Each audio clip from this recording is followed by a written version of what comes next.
what's up everybody? Ben here from blogwithben.com, and welcome to the Health and Fitness blogging tutorial. If you're passionate about health and fitness and you've been thinking about sharing your journey and tips with the world, then you're in the right place, because in this video I'm going to show you step by step how to make and monetize your very own self-hosted WordPress health and fitness blog. Specifically, we'll be building the blogging website that you're looking at right now, which can serve many purposes for those in the health and fitness niche. But most importantly, you'll be building your blog on the solid foundation of WordPress.org and NameHero Cloud Web Hosting. And as you'll see in a few moments, this foundation will serve as a powerful tool to establish your brand, educate and engage with your audience, and expand your business online. And by the end of this tutorial, you'll have a sleek, innovative, and mobile responsive blog that will also give you the opportunity to earn a passive income online. And speaking of monetization, as an added bonus, you're also going to learn how to monetize your blog so that you could start earning money with your digital platform. Specifically, I'll be teaching you some of my most successful strategies that helped me earn over 6 figures the past few years. And this is important because blogging has become a billion-dollar industry, and the sooner you can get your foot in the door, the quicker you'll be able to start generating revenue with your blog. Plus, I've packed this video with a ton of info that people usually charge for. You're not just learning how to make a blog in this tutorial, but you're going to learn some basic coding, SEO strategy, email marketing, and much, much more. There are companies out there charging anywhere from $500 to $10,000 to do what we're going to do in this video. So you're literally saving thousands of dollars if you follow my tutorial and do it yourself. And blogging is an amazing way to share your passion, connect with like-minded individuals, and even build a personal brand. And don't worry if you're not a tech whiz, I'm going to walk you through the entire process step by step. And real quick, before we get started, if you get any value out of this video, I would greatly appreciate it if you would subscribe to the Blog with Ben YouTube channel. Helps me bring you more resources, and it keeps you up to date with all of the WordPress and tech trends happening throughout the year. But either way, thank you so much for all your support. All right, with that being said, let's get started.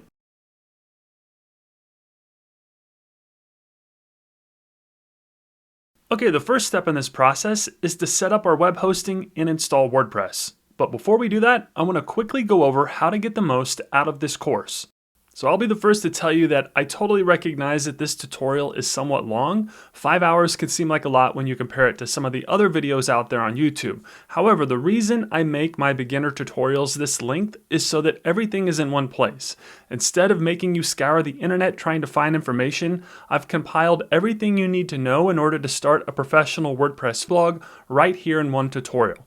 Plus, with the help of the clickable timestamps in the video description below, you can work at your own pace and easily navigate through the course. And speaking of that, I've also included some important links in the video description below as well, and I'll always call them out and tell you to click on them as we're going through the course. But one of the most important links is the NameHero affiliate link. So with that being said, let's set up your NameHero Cloud Web Hosting account. So within the video description below, find the URL blogwithben.com/NameHeroBlog. And this is my affiliate link, and it's 100% free to use. I'll only earn a commission if you decide to make a purchase, but by doing so, you're helping me keep my blog up and running, and you're helping me provide for my family. So for that, I truly thank you. All right, with that being said, go ahead and click that affiliate link. And this will bring you to NameHero's exclusive offer for Blog with Ben viewers. This not only gives you access to blazing fast web hosting, but as we briefly covered in the intro, you're getting cloud web hosting designed specifically for WordPress users. And this cloud web hosting technology ensures a high level of reliability, performance, and security, which makes it a must for WordPress site owners. Plus, this exclusive offer saves you over 60% when you purchase your web hosting through my affiliate link. So to get started, click the Get Started Now button. And as you can see, NameHero offers several tiers of shared cloud hosting plans. There's the Starter, Plus, Turbo, and Business WordPress cloud hosting plans, each designed to cater to different website traffic, budgets, and resource requirements. And I should point out that every plan includes essential features like automatic WordPress installation, automatic backups, 24/7 customer support with the free and auto SSL certificate, unlimited NVMe storage, which stands for non-volatile memory express. It's basically next-gen solid-state drives that deliver the fastest response times for all types of workloads. You'll also get the free Litespeed server and caching technology. Again, this will help speed up your site. You get a free cPanel and a 30-day money-back guarantee, so you could try their web hosting for 30 days worry-free to see if it's a good fit for you and your blog. I should also point out that each plan includes free website migrations, so if you need to switch web hosts and migrate your site over to NameHero, they'll do it for you for free of charge. That's something that I don't see too often. Most web hosts make you do it yourself, or they charge you. Another really cool benefit that NameHero offers that I don't see too often from other web hosts is the use of a free email address that uses your domain as well as a free webmail. This is huge when it comes to professionalism and keeping your brand aligned with your domain. So the fact that they offer free and unlimited email addresses on each hosting plan is pretty amazing. They also offer free nightly and weekly backups. This is yet another feature that you usually have to pay extra for, but the fact that it's included in each shared cloud hosting plan is not only great, but it gives you peace of mind that your site will always be backed up in case the unthinkable happens. This is very refreshing to see. Now, where the plans do vary is in price, amount of websites you can host, the RAM, and monthly visits allowed, as well as some additional add-ons and free domains. And for this example, we'll be using the Starter WordPress Cloud plan.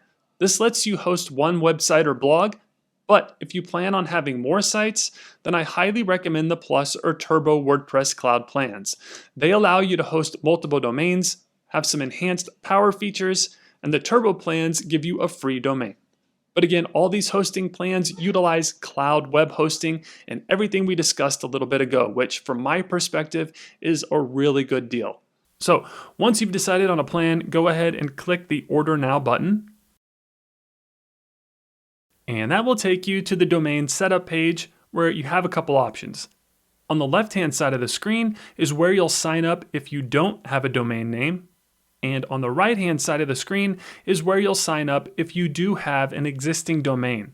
Now, I should point out that if you're signing up with an existing domain, there are still a few extra steps that you'll need to take in order for your domain to work with your NameHero web hosting account. However, for this tutorial, we'll be signing up with a brand new domain name. So if you have an existing domain, you'll still follow along in this video, but after you're done with this tutorial, there are still a few extra steps that you'll need to do in order for your blog to be hosted with NameHero Cloud Web Hosting. Luckily, I've made a separate video that walks you through that entire process. It's titled How to Point a Domain to NameHero, and you can access it in the show notes below this video. Alright, so we're going to be using a brand new domain. So on the left-hand side of the screen, under the Register a New Domain section, just type your desired domain name in the field provided and select the extension that you want to use. I recommend .com as the extension, but feel free to pick whatever you feel is best for your blog. And then once filled out, go ahead and click the search button. And if your domain is available, you'll get a green notification letting you know that it is, and you can begin to create your NameHero account.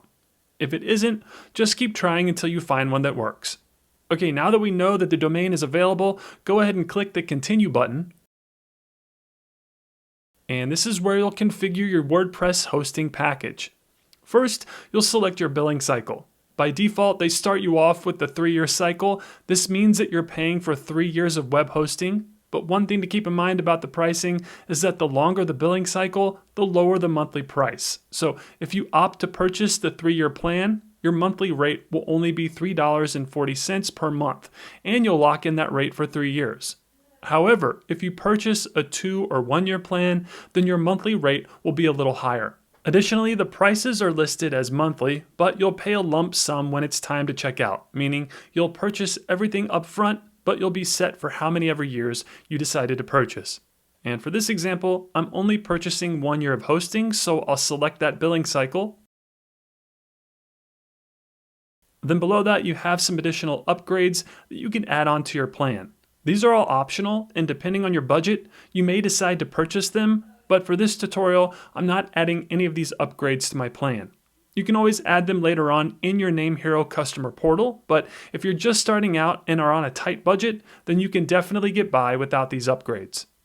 Okay, once you've selected your billing cycle and upgrades, click the Continue button. And next you'll be presented with 3 additional add-ons for your domain that you could purchase.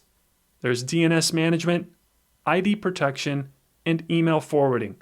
And without getting too far into the weeds, the only one you need is ID protection. This is NameHero's custom privacy that masks your personal information from the Whois database. Reason being, anytime you purchase a domain, your personal information is attached to that domain and is viewable on the Whois directory, meaning anyone can find your personal info. However, with NameHero's ID protection add-on, it'll keep your personal information safe and secure and will make it undetectable in the Whois directory. So it's totally worth the $5.98 in my opinion, which comes out to only 50 cents per month. And I definitely recommend purchasing this, so check that box to protect your personal info.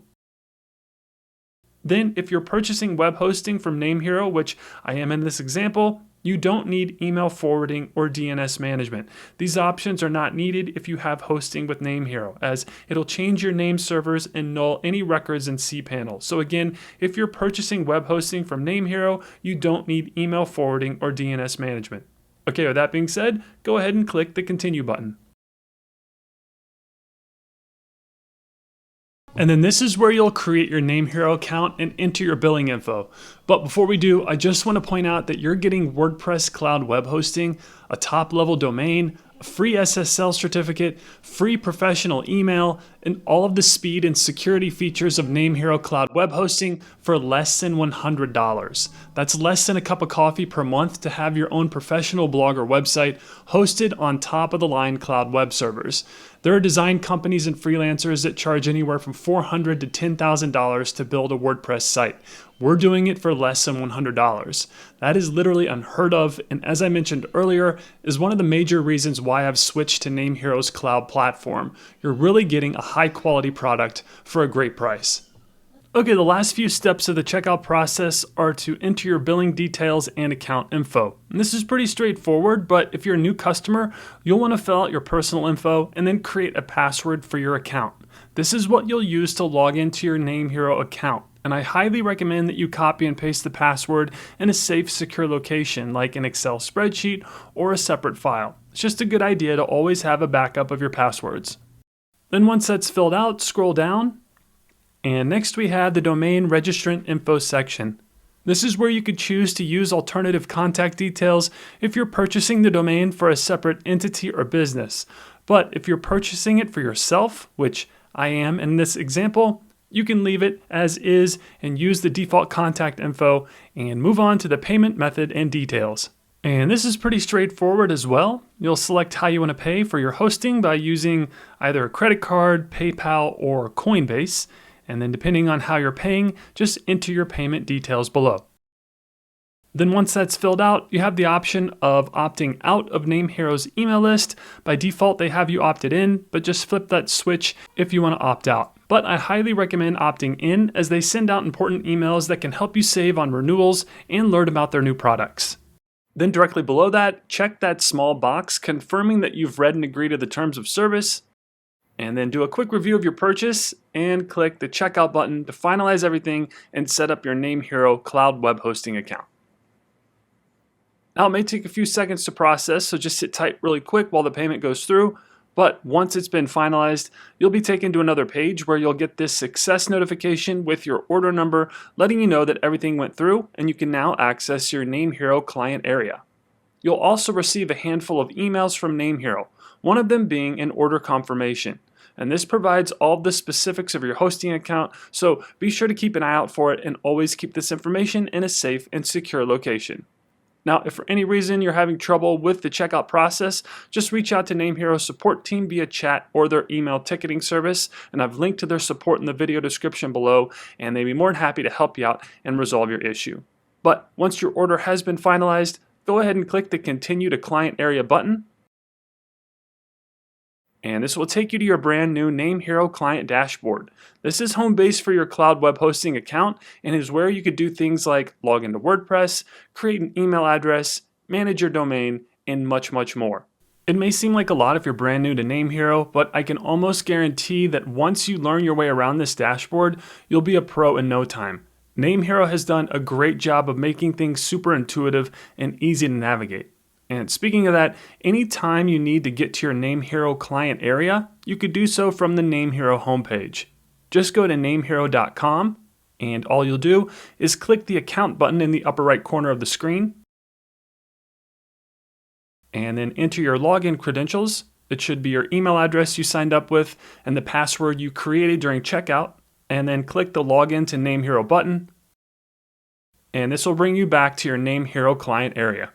Okay, moving on. Next, let's verify your domain.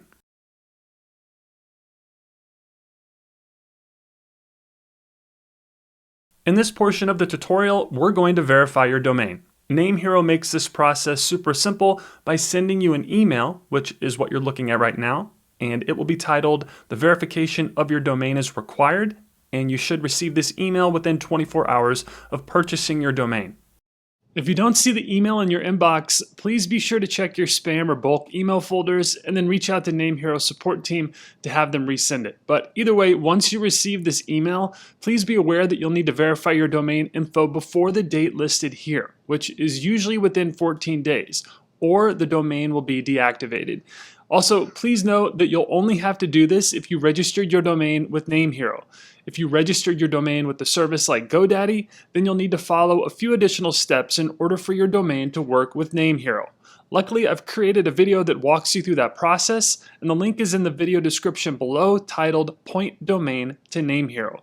But if you purchased your domain through Name Hero, like I did in this tutorial, it's very important that you keep an eye out for this email. Then in order to verify everything, simply click this link, and then you should get a notification that the domain approval has been completed and your name and email address have been successfully verified. Again, this ensures that you're the rightful owner of the domain and you can continue to use it with your blog. Okay, moving on. Next, let's configure your SSL certificate so that you can keep your blog's web traffic safe and secure. In this portion of the tutorial, we're going to configure the SSL certificate and ensure that your blog's domain uses the HTTPS prefix. This part can get a bit technical, but I'm going to walk you through the process step by step. So if you recall, when you purchased your Name Hero Cloud web hosting, it came with the free SSL certificate. And this is basically a digital certificate that authenticates a website's identity and enables an encrypted connection. SSL stands for Secure Sockets Layer. It's a security protocol that creates an encrypted link between a web server and a web browser. And your SSL certificate also enables the HTTPS prefix and padlock icon that displays before your domain name. It's a best practice among site owners and is basically a necessity if you want to be successful online. So, to verify whether or not your SSL certificate has been configured properly, from your Name Hero dashboard, click on your My Cloud icon, or within the sidebar on the left-hand side of the screen, hover your mouse over My Cloud and click on My Services. Then from here, you should see your web hosting product listing. Go ahead and click anywhere on that. And that will take you to your product details, and this is where you can access your cPanel, log into WordPress, create an email address, and so much more. And we'll definitely be doing all of those things in this tutorial, but right now, if you look towards the bottom of the screen, you should see a hosting information section where you can see your domain and SSL status. And right now, it's stating that no SSL has been detected, but we know that we have one because every Name Hero account gets a free SSL certificate. However, since I literally just set up this web hosting account a few minutes ago, it may not detect it right away because sometimes it takes a few hours for everything to sync up. For example, if we visit the front end of our site by clicking the Visit Website button next to the domain name here, this will take you to your site, where you'll notice that Name Hero has automatically installed WordPress and a WordPress theme, which is nice, but we'll definitely be changing this a little later on in the video, so don't worry. However, if you look towards the top of the browser, you'll see that my domain is marked as being not secure. And this is because the browser isn't reading the SSL certificate for some reason, and it's basically telling my site's visitors that my site isn't safe to visit. Not good. So if you're seeing this as well, here's how to quickly fix it. So back at our Name Hero account, the first thing I recommend doing is forcing an HTTPS redirect. This will basically tell all web browsers to send traffic to the HTTPS version of your site. And the way that's handled is through your cPanel. So towards the bottom of the screen where it says one-click login, click on the cPanel icon, and this will log you into your cPanel account and dashboard. And if you're new to cPanel, it's basically a graphical interface used as a control panel to simplify website and server management. cPanel allows you to publish websites, manage domains, organize web files, create email accounts, and more. cPanel is one of the most popular control panels in the United States and is used by pretty much all of the major web hosts. However, they aren't all organized and easy to follow as Name Hero's version of the cPanel. Trust me when I say that they've done a great job at simplifying the cPanel and making it easy to navigate and find what you need.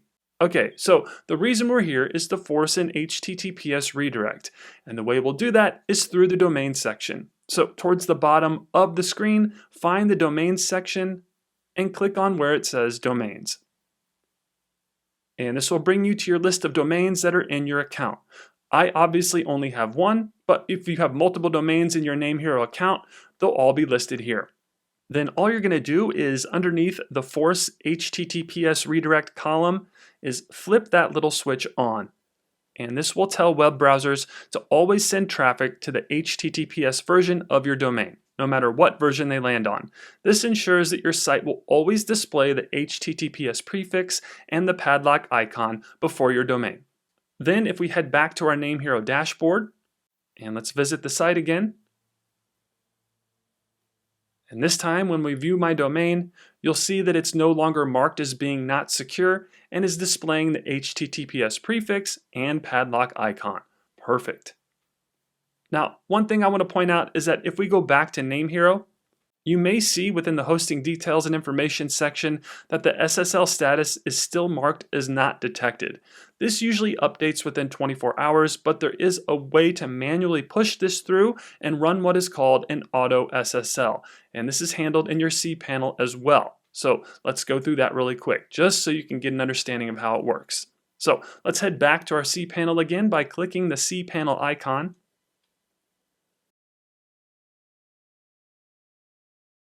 And this time, scroll down a bit, and within the security section, click on SSL/TLS status. And from here, you can use this interface to view the SSL status of your domains. And this displays the SSL status for all of your domains and subdomains in your account. Now you may be thinking, why do I have all these domains if I only have one domain from Name Hero? Well, even though you technically have one domain, there are different versions of that domain and subdomains that are automatically created that handle different aspects of your site, like your webmail and the www and non-www versions. And without getting into the technical weeds, people can't access all of these domains and subdomains, but you will still want to make sure that the auto SSL is configured correctly and running on each one of these domains and subdomains. Now, mine are all running the Auto SSL, which is the free SSL that you get from Name Hero, and you can tell due to them all being marked green. However, if you have any here that are listed with a little red no crossing icon next to them, this indicates that they do not currently have an SSL associated with them. So all you'll do is simply check the boxes next to the domains and subdomains that are marked with that little red icon, and then click the Run Auto SSL button. This may take a couple of minutes to complete, so just leave the browser window open while it does its thing. But once it's finished, you should see all of the domains and subdomains listed with a green lock beside each one. This indicates that the Auto SSL has been added and validated to the new domain. Then back at the Name Hero dashboard, the SSL has been detected and our site is now marked as having a valid SSL certificate. If you still aren't seeing the green valid SSL notification and you're not seeing the HTTPS prefix, give it 24 hours. Sometimes it takes a little time for everything to sync up, and if you're still not seeing it after 24 hours, I recommend reaching out to Name Hero's technical support team or leave a comment below the video. I'd be happy to take a look and help you out. Okay, moving on. Next, let's log into WordPress and begin setting up your blog.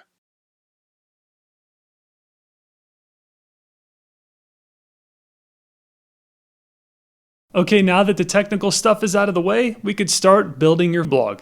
And the first step in that process is logging into your WordPress dashboard. So anytime you want to make a change to your site, whether it be publishing a blog post, creating a blog page, adding an image, etc., any change you make to your site will be done through the back end of your WordPress dashboard. And in order to do that, you'll need to log into WordPress.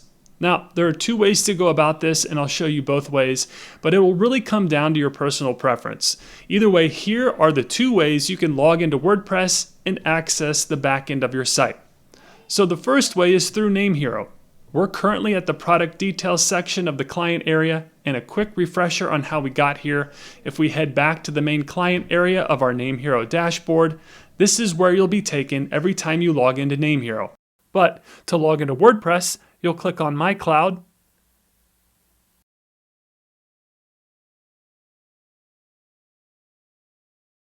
then click on the product listing you want to access, and then under the WordPress login section, click that link that says Log into your domain. And this will take you to the back end of your WordPress site, commonly referred to as your WordPress dashboard.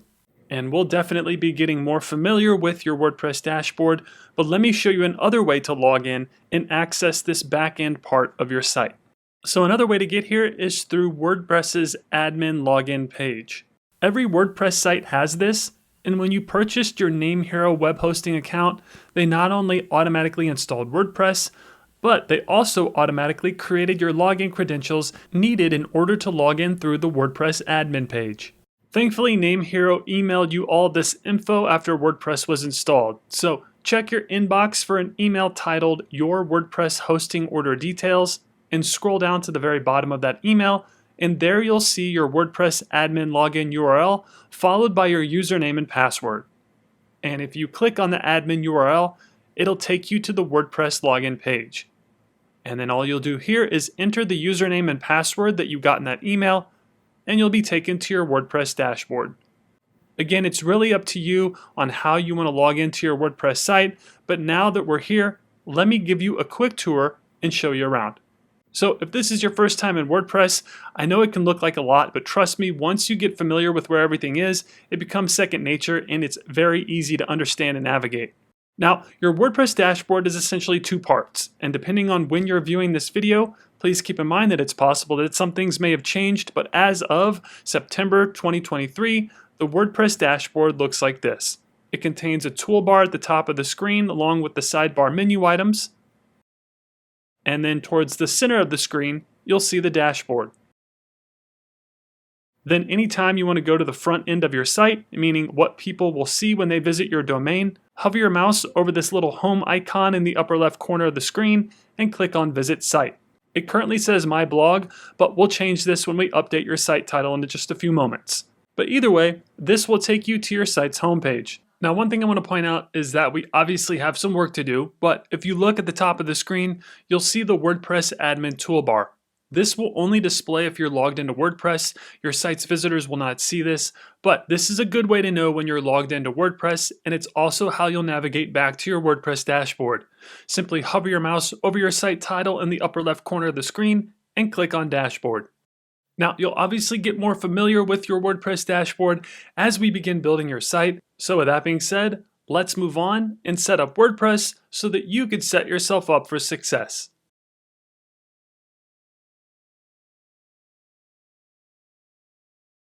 Alright, in this portion of the tutorial, we're going to actually learn our way around the WordPress dashboard and set up a strong foundation before we start putting content online. It's easy to get excited once you finally get set up, but a lot of people jump the gun and start publishing content without getting their digital foundation set up properly. That's why I always do and recommend these 5 things before I start any type of blog. It's extremely important that we set ourselves up for success before we publish our first blog post. So with that being said, let's make some important adjustments to our WordPress settings that will set a strong foundation for our blog. And the first thing we're going to do is reconfigure the permalink settings. Now, if you're brand new to blogging, you're probably unfamiliar with what a permalink is. So let me give you a quick rundown of what permalinks are and why they're important. By definition, a permalink is a static hyperlink to a particular web page or blog post, All it really is though is it's the URL of the content that you're publishing on your WordPress blog. These are the links that you're going to be sharing with the world whenever you want to share your content online. And these are also the URLs that people will enter into their browsers whenever they want to view one of your pages. That's why it's very important for these links to be set up properly. For example, your WordPress permalinks by default look like this. It's not very user-friendly and it's pretty bad for SEO. However, if you use the permalink setting post name, which is what I highly recommend, this generates a short, memorable, and SEO-friendly URL that's based off of the title of each blog post and page. And having the title and the URL structure is good for SEO and is a common practice among bloggers and site owners. And I'll show you how to do that right now. So in order to change the permalink settings, simply hover your mouse over Settings on the left-hand side of the screen and click on Permalinks. And this will bring you to the Permalink Settings menu. And as you can see, WordPress offers you the ability to create a custom URL structure for your permalink. Now, the permalink setting I highly recommend you use is post name. This generates a short, memorable, and SEO-friendly URL that's based off of the title of each of your blog posts and pages. For example, if your blog post is titled 10 Full Body Workouts for Knee Rehab, the permalink for that post would be yourdomain.com/10 full body workouts for rehab. Much better than the default setting that WordPress starts you out with. So go ahead and select post name for your permalink settings from that list, and then click the Save Changes button. And then the permalink structure has been updated, as you can see from the notification at the top of the screen. And then let's take a quick look at the change we made so that you can see what your permalinks will look like from here on out. So WordPress always starts you off with the sample post. So let's visit that post really quick. And you can see that the post title, Hello World, are the only words in the permalink structure. Again, this creates a better user experience for your audience and also bodes well for your SEO. All right, now that we've set up our permalink structure, let's move on to tip number 2, which is to update your Gravatar. All right, so if you're new to Gravatars, let me break it down for you. Your Gravatar is a globally recognized avatar. It's basically an image that follows you from site to site, appearing beside your name whenever you do things like comment or post on a blog. Even if you turned your comments off, it's always a good idea to have a Gravatar to enhance your online presence and increase your brand recognition. Here's a quick example of my Gravatar. As you can see, the Gravatar displays my image next to my comment. And simply put, Gravatars help identify your comments on blogs and web forums. Here's how it works. Basically, all you do is you upload an image and create your profile just once, and then whenever you participate in any Gravatar-enabled site, your Gravatar image will automatically follow you there. It's a free service for site owners, developers, and users, and it's automatically included in every WordPress account. Now, to see if you already have a Gravatar, within your WordPress dashboard, hover your mouse over Users on the left-hand side of the screen and click on Profile. And this brings you to the user profile settings. Then scroll down to where it says Profile Picture. And if your actual picture is showing, then you have a Gravatar. But chances are that you don't and you're just seeing a silhouette, especially if this is your first WordPress blog. But setting up Gravatars in your site is very easy to do. You sign up once, upload a picture, and anytime you comment on any Gravatar-supported blog or website, your Gravatar comes along for the ride. So to get started, head over to gravatar.com. You can just go ahead and click on that Gravatar link. And that should take you to the Gravatar homepage. Then to get started, click on the Create Your Gravatar button. And one thing I want to point out is that you'll need to sign up for a free WordPress.com account. And without getting into the weeds, WordPress.com is completely separate from WordPress.org, which is what your food blog will be. However, you'll still need a WordPress.com account in order to create your Gravatar. Again, don't worry, it's free, and this is the only time we'll be using WordPress.com. So, simply follow the steps to create your free WordPress.com account.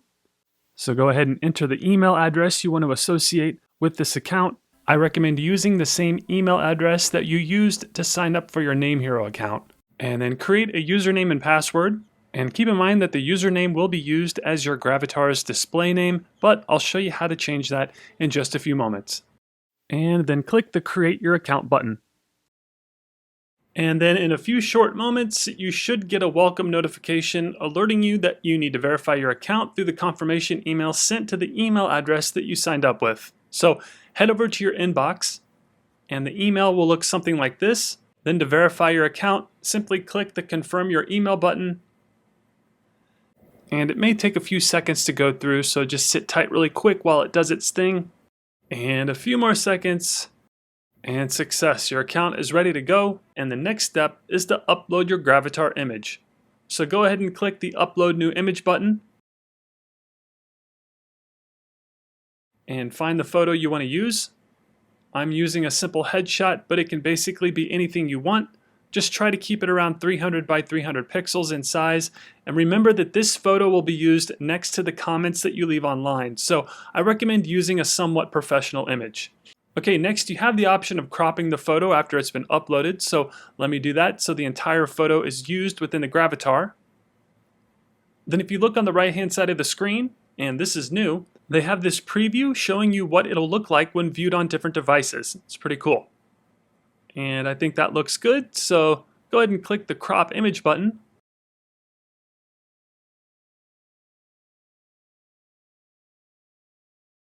Then next you can set the rating for your Gravatar.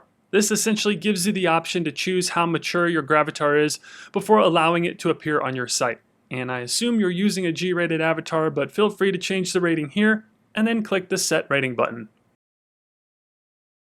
And our Gravatar has been successfully created. Next, you'll want to update your profile and connect it to your WordPress site.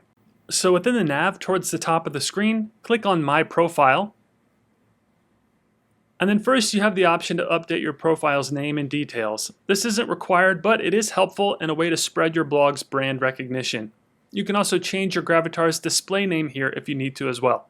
Next, you'll want to connect your Gravatar to your WordPress site. So within the sidebar on the right-hand side of the screen, click on Websites. Then click on the Add Website icon. And then enter your blog's URL and site title, and then click the Save Website button. And you'll get a success notification when it's been connected. And then if we head back to WordPress and access the user profile by hovering your mouse over User and clicking on Profile, then scroll down, and under the About Yourself section, you should see your new Gravatar image being used as your profile picture. If you don't see it, no worries, it may take up to 24 hours to show up, but either way, you now have a professional Gravatar profile ready for the world. And since we're here, I recommend updating your bio info. This will be used within the author bio and will display along your Gravatar picture at the bottom of each blog post you author and publish. So go ahead and write a quick little bio, and congrats, you now have a Gravatar profile. Alright, another thing I recommend doing since we're here is number 3 on my list of things I do before starting a WordPress blog, and that's update the display name. And what I mean by this is when we first installed WordPress, Name Hero automatically created your profile's username, which is admin, and you can see it listed here in your user profile and in the upper right corner of your dashboard. And this username is then used as your display name, which is the name that's shown whenever you author a blog post. And again, right now it's using the word admin, which isn't very professional. It poses a security risk, and it kind of looks like you don't know what you're doing. So let's fix that. Okay, first I changed the nickname and then the display name. So within our WordPress user profile where it says nickname, I'm going to type the name that I want to use for my display name. And remember, this is going to be used for the byline of all your blog posts. So try to keep it professional. And then directly below that where it says display name publicly as, simply select the nickname that you just created from the drop-down menu. Then once you're done, scroll down to the bottom of the screen and click the Update Profile button. And once your profile has been updated, you'll see that the display name has been changed within WordPress, and now every time you author a blog post, this name will be used instead of the default admin username. Alright, moving on to the next WordPress setup recommendation, and that's to update your blog site title. So your site title may seem like a small detail, but it's used in a few important places on your blog. One being in the tab of the browser. And if we fast forward to the completed blog, you can see what I'm talking about. The site title and tagline help the reader distinguish which tab is what, and it creates a good user experience. As you can see, the tab on our finished blog displays a unique site title and tagline. Next, it's used in the search engine snippets for your search results. This is important when it comes to SEO, and it also creates a good user experience. If you don't change it, whenever someone searches for your blog, this is what they'll see. Just another WordPress site, or whatever the default site title and tagline happen to be with the initial install of WordPress. And then as you can see, there are plenty of blogs that forgot to change this, so their site looks a little weird in the search results. Not good. So we'll definitely want to change it. Alright, so back at our dashboard, in order to change the site title, you'll want to hover your mouse over Settings and click on General. And this will bring you to the General Settings page, and if you look at the top of the page, you can see the site title and tagline default settings.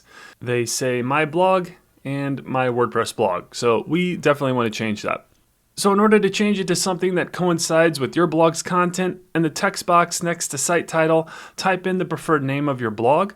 And for this example, I'm acting as if this site is a health and fitness blog, so I am titling this Ignite Fitness. And then below that, add a catchy tagline. And for this example, I'm going to have it say, Get fit and have fun.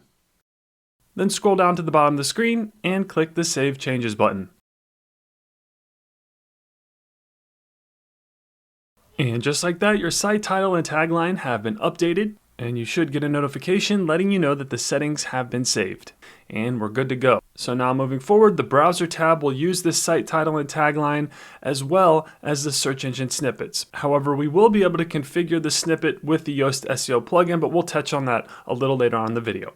All right, moving on to the next WordPress setup recommendation, and that is to install your recommended plugins.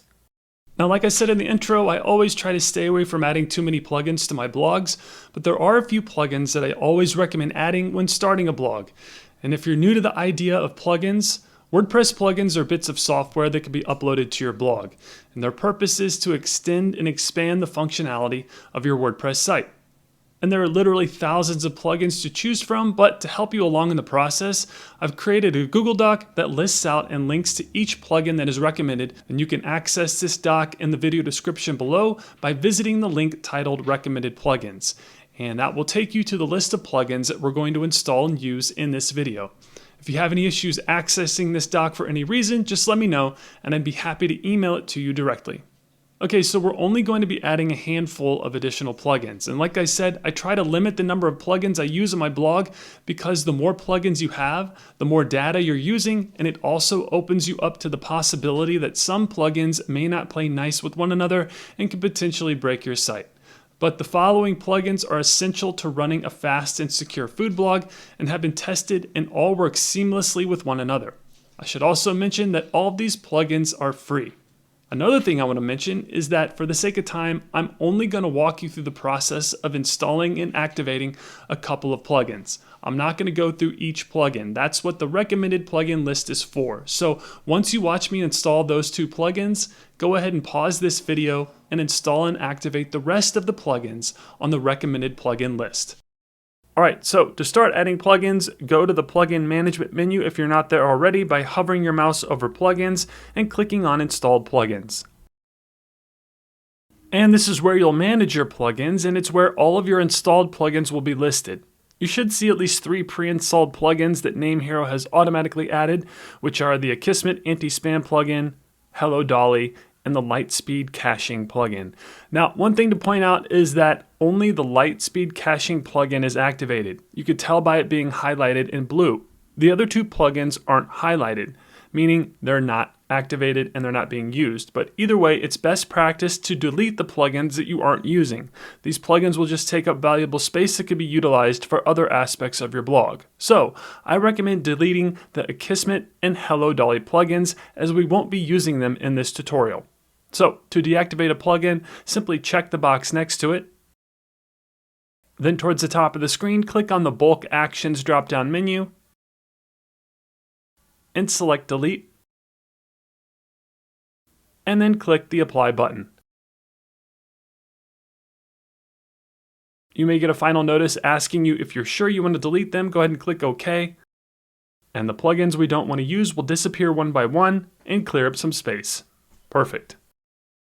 Okay, now it's time to add the plugins that will enhance the functionality of your food blog. So to add a new plugin, you have a couple options. You can hover your mouse over plugins on the left-hand side of your WordPress dashboard and click on Add New, or you could click the Add New button within the plugin management menu.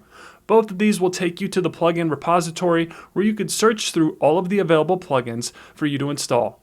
Okay, the first plugin we're going to install is the Yoast SEO plugin. So in the upper right corner of your screen, there's a search bar where you could search and browse through the thousands of plugins that WordPress has to offer. Simply type the name of the plugin you're looking for. And again, we want the Yoast SEO plugin. So type the word Yoast, spelled Y-O-A-S-T, and it should be the first one listed there. And the Yoast SEO plugin is my #1 recommended plugin when it comes to SEO and starting any type of blog.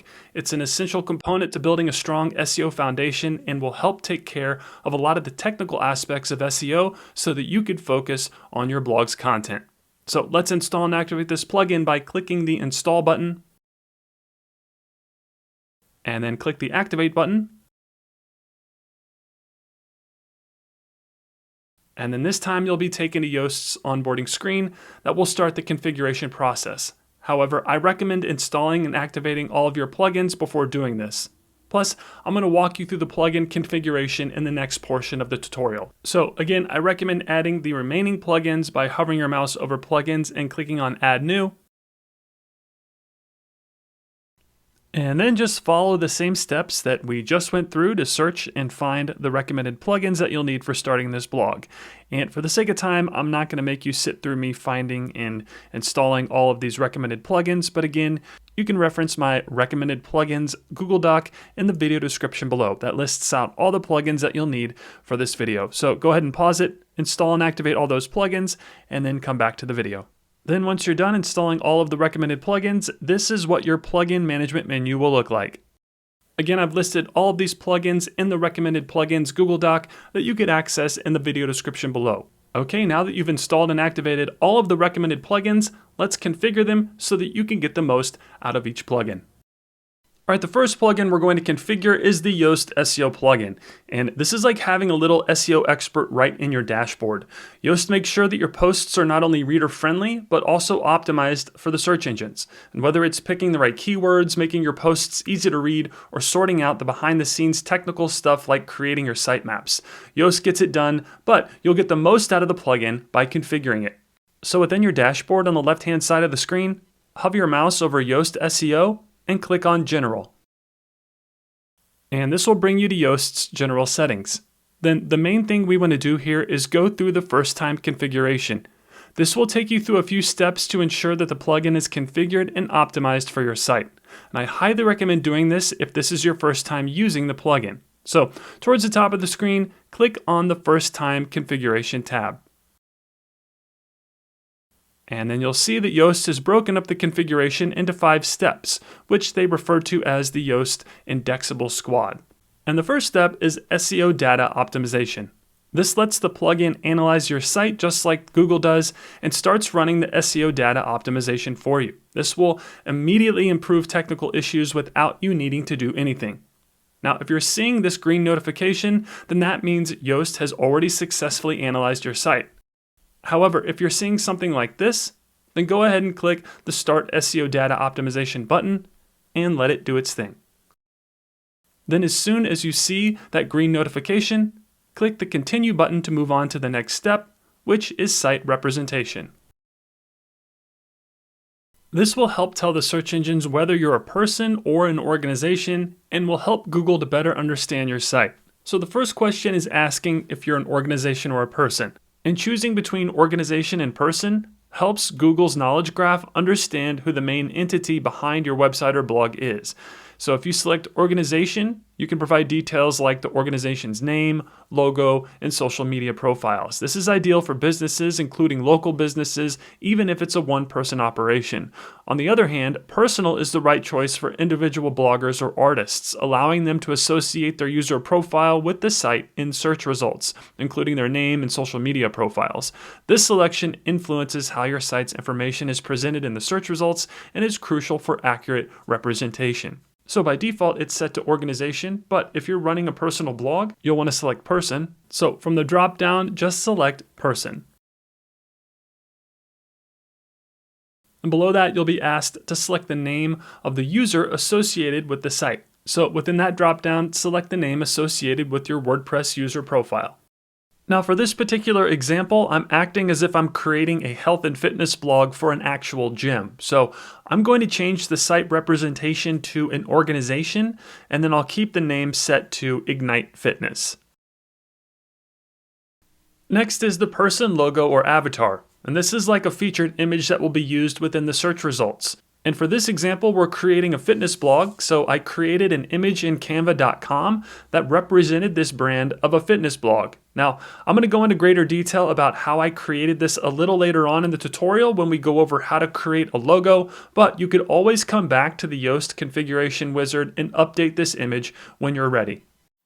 Okay, back at WordPress, let's add our image. So click the Select Image button, and this will take you to the media library. This is where all of the images you upload and use on your blog will be stored. And to upload a new image, click the Select button. And then find the image you want to use. Then one best practice that I always do after uploading images to my WordPress sites is I update the title and alt text for each image. And if you look on the right-hand side of the screen, you'll see the attachment details with two fields, the alt text and title. So first I update the image's title, and by default it'll show the image's file name here, and that's what will show up when someone hovers their mouse over the image as well as in the image metadata. So I recommend changing it to something more user and SEO friendly. And I'm just going to type my site title and tagline like so. Next, I always update the alt text. And without getting too technical, the alt text is what the search engines will see since they can't actually see images. So you'll want to be descriptive when you're filling out the alt text. However, WordPress recommends that you leave this empty if the image is purely decorative. Okay, once the alt text and title have been updated, go ahead and click the Select button. And the image has been added, and the site representation step has been complete. All right, moving on to the next step, so click the Save and Continue button. And then for some reason I got this blue notice telling me that I needed to fill out everything in this step, which I did, so I'm not sure why I'm getting this, but if you're seeing this and you filled everything out and uploaded an image, go ahead and click the Save and Continue button again to move on to the next step. Next, we have the social profiles. This will help the search engine bots know what social networks your blog is associated with. And again, this is important because when the search engines crawl your site and see that you're connected to multiple popular social networks with followings, it can give you more authority and help to boost your search engine ranking. So by default, Yoast starts you off with the option to add Facebook and X, formerly known as Twitter, but all you'll do is enter the URLs of the social networks that you're associated with in the fields provided. You can also add additional networks if needed by clicking the Add Another Profile button, and then just select the social network you want to add to this list, and then enter your profile URL next to it. Now, one thing I want to point out is you're not going to add your social profiles from your personal social networks, but your social profiles that are associated with your blog. And if you haven't set those up yet, you can leave these blank and update them later on. Alright, so once you're done entering all your social profiles, go ahead and click the Save and Continue button to move on to the next step.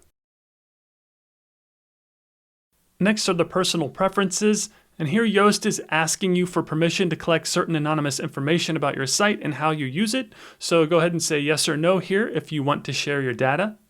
Finally, they're asking you to sign up to their newsletter. I actually recommend doing this. They have a ton of helpful content that they send to their subscribers to help you improve your site's SEO. So sign up here if you'd like. All right, then once it's all done, click the Save and Continue button. And then the first time configuration setup has been completed. However, there are a few settings that I recommend configuring so that you could get the most out of the Yoast SEO plugin. So first things first, click that Go to your SEO dashboard link. And then the final two pieces of configuring the plugin are to set the default search and homepage settings. This will ensure that your blog's search presence is optimized for the search engines, but it also looks professional when people search and share your blog's URL online. So within the sidebar of your WordPress dashboard, under the Yoast section, click on Settings. And this will bring you to the new and improved Yoast settings interface. This is a pretty new feature in terms of how they present the settings to the user, but regardless, it's a lot better than what it used to be in my opinion. Now, I'm not going to go into great detail on each setting, but when you have some extra time, feel free to check out these setting cards and see if any of them fit your SEO strategy. Okay, so the first thing we're going to do here is update your site basics. So under the General section, click on Site Basics. And this is where you can set the basic info for your site. This is also what's used as the fallback for any pages or posts that don't have any images or metadata set. By default, Yoast uses your site title and tagline, which I recommend using, but feel free to change it here if you'd like. Then one thing you will want to change is you want to update the image. This is like a featured image that will display when URLs from your blog are shared online or in social networks that don't have a featured image set. It's basically an SEO fallback plan, and it not only improves the user experience, but it can improve your SEO. So to add an image, click the Select Image button. And then for the sake of time, I'm going to skip through the process of me uploading the image because I'm using the same image as before whenever we went through the configuration wizard. But again, this is where you would upload a featured image. Then don't forget to click the Save Changes button. And you should get a notification that the settings were successfully saved. Then the final thing we're going to configure here are the homepage settings. So this time under the Content Type section, click on Homepage. And this is where you can determine how your homepage should look in the search results and social media. This is what people will see when they search for your brand's name online. So first we have the homepage search appearance. So when someone searches for your blog and the homepage shows up in the search results, this title and meta description is what they'll see. And by default for the SEO title, it's using what Yoast calls variables, which aren't shown here in the video because I already removed them and added my own site title and meta description. I apologize for any confusion, but the default setting here, Yoast will have variables in the site title. And these are like tags that display certain aspects of text. You can simply erase them and just type out what you want the search engines to display, but these variables are another way to write it out as well. Then below that is the meta description. And simply put, the meta description is the preview text that people see when they search for your blog or your blog post's content within a search engine. So within the meta description box, simply start typing a preview of your page. So this is our homepage, so you want to be sure to use keywords that describe your page to help improve your click-through rate. I know I'm kind of skimming over this, but it is important, so try to work on a meta description that you think would best describe your overall vision of your blog and try to keep it within 150 characters. Moving on to the social appearance section, this is where you can determine how your homepage looks when people share your blog's URL on social media. Again, the site title variable is used for the site title, but feel free to leave it as is or change it. Then below that is the social description, which is like the meta description that shows up on social feeds. So feel free to use the variables, but I like to write these out. Then you'll definitely want to add an image, so click the Select Image button. And again, for the sake of time, I'm skipping through me adding the image, but this is where you would want to upload a featured image to use. Then once you've filled everything out and uploaded the image, go ahead and click the Save Changes button. And once again, you should get a notification that the settings were successfully saved. And that's going to do it for the Yoast configuration. Nice work. You are now optimized for the search engines. Moving on. Next, let's configure the Tighten Anti-Spam plugin. So within the sidebar on the left-hand side of your WordPress dashboard, click on where it says Tighten Anti-Spam. And this will bring you to the plugin settings page where it looks a little overwhelming at first because there's a lot going on. However, we're only going to be making a few small tweaks. Also, the good news is that the plugin is already automatically blocking spam from your comments, so we don't have to do anything there. However, there are a few small security tweaks I recommend making. So go ahead and click on the Tweaks tab. And then the only changes we're making here will have a green check mark next to them. By default, they're turned off, but if the setting has a green check mark next to it, I recommend turning it on. So flip those switches on, and turning these on will help guard you from bad actors trying to access your WordPress login credentials and will make it more difficult for people to hack your blog. Then once you've made all those changes, go ahead and click the Save button in the upper right-hand side of the screen. And once again, you should get a notification letting you know that the settings have been successfully updated. And then one thing I want to point out here is that due to us having the Litespeed caching plugin installed and activated, the Titan anti-spam plugin will recommend that we manually flush the cache. So to do so, in the upper admin toolbar at the top of the screen, click on the Litespeed icon, and then from that drop-down, click on Purge All. This will clear the cache, and the Titan anti-spam plugin settings will officially be implemented on your site. And that's it for the Titan anti-spam plugin. Okay, moving on to the CookieYes plugin. So this time, within the sidebar on the left-hand side of your dashboard, click on where it says CookieYes. And the CookieYes plugin is a compliance plugin that allows you to notify your visitors about your cookie policy. This will also give your site's visitors the option to accept or change their cookie settings. As you can see, when we're done configuring this plugin, it will display this nice little banner at the bottom of the screen and will allow you to not only remain GDPR compliant, but it looks professional too.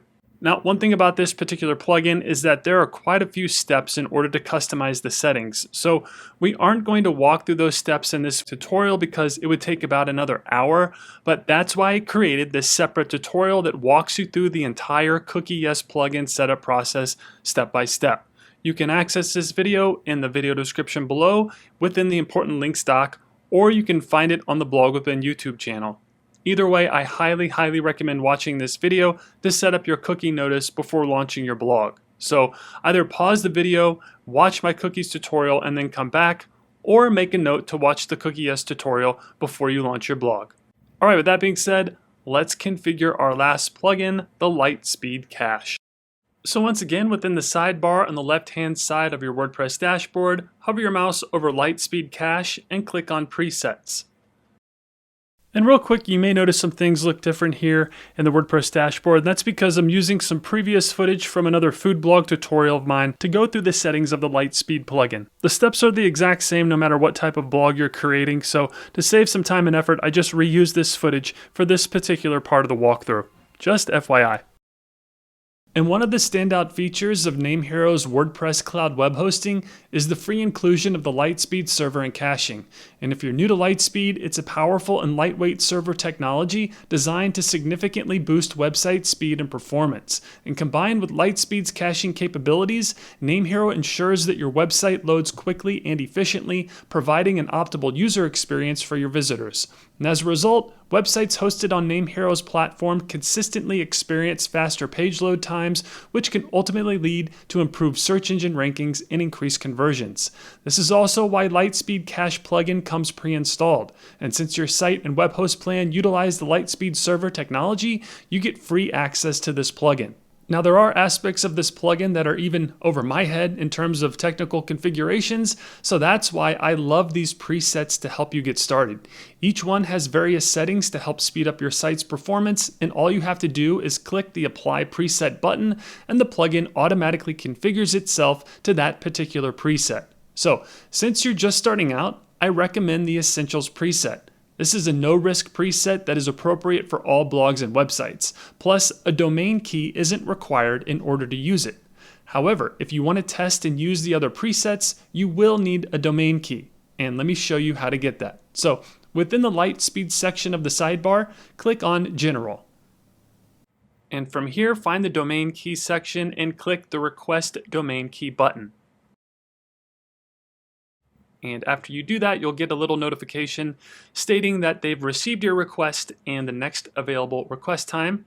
And I had to wait a few minutes, but whenever I refreshed my screen, I got another notification letting me know that my domain key was approved and the setting was updated within my profile. Now, if I wanted to, having this domain key would give me the ability to access additional Litespeed setting presets, but like I said, I recommend using the Starter Essential preset whenever you're just starting out.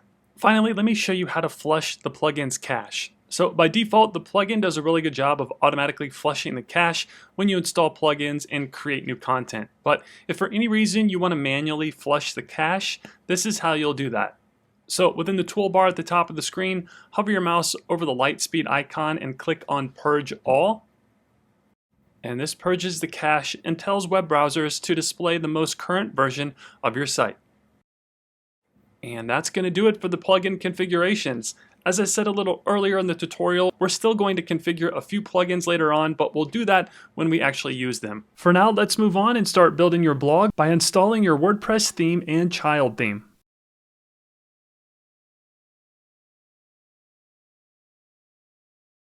In this section of the tutorial, we're going to go over how to install a free WordPress theme to your blog. Now, the right WordPress theme can go a long way in your blog's success, and this portion of the video will show you how to turn a boring layout into a sleek, innovative, and mobile responsive design.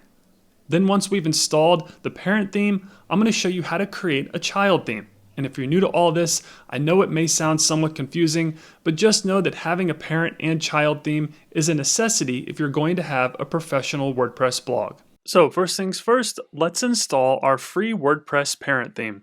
All right, within your WordPress dashboard, hover your mouse over Appearance and click on Themes.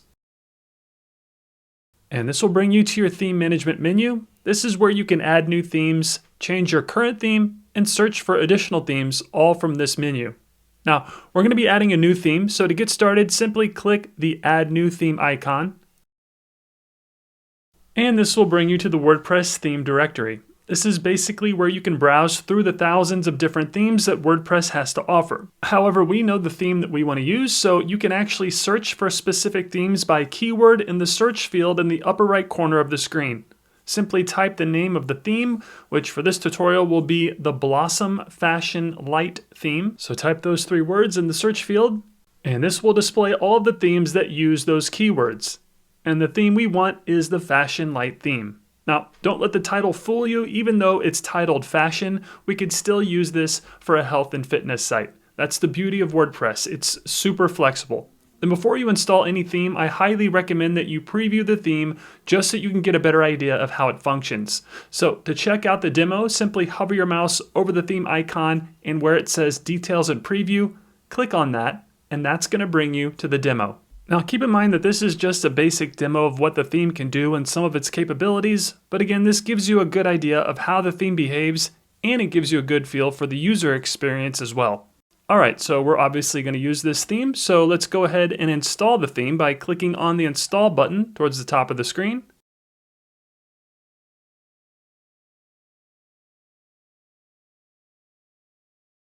And then once it's installed, go ahead and click the Activate button, and this will officially activate the theme and make it visible on your blog. Now, one thing I want to point out is that we just installed and activated a child theme. You can tell because the active theme is called Fashion Light, but you'll also notice an additional theme has been added called Vilva. This is the parent theme, and it's required in order for the child theme Fashion Light to work. Again, if this is all brand new to you, just know that having a free child theme installed automatically isn't typical, and it's saving you a ton of time and effort. It's just one of the many reasons why I love Blossom themes. And a few things to note, after you activate the theme, you'll probably get a welcome message followed by some plugin recommendations. You can disregard these messages because the plugins we're using have already been installed, and I'm going to walk you through everything that is in the welcome page in this video. So you can close these out.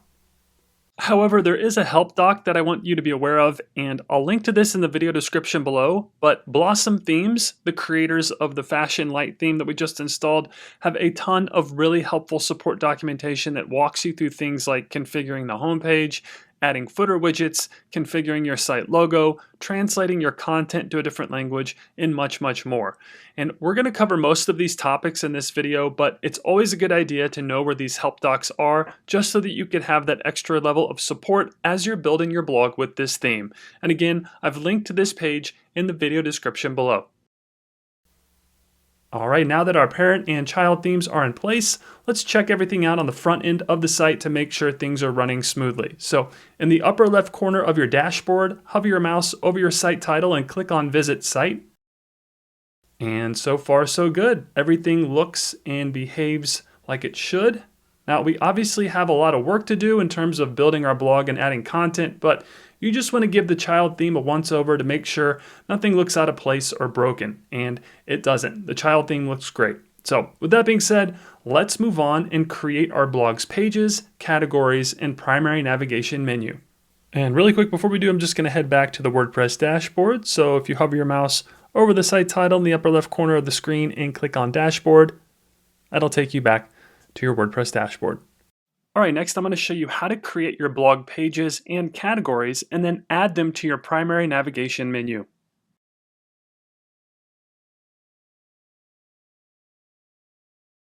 So first things first, by default, WordPress starts you off with the sample page to help you visualize what your content will look like within the theme.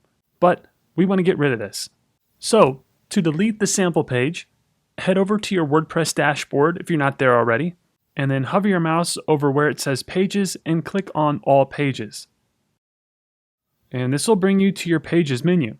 This is where you can collectively review all of the pages that are on your blog, one of them being the sample page. So to delete the page, simply hover your mouse over the sample page and click the red trash link. Then the page will be unpublished and sent to the trash. Next, it's time to add the pages we want to use on our blog and our primary navigation menu. And I should point out that a page is different from a blog post, because a page is a static, standalone piece of content that is separate from your blog feed. I also want to point out that WordPress starts you off with the privacy policy page that's in draft mode, meaning it hasn't been published yet. But don't worry about that right now. We'll address it later on in the video. So when it comes to adding new pages to your blog, WordPress gives you a few ways to accomplish that. The first way is within the Pages Management menu. Simply click on the Add New button at the top of the screen, and that will allow you to add a new page. You can also hover your mouse over Pages on the left sidebar and click on Add New as well. And finally, at the very top of the toolbar, you can hover your mouse over the plus new icon and click on Page from the drop-down menu. These will all take you to your WordPress editor and will allow you to create a brand new page on your blog. Okay, so what you're looking at right now is the visual editor. And this is a somewhat new WordPress editing experience. This was a major change in the WordPress 5.0 update, and it has drastically affected how you build and design your pages and blog posts. Now, one of the major differences in this editor is that each section is broken down into a specific type of block. There are image blocks, paragraph blocks, column blocks, and much, much more. And the blocks are a new experience that really give you a lot of creative control over what your blog looks like. And you'll get very familiar with the blocks as we begin creating content. But let me give you a quick rundown of the visual editor before we move on. So first we have a field for our title. Then there's the content section directly below that, and that's where you'll add your various blocks of content. Then on the right we have the page and block settings. This is where you can configure the settings for specific blocks or for the page overall. Then in the upper left is a toolbar where you can do things like go back to your WordPress dashboard, make edits, add a block, and undo and redo changes. Then in the upper right is another toolbar where you have your publishing options as well as some additional settings. Then towards the bottom left of the editor, you'll see the Yoast SEO settings if you've installed and activated the plugin. Then one final thing I want to go over before we create our pages is the visual editor layout. By default, WordPress starts you out with their full-width visual layout. This too is new and is meant to remove distractions, but I personally like the original setting where they displayed the dashboard menu items. So if you want to see what that looks like, you can change the layout of your visual editor by clicking on the three-dot icon in the upper right-hand side of the screen, and this will give you access to some more options. The first thing I'm going to change is the full screen mode. I like having the WordPress dashboard menu items display. I feel like I can navigate a lot quicker through the back end of my blog when I can see them. So if you uncheck the full screen mode, you'll see that the WordPress menu items and toolbar reappear. Again, this is just a personal preference, but it helps me be more efficient. The next configuration of the editor that I like is to enable the top toolbar. This will display some additional editing options for our blocks and will make us more efficient as we begin creating content. So go ahead and click it to turn that on. And you should see an additional toolbar appear in the upper left corner of the editor that will give you some additional editing options. Okay, now that our visual editor settings are configured and you're familiar with the visual editor layout, let's create our About page. And I just want to point out that yes, we are creating our About page, but we're not going to be adding content to it just yet. We're going to create and publish it now so that we can add it to our primary navigation menu. Then once the menu has been set and configured, we'll come back and add content to this page. So the first thing we want to do is give our page a title. And since this is our About page, go ahead and type About in the title section. And as you do that, the Yoast SEO plugin is already beginning to take care of our Google snippet for us by automatically adding the page title to the snippet, as well as the permalink. And keep in mind, this is the snippet that will show up when people search for your page in the search engines. And I'll show you how to edit this snippet when we start adding content to our pages, but editing your search engine snippet for each page and blog post is just a good habit to get into. And speaking of the permalink, I want to point out that you may notice that it's not updating even though we've added a new title and our permalink structure was set to use the post title in the permalink. However, when we publish these changes, the permalinks will automatically update. Just want to let you know. And just to reiterate, we're not going to be adding content to these pages just yet. We're simply creating them so that we can add them to our primary navigation menu. Then once we've created all of our pages and added them to our nav, we'll worry about adding content to those pages. All right, so once you've named the page, go ahead and publish the page by clicking the Publish button. And don't worry about anyone seeing this page without any content on it. We haven't launched our blog yet. Then WordPress has implemented this somewhat publishing failsafe that asks you to double check your changes and make sure that you want to publish, which is great, but you can always turn this setting off by unchecking this box, and that way you won't have to click the Publish button twice every time you want to publish a page. However, for the sake of this video and the example, I'm just going to keep this turned on, and then I'll click the Publish button again to publish this page. And there we go. You'll get an official notification letting you know that the page is live and has been published. Next, we'll just follow the exact same steps to add our next page. So hover your mouse over the plus new link and click on Page, or on the left-hand sidebar, hover your mouse over Pages and click Add New. Then let's create our contact page. So first things first, I'm going to title this Contact. Then due to the fact that we have the WP Forms plugin installed, they know that we're creating a contact page and are reminding you to add a contact form to this page, which we will do in a few moments. So we can go ahead and close this out. And then again, we're going to add content and the contact form to this page later. So let's just go ahead and publish it. So click the Publish button in the upper right corner of the editor. And then publish again. And there we go. Then I'm going to add a couple more pages, but I'm going to speed through the steps for the sake of time. Hopefully the process is starting to become familiar, but just follow the same steps as before. Next, I'm going to create a shop page, and this will house the Amazon Associates online store that I'm going to show you how to create a little later on. And finally, let's add an affiliate disclaimer page. Now this page will only be needed if you plan on promoting affiliate products on your blog, which I highly recommend doing because it's a great way to monetize your blog, which we'll cover a little later on in the video as well. Okay, so that's going to do it for the pages of this blog. Feel free to add more to your site if you'd like. You don't need to follow this site structure exactly. You can get creative and add different pages and landing pages as you see fit. And as your site grows, you may need to add additional pages to accommodate that growth. However, for this particular example, these are the only pages that we're going to create. And then if you click on all pages within your WordPress dashboard on the left-hand side of the screen, you can get a better overview of all the pages that you've created and see which ones are live and still in draft mode. And we'll address the privacy policy page a little later on, which is still in draft mode, and we'll also add content to these pages in just a bit. But next, let's create our blog's categories. And if you're new to categories, a category is a group of related blog posts that are about similar subjects. And when you create a blog post, WordPress lets you add it to a particular category. For example, in this tutorial, I'm going to create a category called cardio. So if I write blog posts about running or any other cardio activity, I can group those posts into the cardio category. Then what's even cooler is that I'm going to add that category to the secondary navigation menu so that when someone clicks on cardio, it'll take them to a page that lists all of the blog posts that have been added to the cardio category. Bottom line, whenever you create a category, it makes it easier for people to find your content. This is not only a cool feature, but it's a great user experience as well. Your readers will appreciate the convenience of not having to search through your entire blog to find relevant posts. Okay, so there are actually a couple different ways to add categories. You can do it in the back end of the blog post, or you can do it within the WordPress dashboard. We're going to cover both ways in this tutorial, but right now I'll show you how to add categories within your WordPress dashboard. So on the left-hand side of the screen in that sidebar, hover your mouse over Posts and click on Categories. And this will bring you to your categories management page. You'll see that WordPress starts you off with an uncategorized category by default, but you can easily create new categories here as well.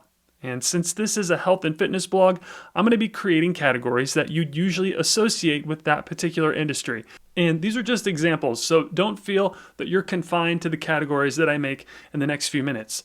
When you're making your categories, think about your content and your target audience. Your categories should be like a topic bucket that can house various types of blog posts. So for this example, again, the first category that I'm going to create is cardio. And to create the category, simply type cardio in the name field, and be sure to type this out the way that you want it to appear on your site. Then directly below that is the slug, and the slug is the URL-friendly version of the category name, and it's usually lowercase and contains only letters, numbers, and hyphens. So this slug is going to be cardio, but with a lowercase c. Then directly below that, you'll see a drop down for the parent category. And the reason for this is because categories are able to have a hierarchy. And WordPress's example of this is that you may have a jazz category, and then under that have children categories like bebop and big band.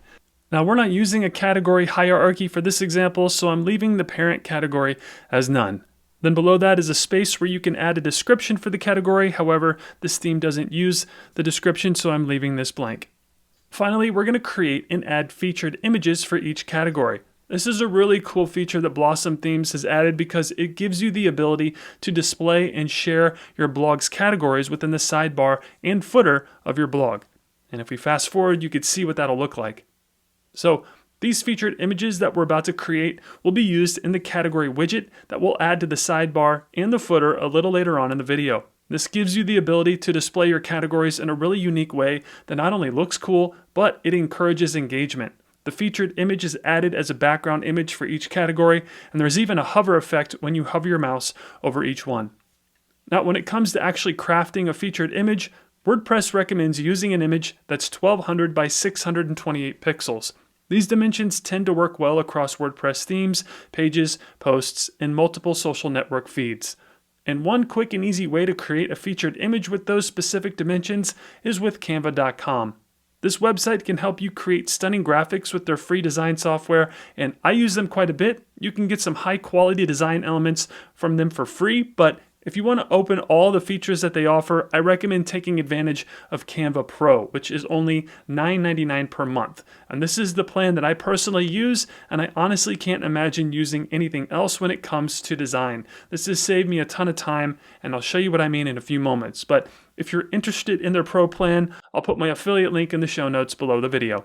Okay, so after you sign up for a free Canva account, you can easily create custom graphics using their design software. You can choose from their library of photos, elements, text, music, videos, and much, much more. And I'll quickly walk you through the design process to show you how easy it is to use. So to get started, click the Create a Design button in the upper right corner of the screen, and then you'll be presented with some suggested templates. But for this example, we're going to be creating a custom size design. So click the custom size icon. And then from here, you can enter the custom pixels of the image. And remember, the suggested size for featured images is 1200 by 628 pixels. Then click the Create New Design button, and you can begin creating. Now, Canva will display some recommended designs here, but we're going to use a free stock photo for our featured image. So check this out. If you click on the photo icon, this will give you access to all of Canva's free stock photo library. Then you can even search for keyword-specific images here as well. For example, if we type running, Canva will give you a ton of running-related images that you can use. Again, just one of the many reasons why I love Canva for creative projects on my blog. Okay, so once you find an image you want to use, you can drag it over to the canvas like so. and it will automatically take up the entire canvas. Then if you recall, the featured images we're using for our categories will have a yellow overlay. Now I may be getting ahead of myself here because we're using a color overlay that is in line with my blog's brand's colors, and if you don't know what your blog's brand color scheme is, you can skip this part for now and come back and add the color a little later on. Okay, so the way we're going to accomplish this yellow overlay effect is with an element. So within the toolbar on the left-hand side of the screen, click on the element icon,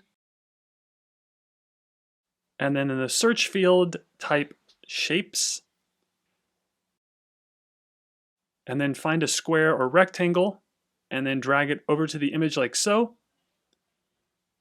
And then all you'll do is drag the sides of it to resize the shape so that it completely covers the image. Then since my blog's color scheme is going to use a shade of yellow, I'm going to change the color of this shape by clicking the color swatch towards the top of the screen in the toolbar. And then from here, click the Add a New Color icon. And this will open a color picker tool and let you pick a specific color. And as I mentioned earlier, I know the color that I'm going to use, so I'll enter the specific color hex code here, and voila, we have yellow. Then we're not done yet. We need to make it somewhat see-through so that we can actually see the image. So next, find the transparency icon. Canva has recently updated their interface, so this icon may be located more towards the center of the toolbar, but either way, click on it and then drag that little ball to set the transparency level. And the lower the number, the more transparent it is. There we go. I like that. Then I'll rename this file. You could do so in the upper right corner there. And then let's download it so that we can use it on the blog. So click the share button, and then click the download tab. And by default, it'll save it as a PNG, but you could change it to JPEG here, which I'm going to do because JPEGs take up less space. Then click the download button, and Canva will save the image to your computer. Perfect. Now we could use it on WordPress. And speaking of that, let's head back to WordPress. And then back at our category, we're still at the first one, which is the cardio category. And then to add the featured image that we just created, click the Add Image button. And then we're uploading a brand new image, so click the Upload Files link in the upper left corner. And then click the Select Files button and find the image that you want to use. And then for the sake of time, I'm actually uploading the additional featured images that I created for my additional categories, so that's why I'm uploading multiple images at the moment. Then by default, they'll all be selected, so if you did this, select the image that you want to use by clicking on it, and then I'll uncheck the boxes of the other images. There we go. Then one thing I always recommend doing for all of your images is adding the alt text and title to every image that you upload to WordPress.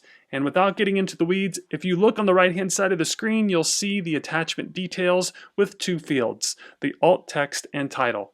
So first I update my image's title. By default, it'll show the image's file name, and this is what will show up when someone hovers their mouse over the image, as well as in the image metadata. So I recommend changing it to something more user and SEO friendly. And I'm just going to type my site title and tagline. There we go. Next, I always update the alt text. And without getting too technical, the alt text is what the search engines will see since they can't actually see images. So you'll want to be descriptive when you're filling out the alt text. However, WordPress recommends that you leave this empty if the image is purely decorative. Then I always recommend reviewing the attachment display settings towards the bottom. This is where you can change things like the alignment, size, and even link to images. Now, for this particular example, we don't need to worry about the alignment or link, but for the size, I recommend keeping it set to medium. This will save on load time and help your site render faster. Okay, so once the alt text and title have been updated and the display size set, go ahead and click the Insert into Post button. And our first category has its featured image, looks great. And then to officially publish this, so to speak, click the Add New Category button.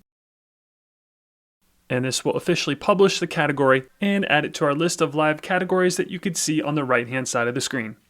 Then for the sake of time, I'm going to speed through creating the rest of the categories and adding their images, but feel free to pause the video and finish creating your blog's categories and featured images.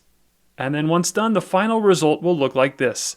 I only have 4 specific categories and 1 uncategorized category, but feel free to add as many categories as you'd like.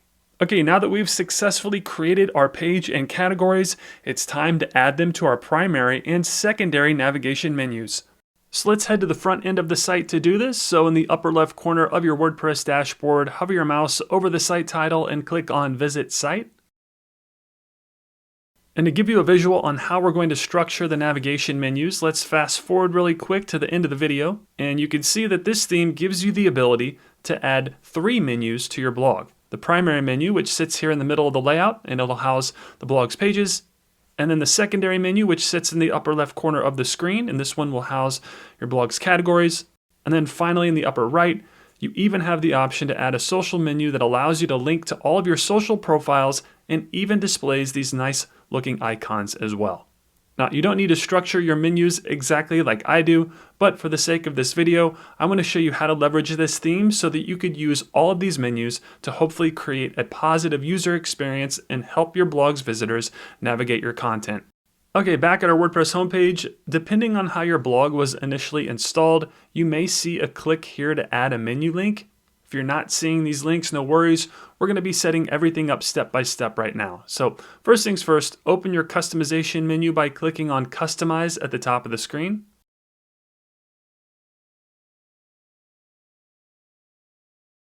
And then if this is your first time here, let me give you a quick introduction. So anytime we need to make some tweaks to our theme, we'll more than likely do so through this customization menu. And the layout's pretty user-friendly. On the left is where you have all of the customizable sections of your blog. And then on the right is where you can see your changes in action. It's like a live action site builder where you can see your changes happen in real time. It's pretty cool. Then a recently new addition to the WordPress customization menu were these little pencil icons. And when you have the customization menu open, you may see these scattered out next to various pieces of content within your site. And these are like shortcuts to the area of the customization menu that are associated with the particular piece of content that they're next to. So instead of having to blindly search for the ability to customize the site title, if you click on that little pencil icon, it'll take you to the specific part of the customization menu in order to make edits. It's just a little tip to help you get around faster when customizing your site. And then finally, towards the bottom of the screen there, you have the ability to toggle between the different device types that are used to view your blog. This is yet another way to preview your changes to ensure that they look good across all devices before making them live. All right, so now that you know your way around the customization menu, let's make our navigation menu.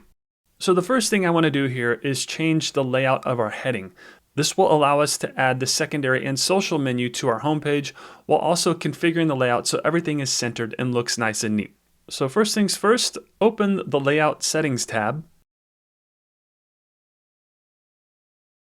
And then find the Header Layout tab and select it. Then from here, you'll have the ability to configure how the header displays your navigation menus. And there are 2 options. For this example, I want to display a primary and secondary menu. So I'll select that first option. And when I do, you'll see that there are now 2 spaces available for menus. We obviously need to add them, so let's do that now. So go ahead and click that little arrow button in the customization menu a couple times, and this will let you navigate back to the initial customization options.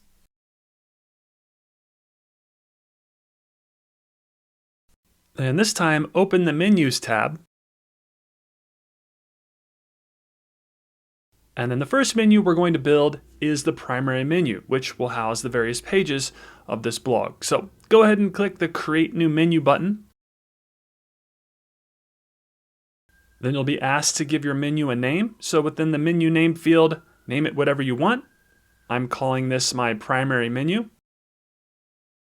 Next, you'll want to assign the location of the menu. This is just telling WordPress where to display it. And this is our primary menu, so check the box next to primary. And then click the Next button.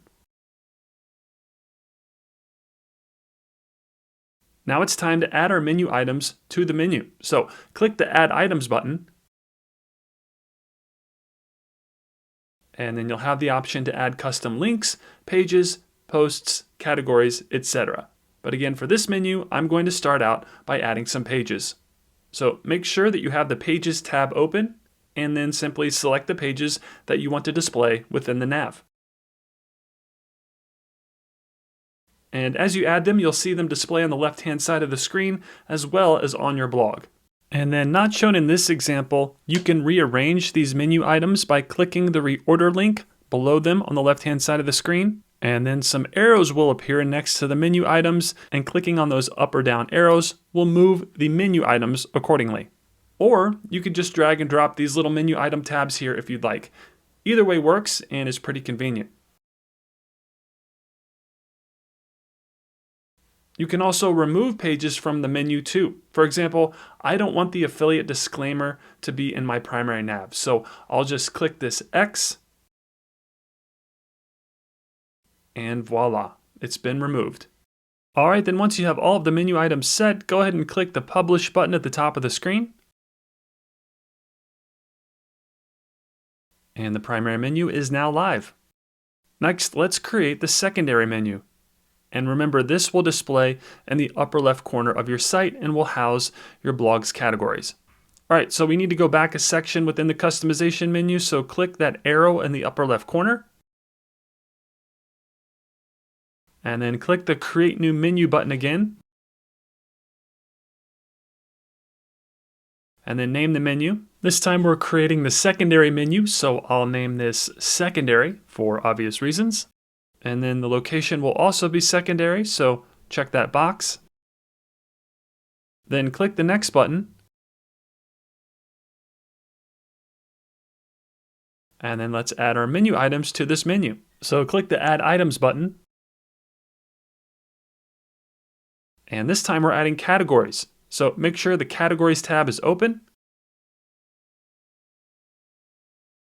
And then select the categories that you want to appear within the menu. And you'll just click on the menu items that you want to add, like so. Then feel free to rearrange them if you'd like. And then for some reason, it's only showing 2 categories in the preview of the menu, but whenever we publish it, it'll show all 4. So let's go ahead and do that. So at the top of the screen, click the Publish button.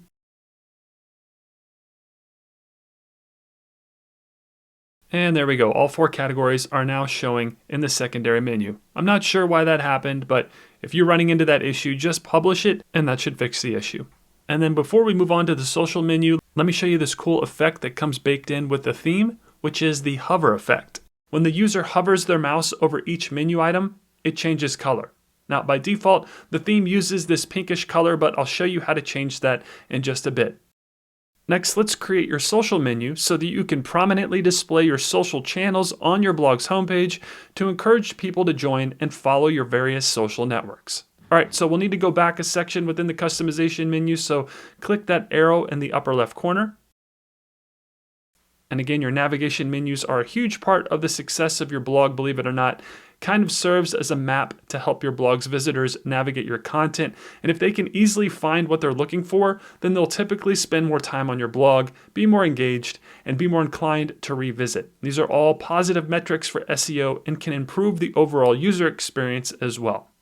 And let's move on and add your social icons to your blog so that your blog's visitors can easily access your social networks and you can begin to grow your social following.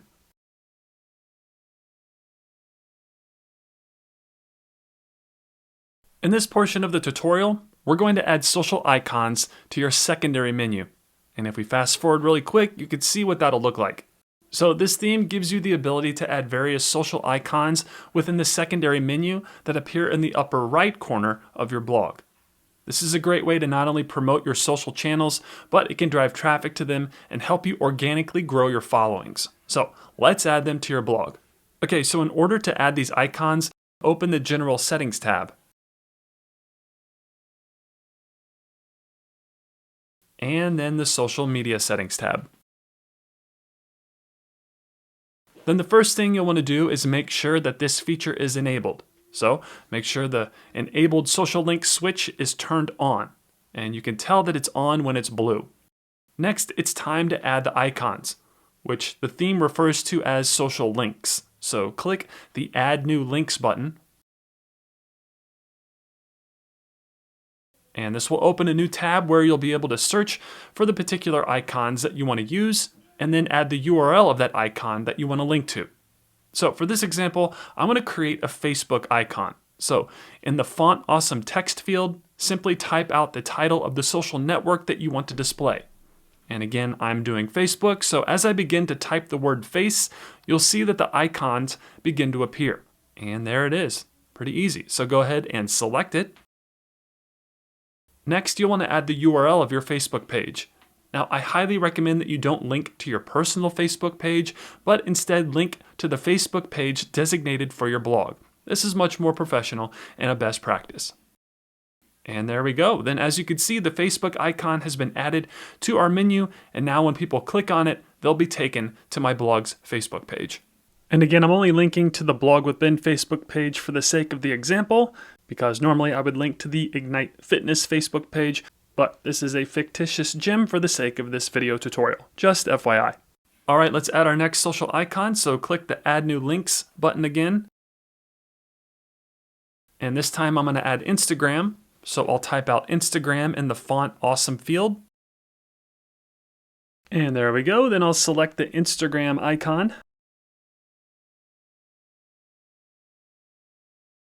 And then this is where you would add your Instagram URL. However, for the sake of time, I'm just using a hashtag so that the icon will show up in our demo. And perfect. We have our second icon. And then instead of making you sit through me adding the remaining icons, I'll speed through this really quick. All right, after you've added all of your social icons and links, go ahead and click the Publish button to make these changes live. And then let's exit out of the customization menu to take a look at our new social menu. So click the X in the upper left corner to close the customization menu. And as you can see, the icons in the upper right corner of our blog look great. And when the user hovers their mouse over them, there's this cool hover effect changing their color. This not only looks professional, but it's a great way to promote your social networks and grow your audience. And then I forgot to point out that this social menu also appears in the footer of your blog. This is a great tactic to drive traffic to your social channels and adds a level of convenience to your blog so that your visitors don't have to scroll back to the top of the screen to access your social profiles. I love it. All right, moving on. Next, let's begin designing your blog by setting the primary color of your site.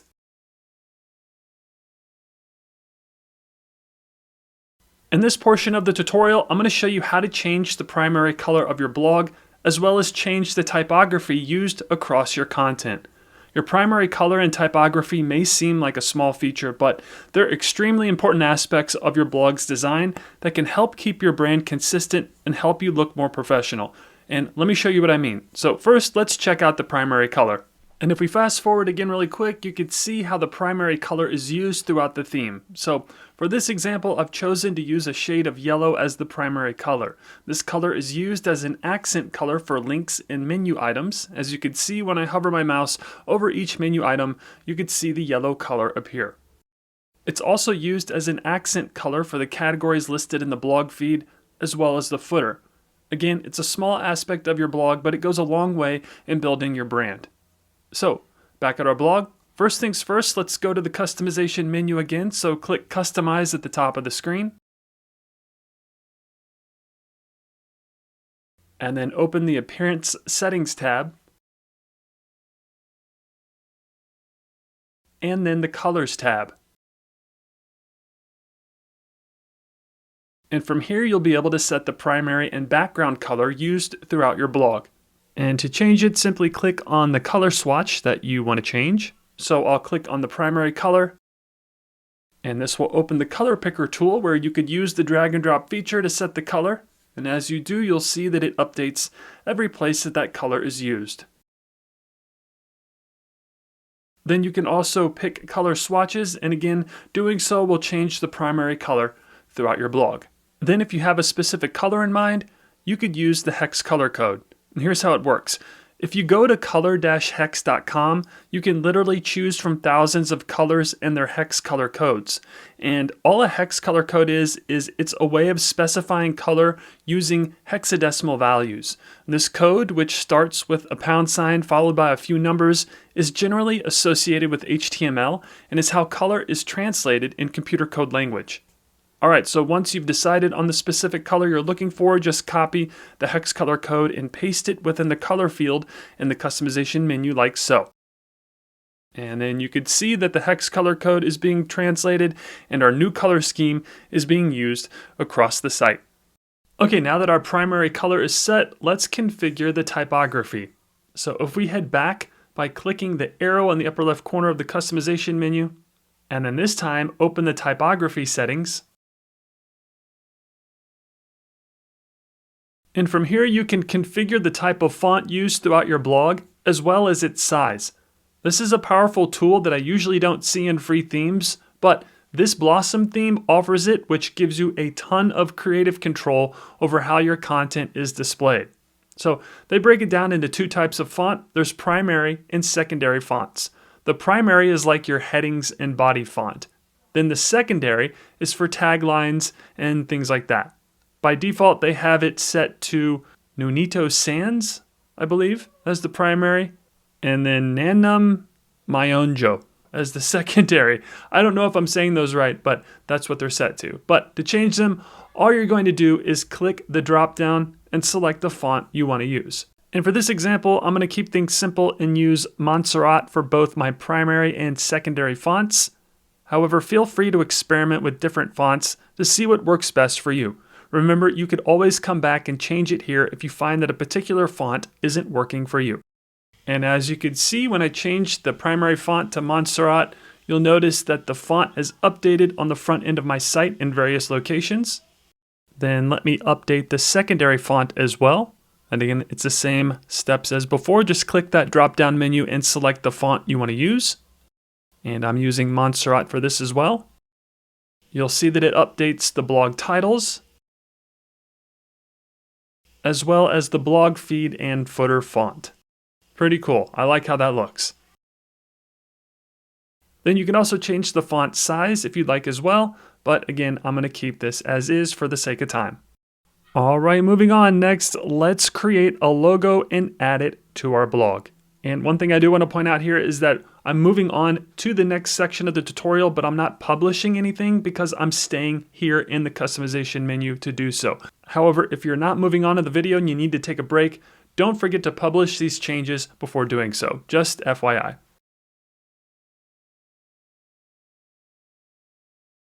In this portion of the tutorial, we're going to start designing your blog by creating a logo and site icon. Now, by default, the theme uses your site title and tagline in a few places, one being at the top of your blog. And this can act as your logo and can be edited to say whatever you want.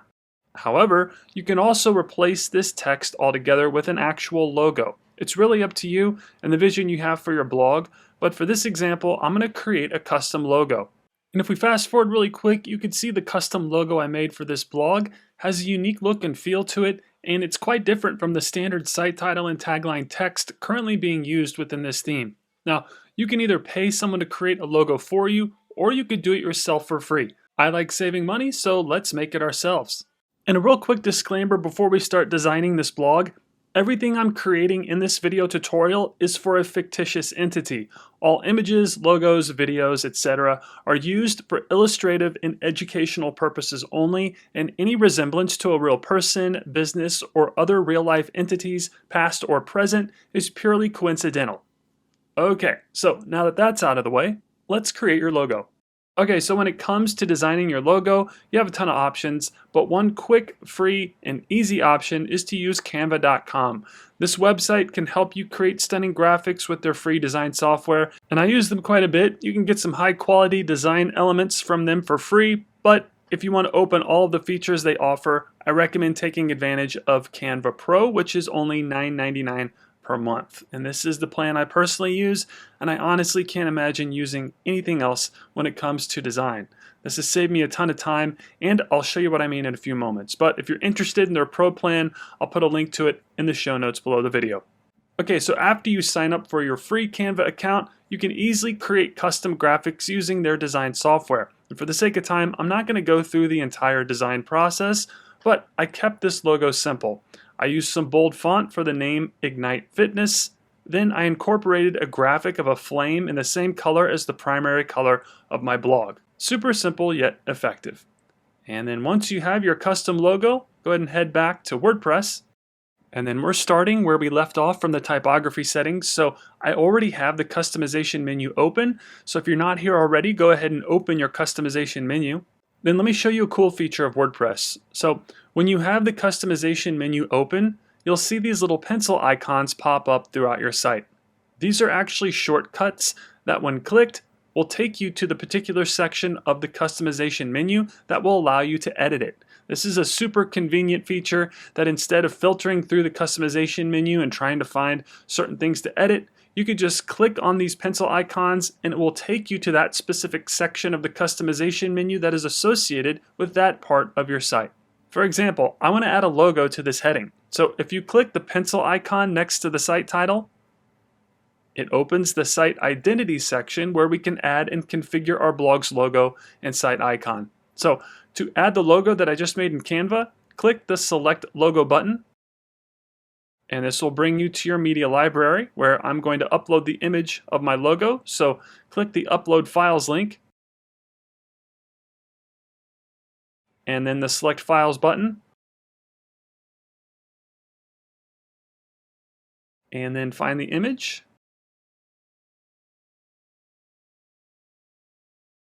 There we go. And then even though our design is technically for design only, I still add the title and alt text. This is just a good habit to get into when adding your images to your site. Then click the select button.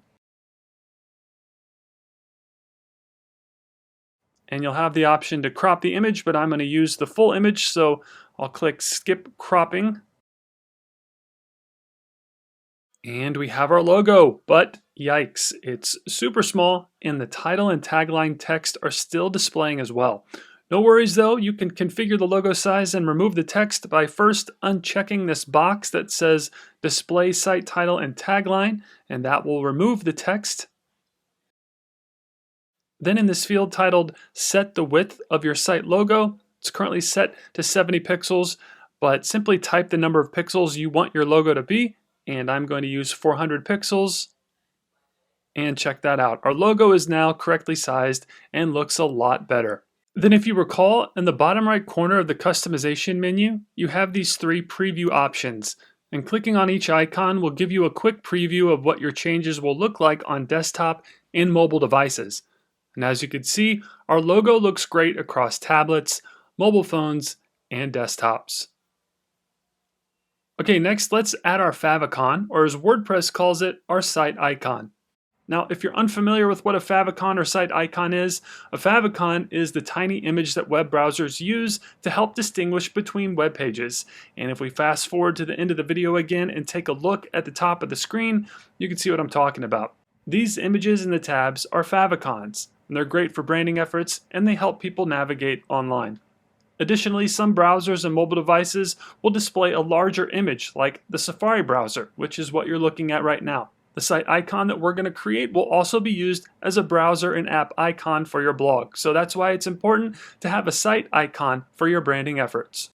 Now, before you choose your site icon image, keep in mind that WordPress recommends that you use an image that's at least 512 pixels wide and tall. That's because the image will be used for your favicon and app icon. And you can easily create your own site icon with, you guessed it, canva.com. This website can help you create stunning graphics with their free design software. And as I mentioned before, I use them all the time. You can do some real high quality design work with them for free, like creating your site icon. And again, keep in mind that when you're designing your site icon, you'll want to make sure it's 512 by 512 pixels. And as you can see, Canva allows you to quickly make custom sized images on the fly. Super cool.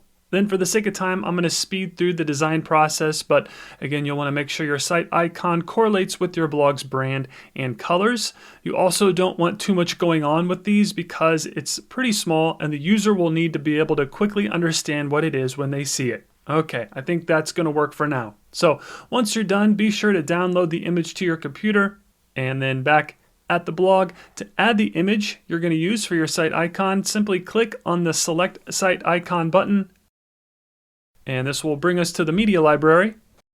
Again, this is where we'll upload and store images that we're going to use on the blog. So go ahead and click the Upload Files link, and then the Select Files button, and then find the image that you want to use on your computer. There we go. Then once it's done uploading to the media library, don't forget to add the alt text and title. Again, I know this stuff seems tedious, but it's good for SEO. There we go. Then go ahead and click the select button. And then check that out. We get a nice little preview of what it will look like as a favicon and a site icon once it's published. So to publish this and make these changes live, click the publish button towards the top of the screen there. And then let's exit out of the customization menu by clicking the X in the upper left corner of the screen, and we'll take a look at this new site icon. And if we zoom up to the browser tab, you'll be able to see our new favicon or site icon.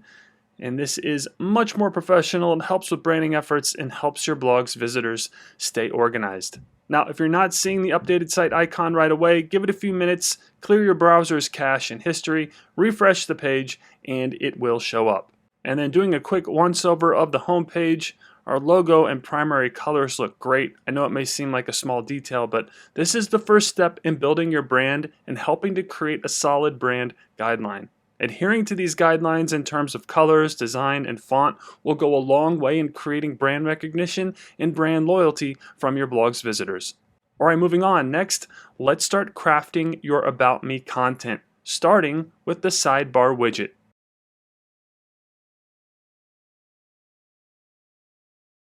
In this portion of the tutorial, we're going to start crafting your About Me content, and this will include the About Me section of the sidebar, which will look something like this when we're done, and then we're also going to be editing your About Me page a little later on as well. Both are great ways to not only introduce yourself to your audience, but they create trust and they build a relationship with them as well. And again, the About Me content is a great way to do that. So first, let's start with the sidebar and add the author bio widget.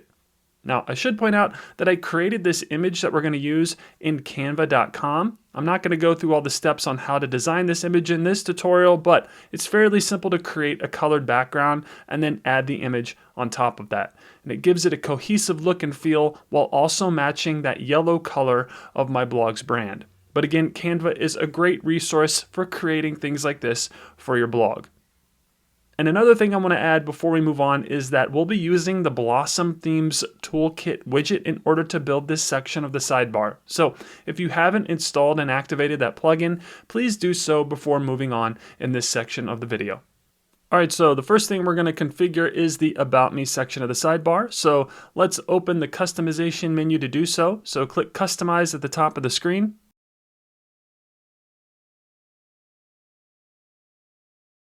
Then open the Widgets tab, and then the Sidebar tab. And in this particular example that you're viewing right now doesn't have any widgets installed. However, your Name Hero installation of WordPress more than likely installed some placeholder widgets that would look something like this. So if you're seeing widgets here in your customization menu, you'll want to remove them. So to delete these widgets, simply open them up by clicking this little arrow on each one, and then click the red remove link, or it may even say delete. But either way, click that red link, and you'll see the widgets disappear one by one in real time on the front end of your blog. Pretty cool. All right, so now we want to add a widget. So to do so, click the Add a Widget button, And then you'll see all of the widgets that you can add to your sidebar listed here on the right.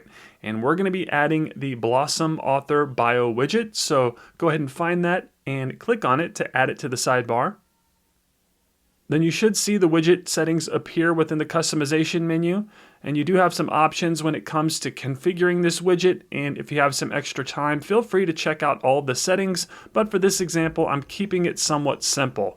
So the first thing I'm going to add is the title, and this will appear above the widget in the sidebar. So in the title field, type what you want it to say. And I'm just going to title this About. There we go.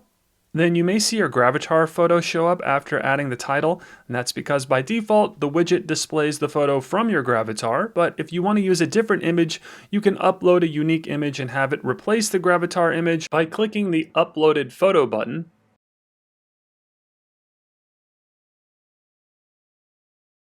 And then click the Upload button, and this will take you to your media library, where you'll click the Upload Files button,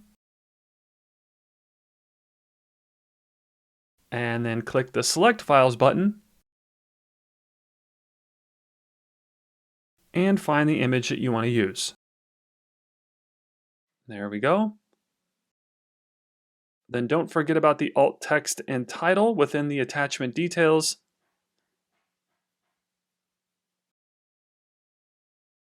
Then once those are filled out, click the Select button,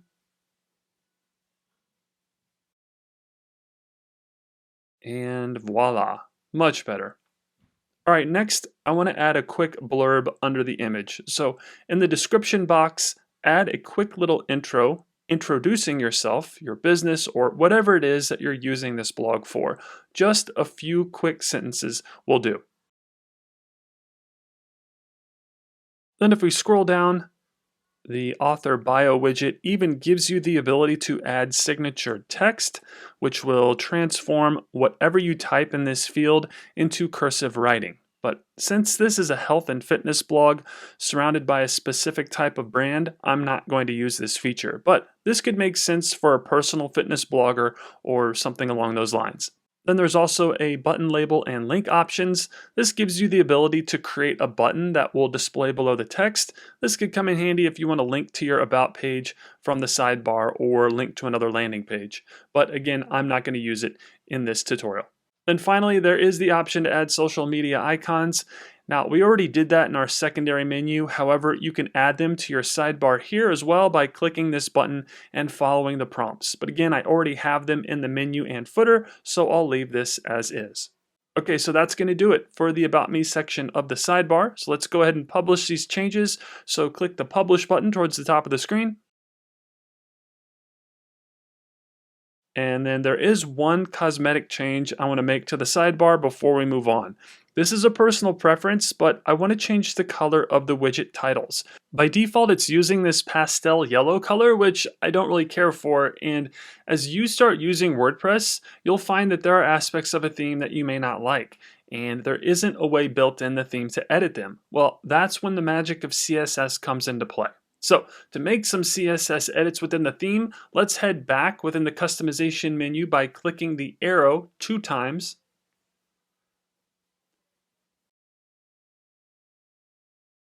And then open the additional CSS tab. And this is where we can quickly add CSS snippets of code whenever we want to make a change that requires some additional coding. This is an amazing new feature that WordPress added a few updates ago, and it really comes in handy whenever you want to make design changes that require CSS.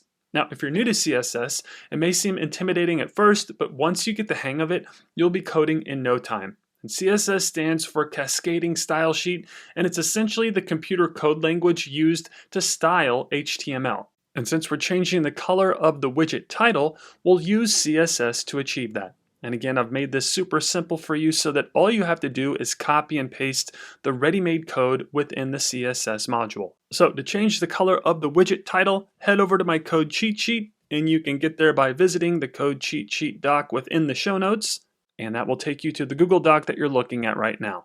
And as I previously mentioned, this document contains CSS code that will allow you to make modifications to your blog. One of them being to change the color of the widget title within the sidebar.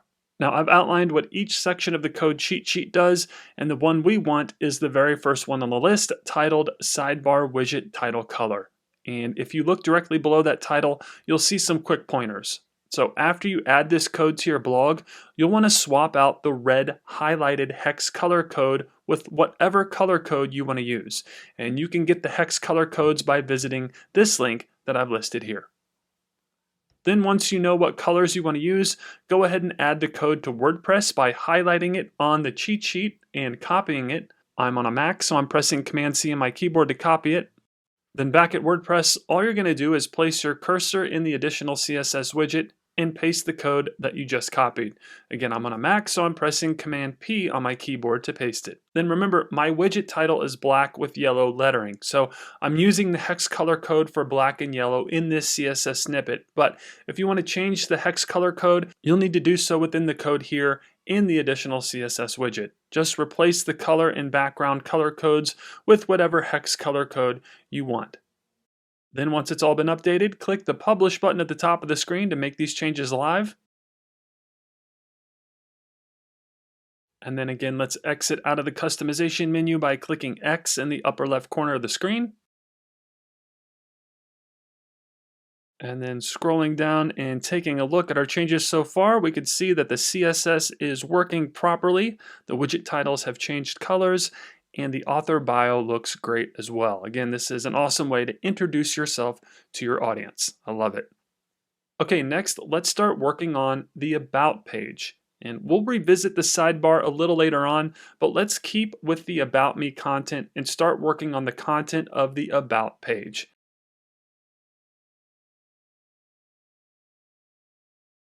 In this portion of the tutorial, we're going to start creating content for your About page. And if we fast forward really quick, you'll get a better idea of what we'll be making. So your About page is not only a great place to introduce yourself, but it also serves as a way to communicate your mission and vision to your blog's readers.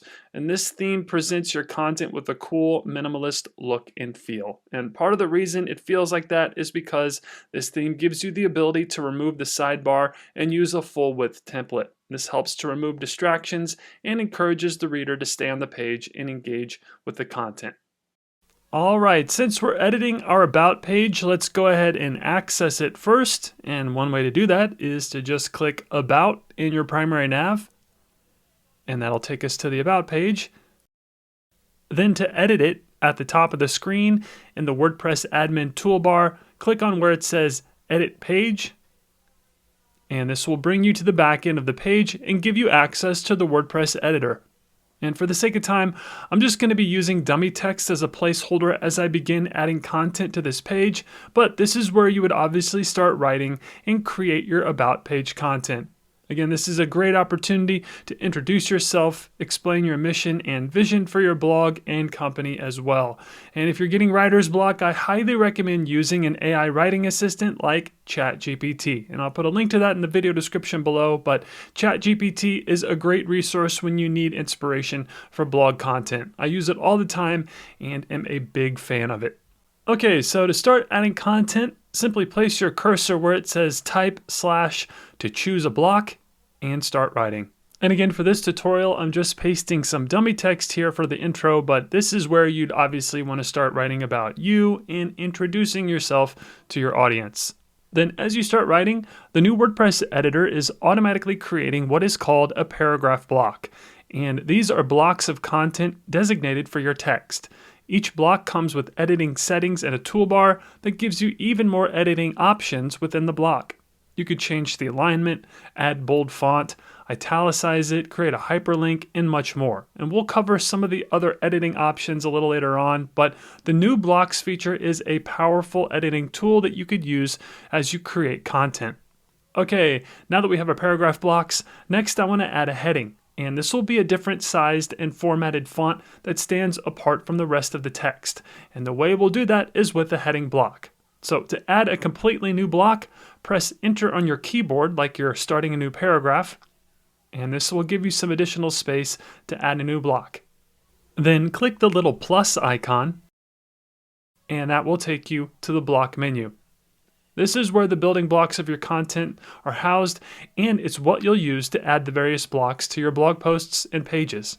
And by default, this little pop-up menu will display 6 blocks, but you can always search for specific blocks using the search bar or by clicking on the Browse All button. And this will open up an additional block menu and allow you to browse all of the additional blocks that are available for you to create content with. Okay, so we want to add a new heading within our content, so find the heading block and click on it to select it. Should be one of the first ones listed there. And we now have a heading block. Then to add your heading, place your cursor within the block and start typing. So this heading is going to be about the mission of the blog, so I'm just going to title this Our Mission. There we go. Then just like our paragraph blocks, you'll have the ability to edit the heading block even more within the editing toolbar at the top of the screen, but I'm leaving it as is and will add more content below the heading. So go ahead and hit enter on your keyboard to create some more space, and then click the plus icon to add a new block of content. And this time I'm going to add an image. So find the image block and select it. Then from here, you'll have the ability to upload a new image, add from your media library, or insert from a URL. I'm actually going to use an image that I've already uploaded to my media library, so I'll select Media Library. And this will take us to the media library where you'll select the image you want to use. So I'll go ahead and click on the image to select it. And then click the select button in the bottom right corner. And check that out, we now have an image within the content of the page, but it's pretty huge. So let's resize it. And this is one of the many reasons why I love the new WordPress block editor. Instead of having to resize this with CSS or HTML, you could do it all here within the editor with a few clicks of the mouse. So to resize this image, you have a few options. You could use the block settings on the right-hand side of the screen. Here you could play around with specific dimensions to see what works best. Or you can use these little balls located on either side of the image block. Simply click on them and hold your mouse down, then drag the edge to your desired size. Pretty cool and convenient, I might add. And there we go. I like that size. Next, we're going to have to wrap the content around this image. So I want the image to be aligned to the left of the content. This will push the image towards the left-hand side of the screen and allow the text to essentially wrap around the image. So to do so, click on the image to select the block. And I know it looks like there's already white space to the right of the image, but we still need to align it to the left so that the text actually wraps around it. So this time within the toolbar at the top of the screen, click on this little icon that has the 3 lines. This is the alignment icon. And then select Align Left from the dropdown. And I know it doesn't look like much has changed, but this time when you click on the actual image block and then press Enter on your keyboard, WordPress creates space for the next block, and since we just align the image to the left, the new block starts directly next to the image on the right-hand side of the screen. Then when we start typing, the text wraps around the image and looks super clean. Love it. And feel free to add more sections of content to this page and even add different types of blocks if you want, but for the sake of time, I'm going to move on and add the featured image to this page. And if you're new to the concept, a featured image can be described as the image that visually represents your blog post or page on social media. It's also the image that's above the content on our page and is used in the blog feed if it's attached to a blog post. Now, I used Canva.com to create my featured images for this blog.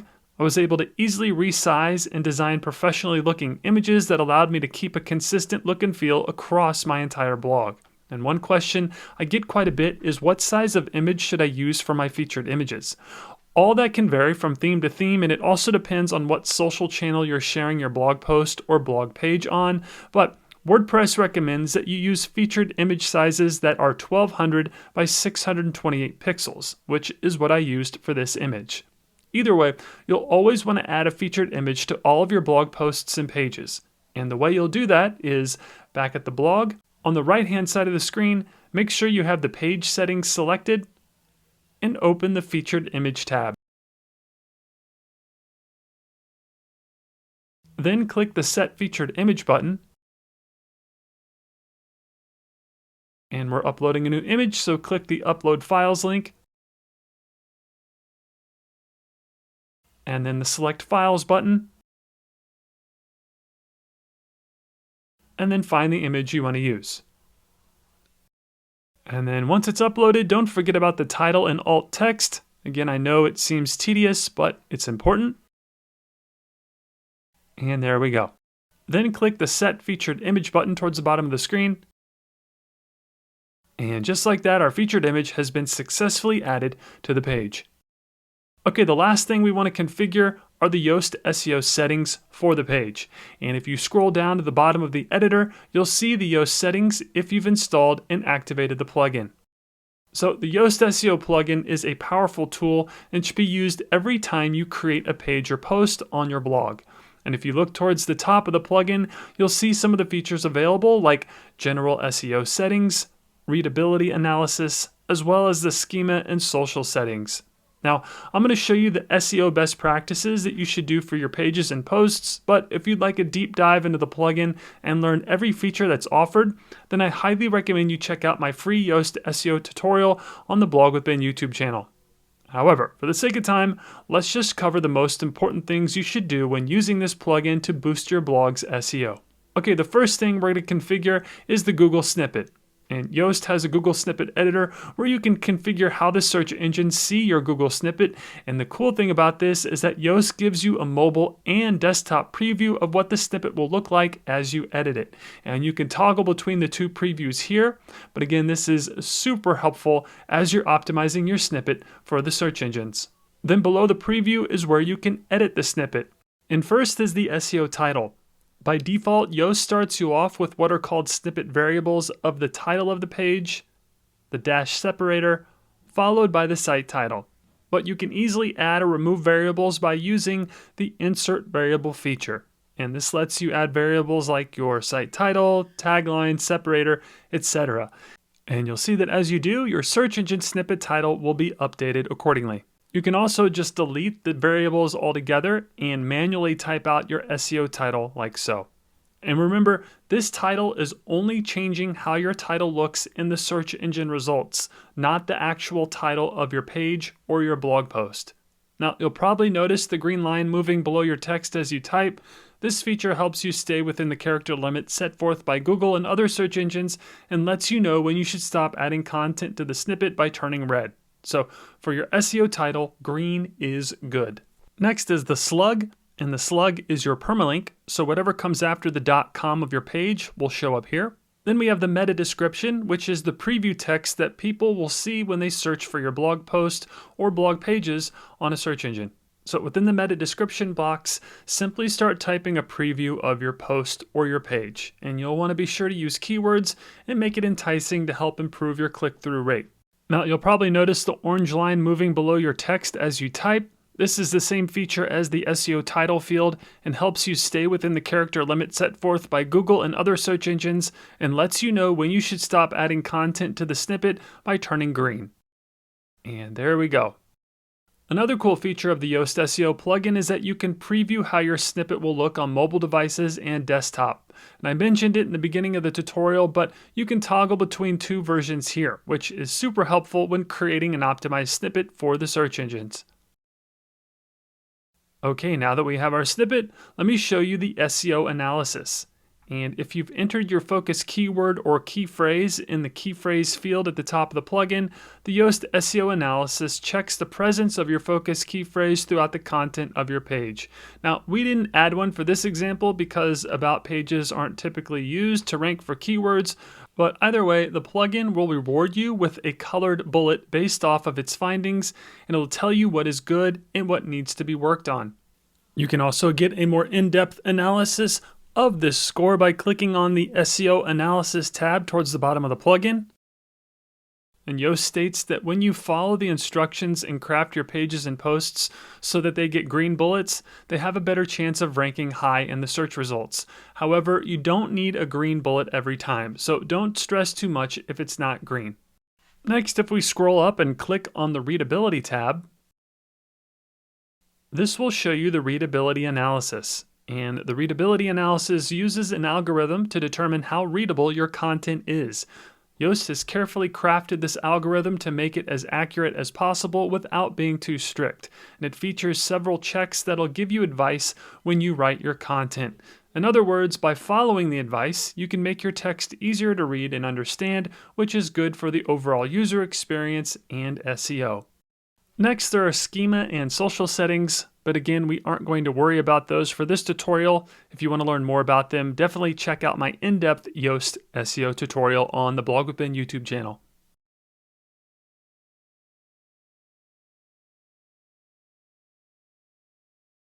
And then scroll to the bottom of the plugin. You have the option to add a related key phrase, set the cornerstone content, and there are some advanced settings as well. Again, we're not going to cover these features in this tutorial, but I highly recommend that you check them out and watch my in-depth Yoast tutorial to learn more whenever you have some extra time. Okay, that's going to do it for the Yoast SEO settings. And the last thing we're going to do for this page is change the layout of it by selecting one of the layout icons. Now, if you just want to use the default layout, which is the 2-column layout with the sidebar on the right-hand side of the screen, then don't do anything right now. But for this example, I'm going to remove the sidebar and make this page full width. So I'll select the full width center icon. And then I had to update these changes in order for the new template to take effect. So let's click the update button in the upper right corner of the screen to make these changes live. And there we go. You should get a notification that the page has been updated. Then click the view page link to take a look at it.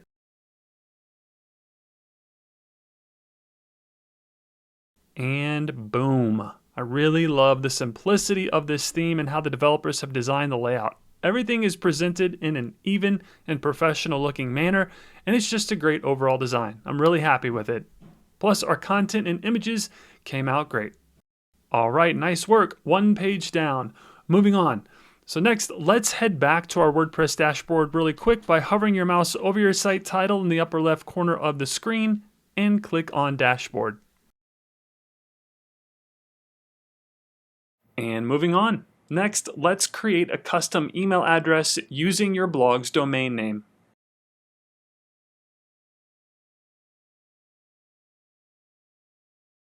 In this portion of the tutorial, we're going to create a custom email address using your domain. And I know it may seem like we're jumping around since we just started creating content, but now we're creating an email address. But that's because we need a custom email address using a domain name in order to properly set up your contact form and contact page. Now, one of the many benefits of having a WordPress blog hosted by NameHero is that you can quickly create a professionally branded email address using your blog's domain. This is important for a lot of reasons, but it's great for branding, presenting yourself professionally, and it will help with email delivery issues when it comes to your email marketing strategy. Luckily, NameHero has a quick and easy webmail setup process. So let's get started. Okay, first things first, you'll want to head over to your NameHero client dashboard if you aren't there already. Then from here, open your cloud product and services, and then click on the hosting plan to open the product details. Then click on either one of the email account links, and this will take you to your webmail management section where you can manage, add, and create email addresses using your domain. Again, this is important for a lot of reasons, but it also helps you look more professional. If you're serious about your blog, I highly recommend setting up an email account that uses your domain. And here's how to do that. So go ahead and click the Create Email Account button. Next, you'll be presented with a little pop-up where you'll create your email handle, password, and quota amount. So in the email field, type what you want your email address to be and make sure you have the correct domain selected in the drop-down to the right. So this email address will be hello at whatever your domain is. Then below that, create a password. You can create one manually or click the Generate button to have them generate a strong password for you, but be sure to write this down or save it somewhere important just in case. And finally, you'll select your quota amount. And your mailbox quota determines the amount of disk space that the account may use to store emails. A good rule of thumb is to start small and change the amount as you grow. So 250 to 500 megabytes is a good starting place. All right, now that everything is filled out, go ahead and click the Create button.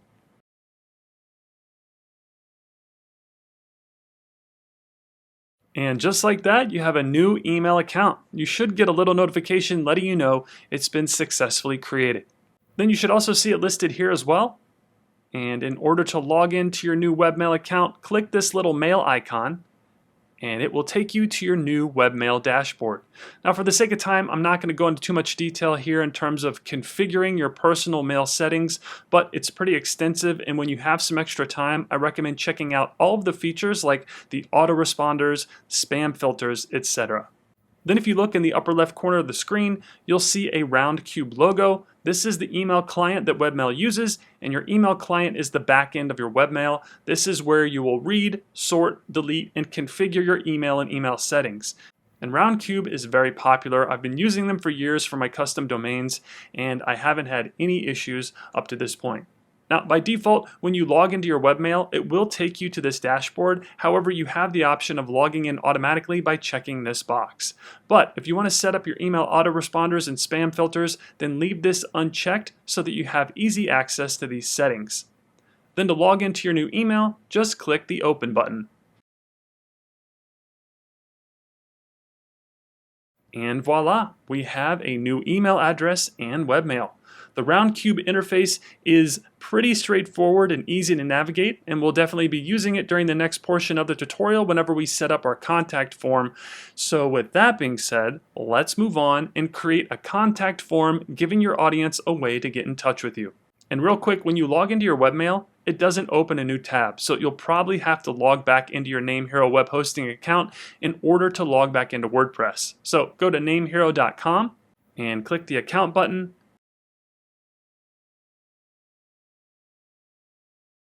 And then open the cloud product listing and select your product.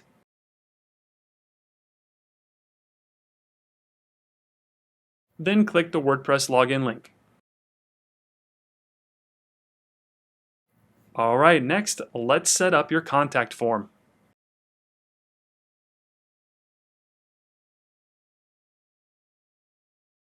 In this portion of the tutorial, we're going to add a contact form to your blog, giving your audience a way to get in touch with you.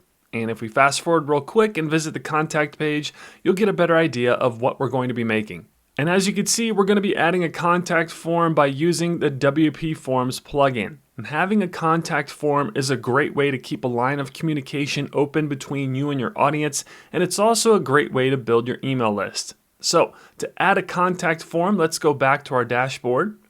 And like I said, we're going to be using the WP Forms plugin. And this plugin came pre-installed when we initially set up our blog, but if you don't have the WP Forms plugin, be sure to install and activate it for this part of the video. Okay, so the first thing we need to do is to configure the plugin so that it's GDPR compliant.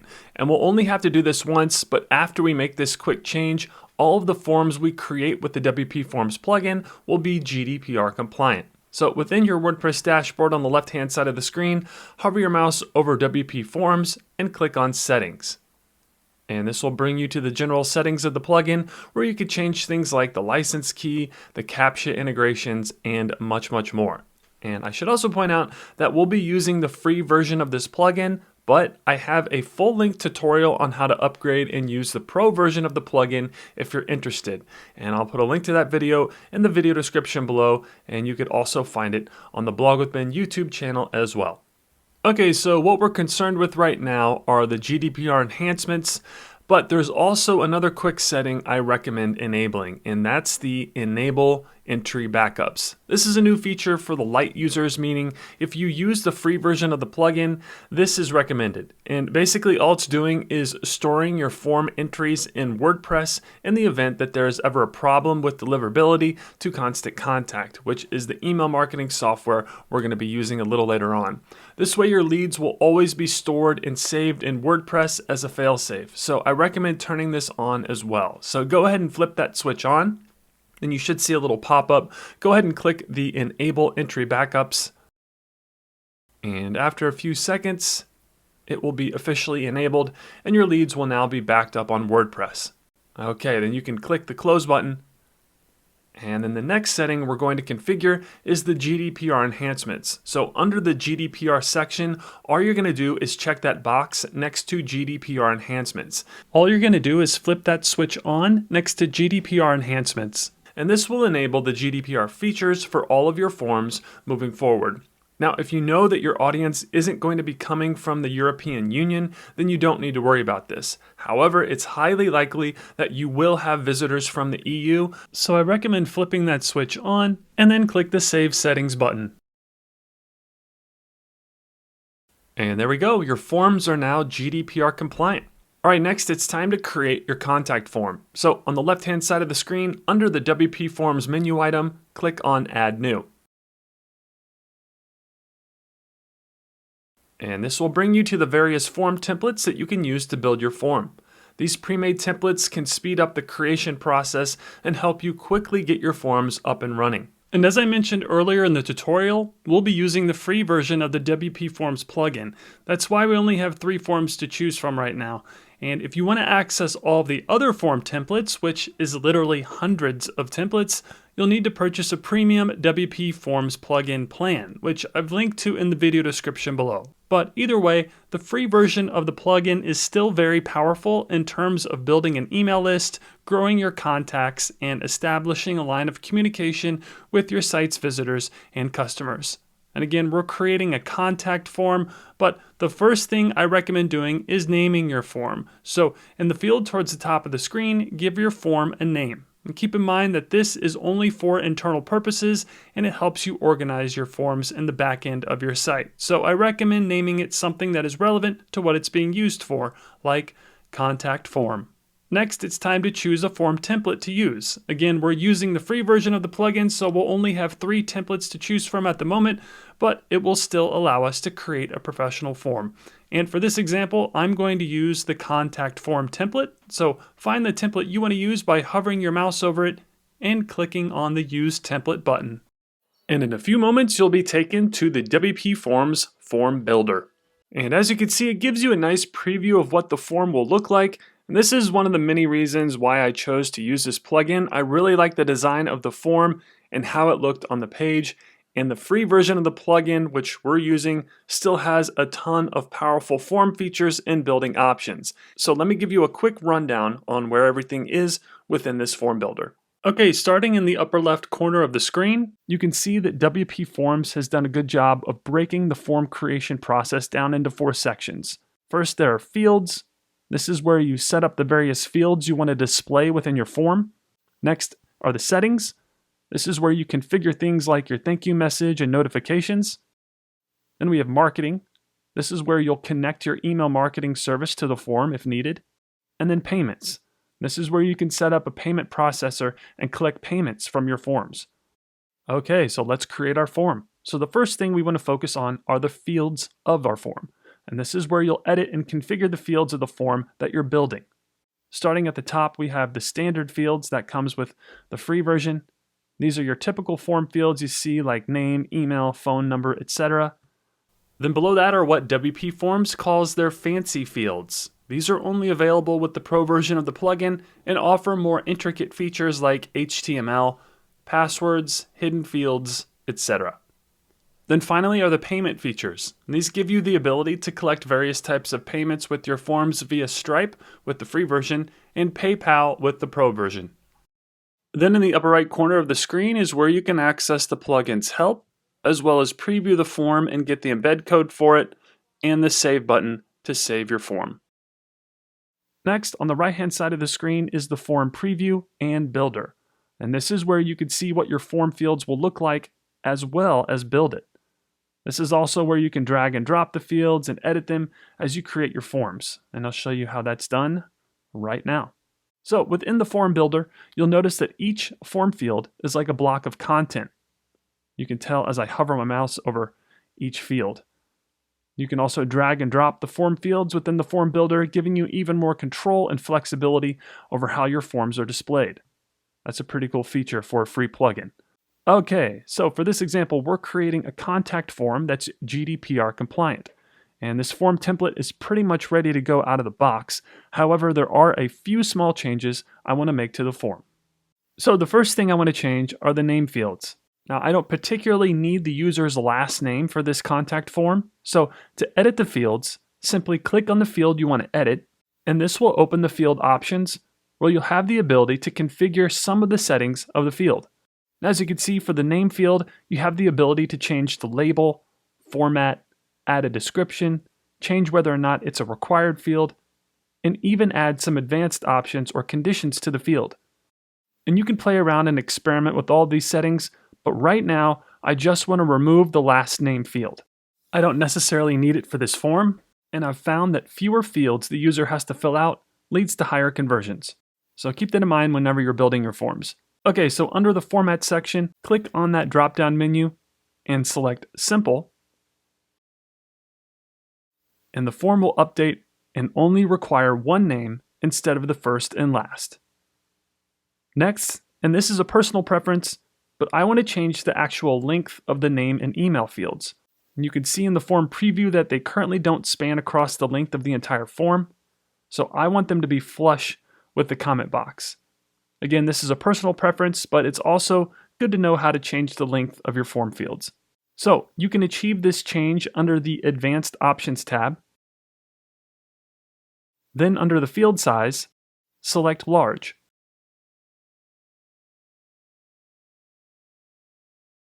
And you'll see the name field span across the entire form. Then I'm going to do that for the email field as well. So click on the email field in the preview to bring up the field options, and then follow the exact same steps. Open the Advanced Options tab, and change the field size to large.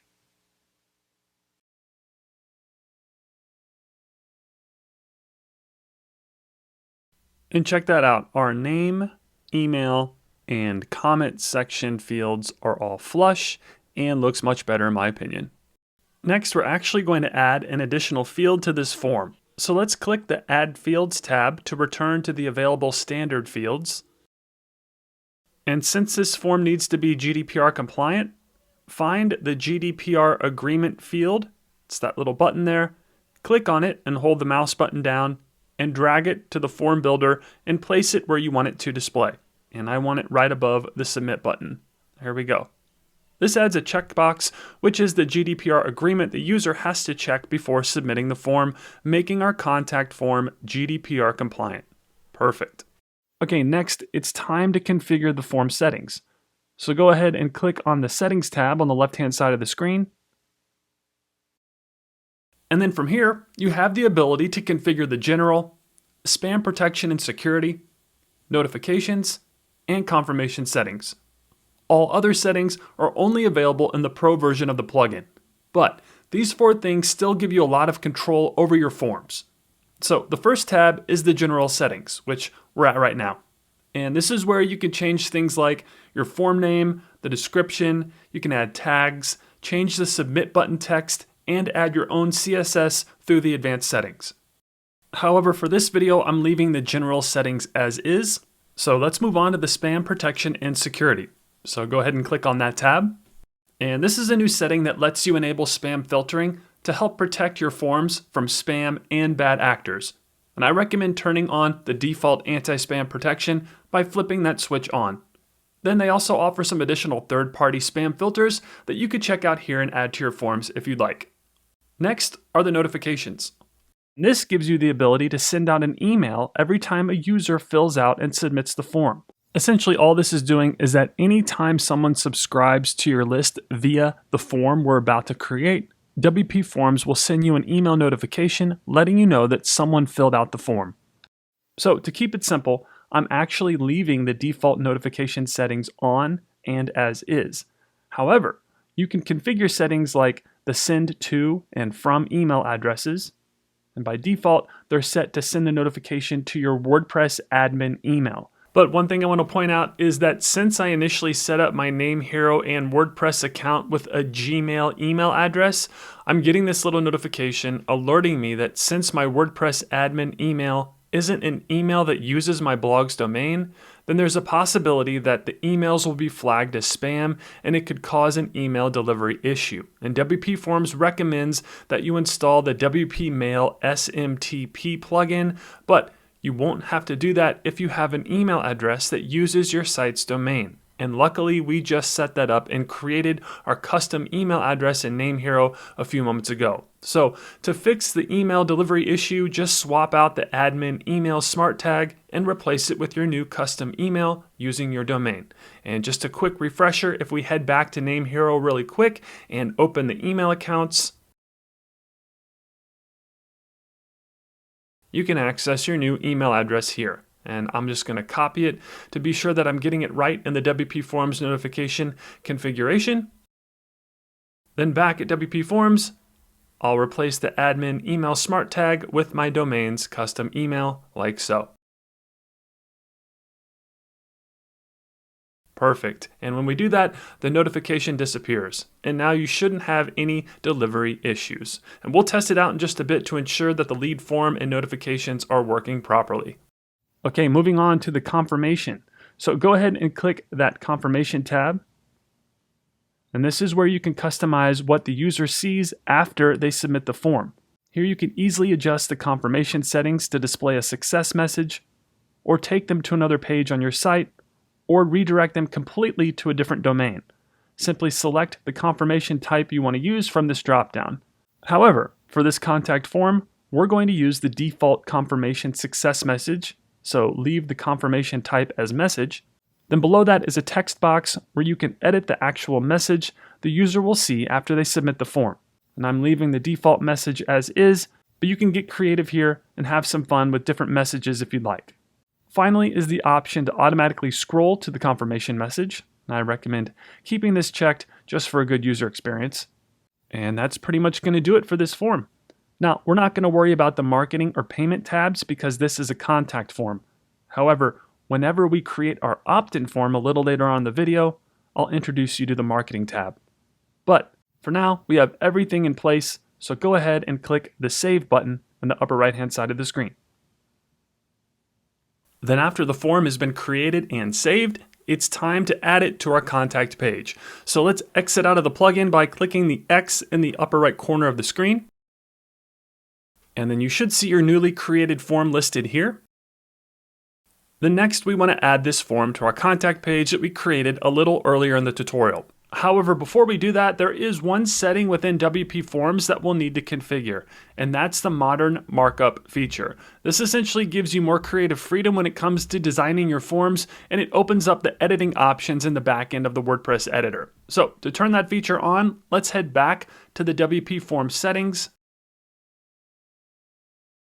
And this time where it says Use Modern Markup, flip that switch on. And there we go. Then click the Save Settings button at the bottom of the screen. And you should get a notification that the settings were saved. Perfect. Now we can move on to our contact page and add the form to it. So to access that page within your WordPress dashboard, hover your mouse over Pages and click on All Pages. Then find the contact page and click the edit link. And this will bring you to your WordPress editor. Now it's time to add some content to this page.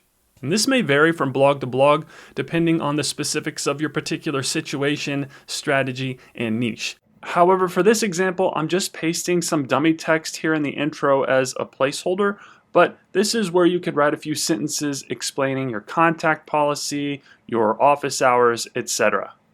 And there we go. Next, it's time to add the actual contact form. And the way we're going to do this is with the new WP Forms block.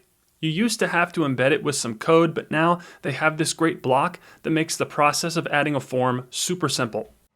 So to add a new block, click that plus icon. And within the block pop-up menu, search for WP. And there it is, WP Forms. So go ahead and select that. Then within the block, there's a drop-down menu where you'll select the form you want to use.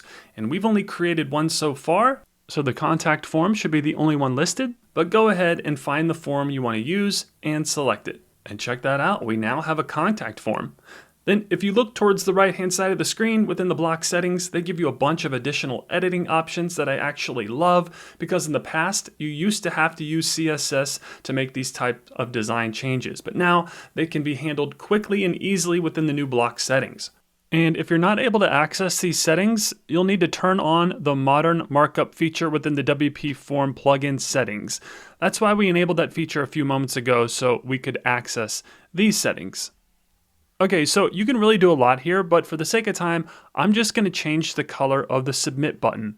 For example, the submit button color is blue by default, but I want to change it to a color that matches my site's overall brand. So within the button styles section, click on background color,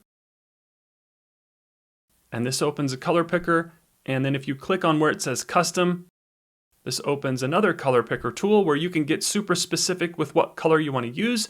You can use your mouse to choose the color, or you can enter a specific hex color code if you know it. But either way, this is a lot easier than what you used to have to do in order to change the button color.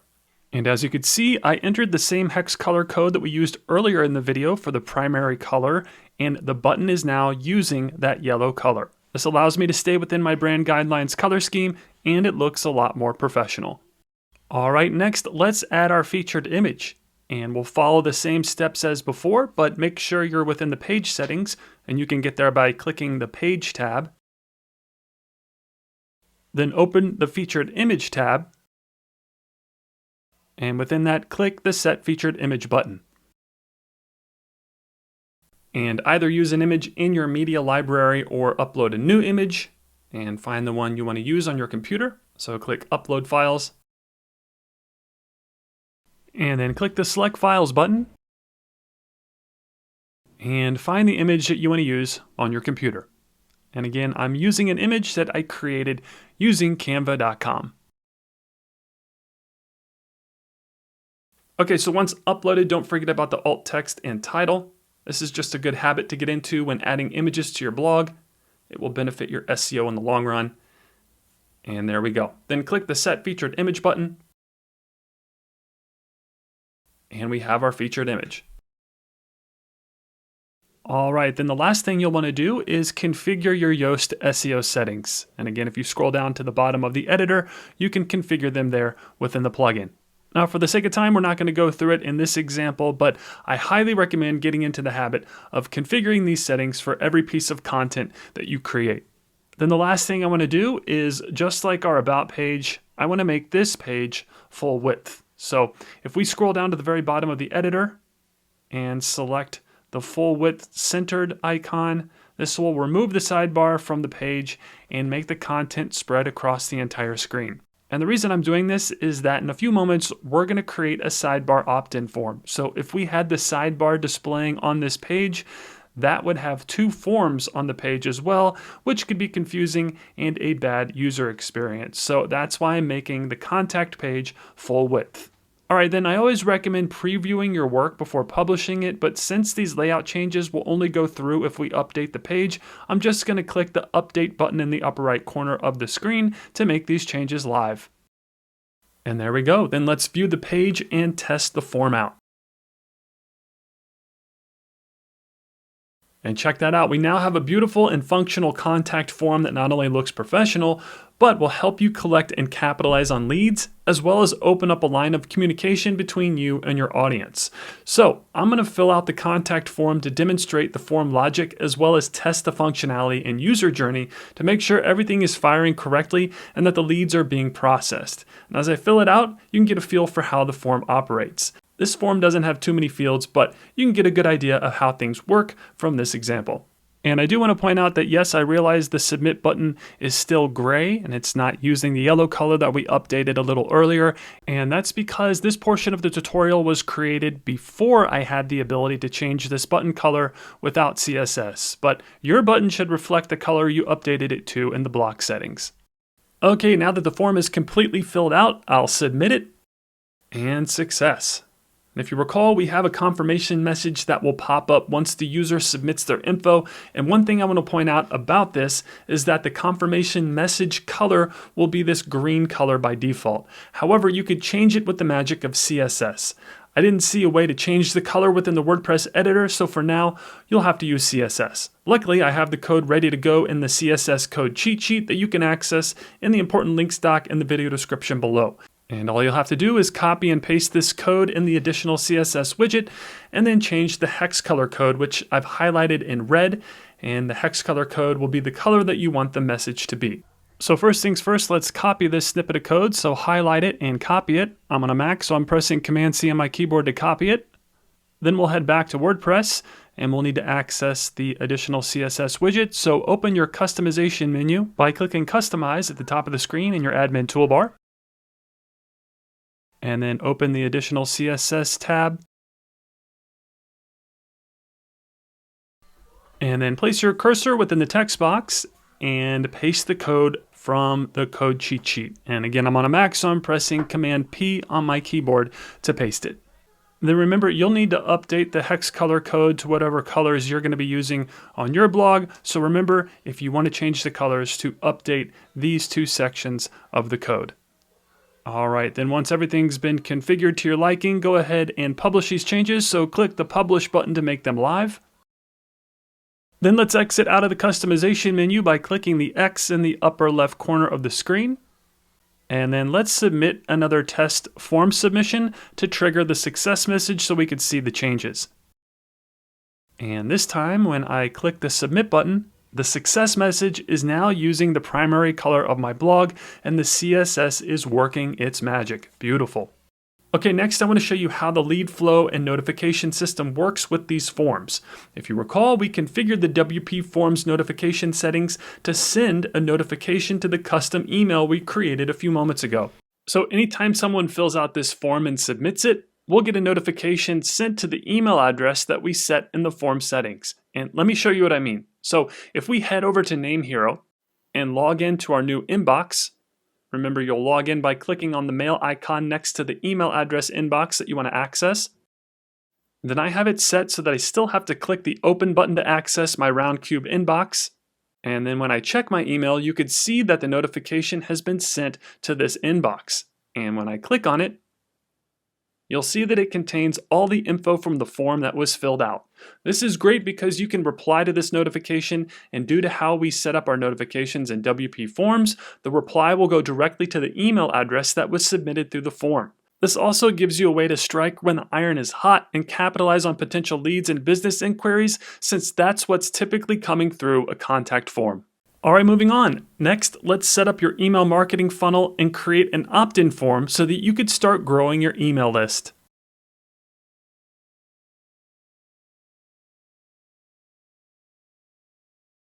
In this portion of the tutorial, we're going to build your following and grow your email list with email marketing. And the way we'll accomplish this is by adding and configuring an email opt-in form to your blog. And if you're new to the concept, here are the basics. We'll create an opt-in form using WP Forms. We'll then connect it to an email marketing platform called Constant Contact. We'll then add that opt-in form to various locations on your blog.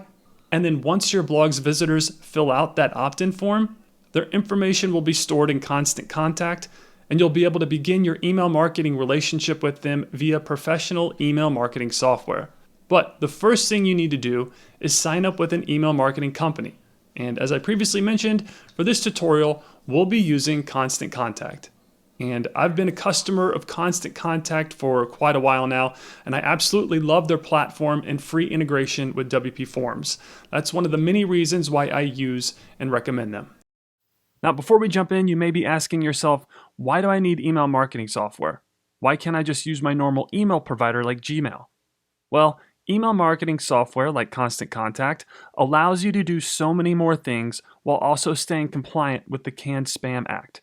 Now, as you can see with Constant Contact versus Gmail, you have so many more features with Constant Contact that will allow you to efficiently collect, grow, and market to your audience. Because that's what this is all about. The goal here is to grow your email list so that you can expand your blog's reach and have a larger audience to monetize. They always say the money is in the list, and Constant Contact gives you everything you need to effectively grow your email list. Plus, Constant Contact is offering a 60-day free trial with no credit card required. And if you use my affiliate link within the important links doc in the show notes, which is blogwithben.com/constant-contact, you can test drive their email marketing platform for 2 whole months to see if it's a good fit for you and your audience. Just enter your email address here at the landing page, and you'll gain access to the free trial, and you can begin to grow your email list with Constant Contact. And again, I highly recommend them and encourage you to take advantage of their 60-day free trial. If after the 60 days you find that you want to keep using them, then you can easily get started with their Lite plan for only $12 per month. Now they also offer a standard package, which is what I'll be using in this video, and that's $35 per month, but if you're just starting out, the Lite plan for $12 per month can help you grow your email list and get started with email marketing. So with that being said, let's build our opt-in form and set up our email marketing funnel so that we could start building and growing your email list. Okay, so I'm going to log into my account really quick. And then obviously in a few moments, you'll be taken to your Constant Contact dashboard, which is what you're looking at right now. Now, for the sake of time, we're not going to do a deep dive into Constant Contact in this tutorial, but we are going to cover the basics. If you want a more in-depth intro into this platform, then I recommend checking out my Constant Contact tutorial that you can access on the Blog with Ben YouTube channel. I've also linked to it in the video description below. But one thing I will cover right now is if this is your first time setting up your Constant Contact account, you'll need to verify your email address. This is an easily overlooked step, but you won't be able to reply or send emails until you do this. So, simply check the inbox of the email that you used to sign up with and look for the verify your email address email from Constant Contact. It'll look something like this. And all you're going to do is click the verify email button within that email. And in a few moments, you'll be verified and you can now use this email address as your from and reply to address in your Constant Contact emails. You can also add and verify additional email addresses if you need to by clicking the More About Verifying Email Addresses link, and you'll be able to learn more about that process. All right, moving on. Next, let's start building your email list. So click the Take Me to Constant Contact button to return to your dashboard. And let's create your first email list. This will be where you'll store the emails of people who subscribe and fill out your opt-in form. And it's the first step in building your list. So, to get started, click Contacts in your primary nav. Then from the drop-down, select Lists. And if you don't see Lists as an option, just select All Contacts. And this will take you to your contact management page.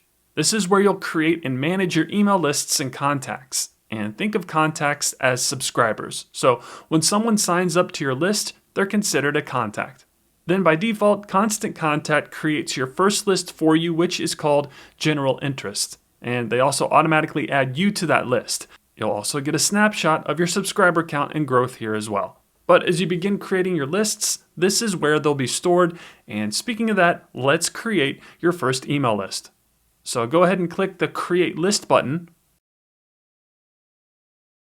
Then in the field provided, enter the name of your list. Now for this example, this list is going to be attached to an opt-in form that will live in the sidebar and promote a gym newsletter. So I titled this Ignite Fitness, but if I could rename it, I would probably name the list something that correlated with what the list was for, like Ignite Fitness Sidebar Form, just to help me stay organized. But either way, once you've named your list, click the Save button. And we now have our first email list. Next, it's time to create your opt-in form so that you could start collecting emails and growing your subscribers. All right, in this portion of the tutorial, we're going to build an opt-in form. This is an essential component to any successful email marketing strategy, and it allows you to capture emails and grow your audience. So let's head back to WordPress. And once again, we're going to be creating an other form using the WP Forms plugin. So within your dashboard, hover your mouse over WP Forms on the left-hand side of the screen and click on Add New. And since this is the second form we're creating, I want to name it to help distinguish it from our GDPR contact form that we created a little while ago. So within the name field towards the top of the screen, go ahead and name your form. And since this will be an opt-in form that will live in the sidebar, I'm going to title this Sidebar Opt-in Form. Then you have a couple options when it comes to what layout to use for this opt-in form, and I recommend testing different templates to see what works best for you. But for this example, we're going to be using the opt-in form template. Pretty straightforward. So go ahead and click the Use Template button. Then once again, I'm going to be changing the first and last name field so that it's just one name. So click on that field to open up the field settings. And from the Format dropdown, select Simple. Next, open the Advanced tab and change the field size to large.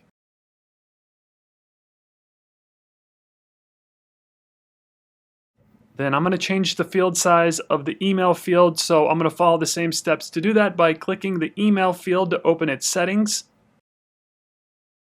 And then I'll open the Advanced tab and select Large for the field size.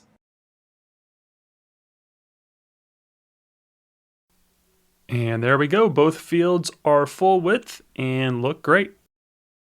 Next, I know that I'm going to have visitors from the EU fill out this form, so I'll need to add the GDPR compliance checkbox. So open the Add Fields tab,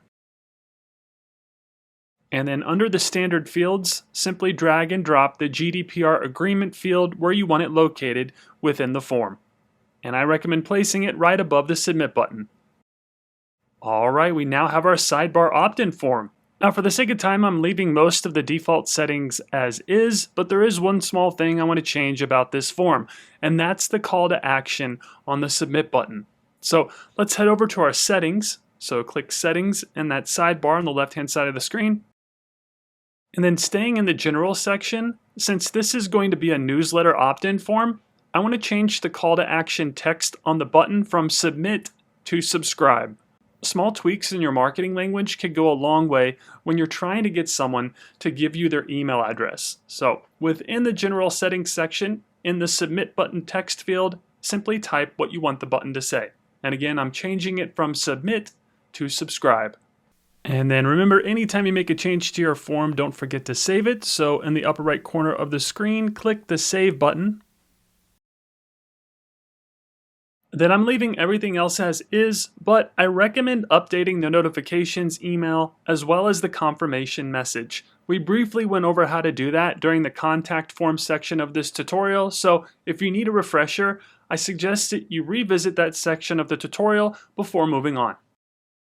And now it's time to connect this form to our list that we created in Constant Contact. This way, anytime someone fills this opt-in form out, their information will be sent to and stored within the Ignite Fitness sidebar list that we just created in Constant Contact. So to start that process, click on where it says Marketing on the left-hand menu. And this is where you'll connect your email marketing service provider to your form.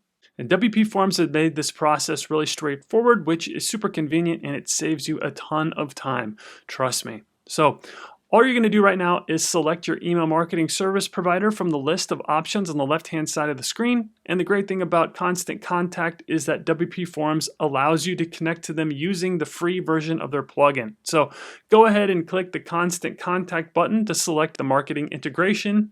And then next, it's time to connect the plugin to our Constant Contact account. So click the Add New Connection button, and then you'll be asked to name the connection. This is just how you'll distinguish between each connection within WP Forms. So I'm going to call this Ignite Fitness Newsletter, and then click OK.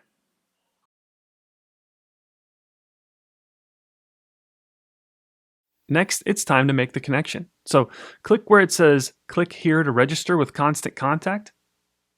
And then a pop-up should appear where you'll be asked to log into your Constant Contact account. So go ahead and enter your login credentials and click the login button. Then after logging in, you'll be asked whether or not you want to allow access to WP Forms. And we do. So go ahead and click the allow button.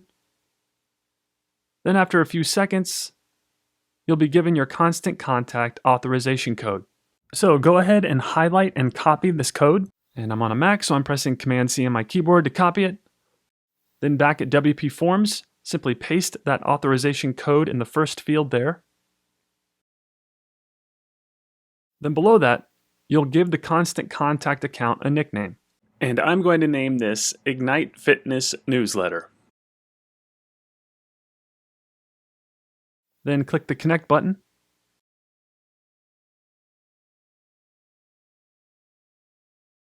Next, you'll want to configure the connection by first selecting the account and list you want to connect the form to. So I'm using the Ignite Fitness Newsletter account and connecting to the Ignite Fitness Newsletter list. Pretty straightforward. Next are the list fields, and this is telling WP Forms what information to send to Constant Contact. First is the email. So next to where it says email, click that drop-down menu and select email. Next is the full name. So click that drop-down and select name full. And there we go. Our opt-in form has been created and connected to our Constant Contact list and account.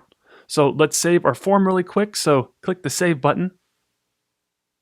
And since this form will live in our sidebar, we're going to use a widget. So we won't be embedding this form. So go ahead and exit out of the plugin. Next, it's time to add the form to our sidebar. So we'll need to access our customization menu. So let's visit our site. And then click Customize at the top of the screen to open the customization menu.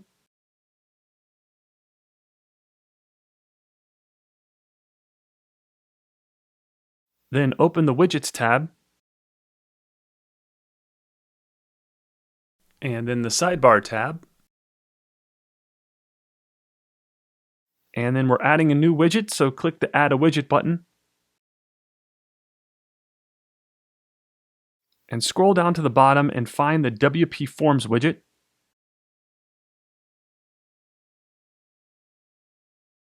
Then within the widget settings, you have the option to give your form a title. And this will display above the form and can serve as a way to entice people to subscribe and sign up. So I'm going to title this Gym Newsletter. Next, select your form from the dropdown, and we want the sidebar opt-in form. And just like that, the widget is working, and our opt-in form that we created in WP Forms is displaying beautifully within our sidebar. Now, one thing you may notice is the color of the submit button. By default, it uses this gray color, and I couldn't find a way to change it within the WP Forms plugin. So one way to quickly and easily change the color of the button in the sidebar is with some CSS. But first, let's publish these changes and save them. So go ahead and click the Publish button at the top of the screen. And then let's head back a couple slides in this menu to access the additional CSS widget. So click that arrow 2 times in the upper left corner.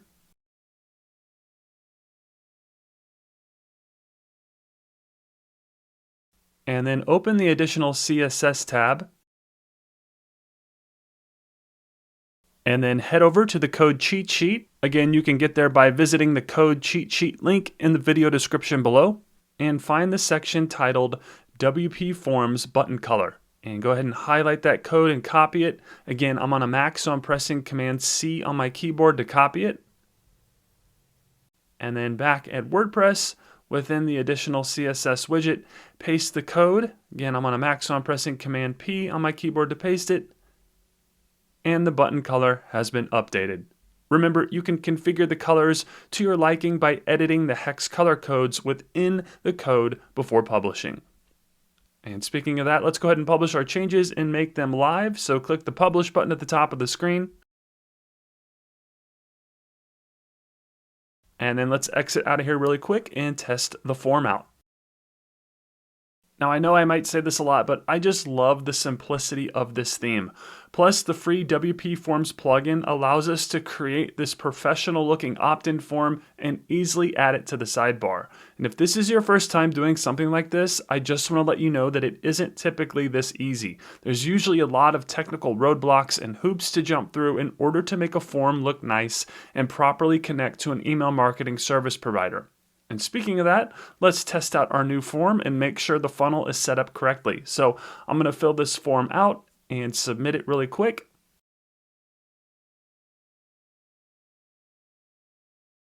And we get our confirmation message and it's yellow. Perfect. Then if we head over to Constant Contact and refresh our Ignite Fitness list, success. Our form submission has been captured and we are growing our email list with Constant Contact. So our email marketing funnel works. Now, the next step in this process is to create an automated welcome email that will be triggered every time someone signs up through this opt-in form and joins this list. Now, I'm not going to cover that in this video because it takes about 30 minutes to set up. However, I highly recommend that you check out my Constant Contact tutorial on the Blog with Ben YouTube channel. There, I will show you how to set it up and create your welcome email for this list. And this is super important because it will ensure that you're setting and meeting the expectations of your audience. And plus, having a welcome email is just a professional best practice, and it's super easy to do within Constant Contact. So after we're done building this blog, be sure to check out my Constant Contact tutorial so that you can ensure that your funnel is set up correctly. And I'll put a link to that video within the important links doc that you could access in the video description below. Okay, moving on. Next, let's publish a blog post so that you could start creating fresh and unique content for your blog's visitors.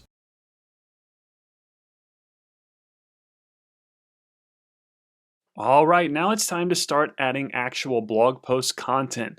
This is the exciting part. This is when you become an actual blogger. And this theme gives you the ability to present your content in a modern and minimalist design. If we fast forward really quick, you could see that we're going to create a blog post that uses various types of media within the post. And the new WordPress editor makes it super simple to add GIFs, Instagram posts, images, and YouTube videos, which all have a positive impact on user engagement and the time people spend on your blog. So with that being said, let's get to it and start creating blog content. Okay, so when we first installed this theme, you probably noticed that by default, WordPress started you off with a Hello World sample post. This is to show you how the theme behaves and displays your content, but you definitely want to delete this so that it doesn't get indexed by the search engines or you don't want people to land on it. So I highly recommend deleting this. So to do that, first let's head over to our WordPress dashboard. So hover your mouse over the site title and click on Dashboard. And then we want to go to the post management section. So hover your mouse over posts and click on all posts. And again, this will bring you to your post management where all of your posts will be stored, and it's how you can manage and monitor the content of your blog. And we only have the sample post there right now. So to delete that, hover your mouse over it and click the red trash link. And you should get a notification that it has been deleted and moved to the trash. Next, let's create our new blog post.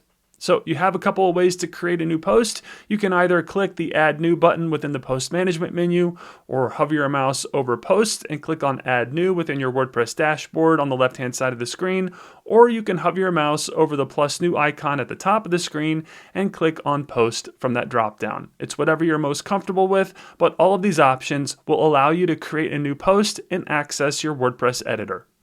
Okay, so you're probably noticing that the blog post editor looks like the blog page editor. Well, that's because they're the exact same. So hopefully you're starting to learn your way around here. And with that being said, let's start crafting this post.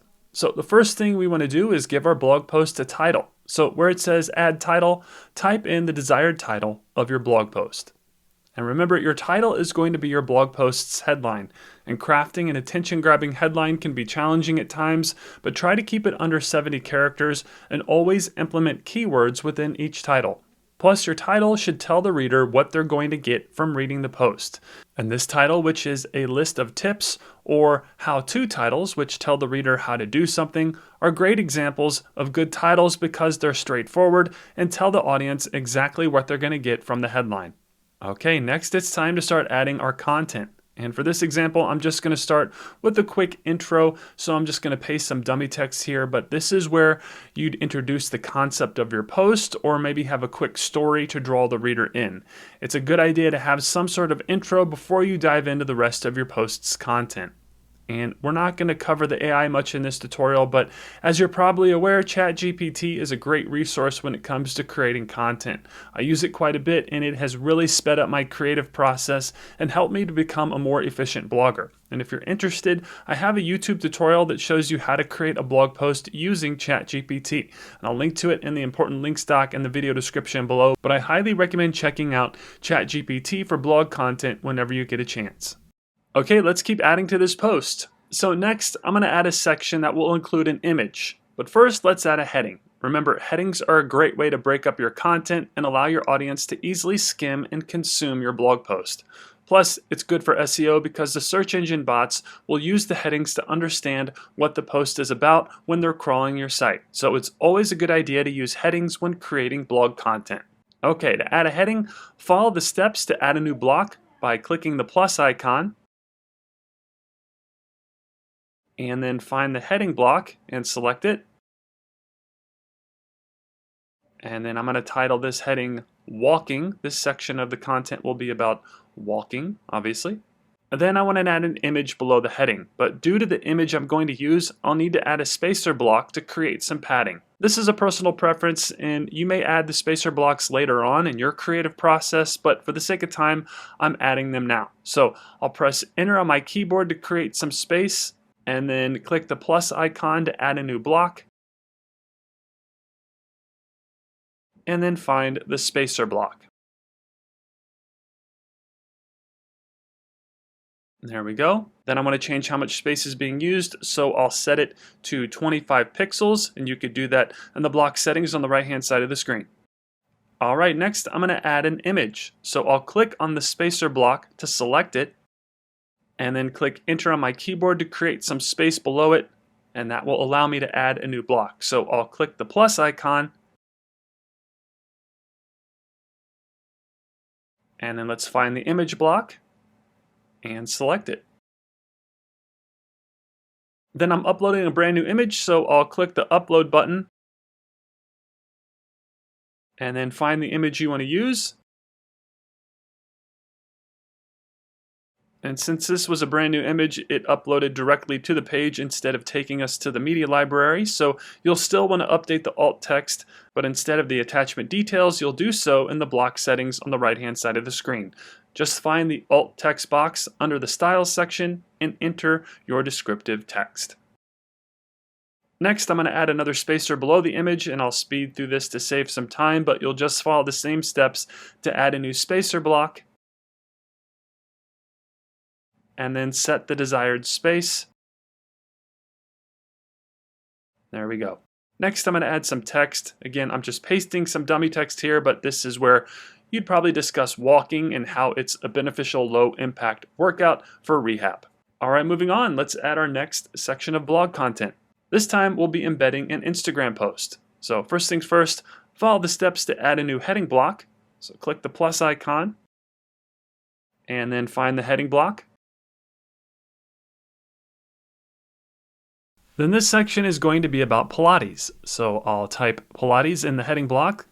Then I'm going to add 25 pixels of space. So let's add a spacer block. And again, follow the same steps as before to add a block and find the spacer block.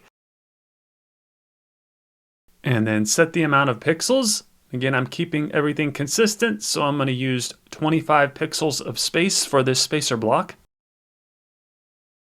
Then this section is going to display an embedded Instagram post. This is a great tactic to not only diversify your content, but it drives traffic to your social media accounts. And there are multiple ways to go about this, but I'm kind of old school and I like to embed the HTML. So the first thing you'll want to do is go to the Instagram page that has the post you want to use. Then once you find the post you want to embed, click on it, and that will open the post. Then click those three little dots, and this will bring up some sharing options for the post. And we're going to embed the code, so click the embed option. Then you'll have the option to include the caption of the post, but I'm going to remove it, so I'll uncheck the include caption box. Then click the copy embed code button, and this will copy the embed code that we're going to use for the post. Next, head back to the blog post in WordPress, and this time add the custom HTML block. So click the plus icon and find the custom HTML block.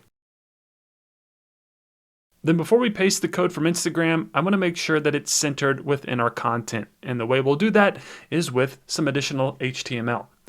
Specifically, a center opening and closing tag. And if you're scratching your head right now, no worries. I'm going to show you exactly what to do. Plus, it's super simple. So to center this Instagram post, simply place your cursor in the HTML block and add an opening center tag. It will look like this.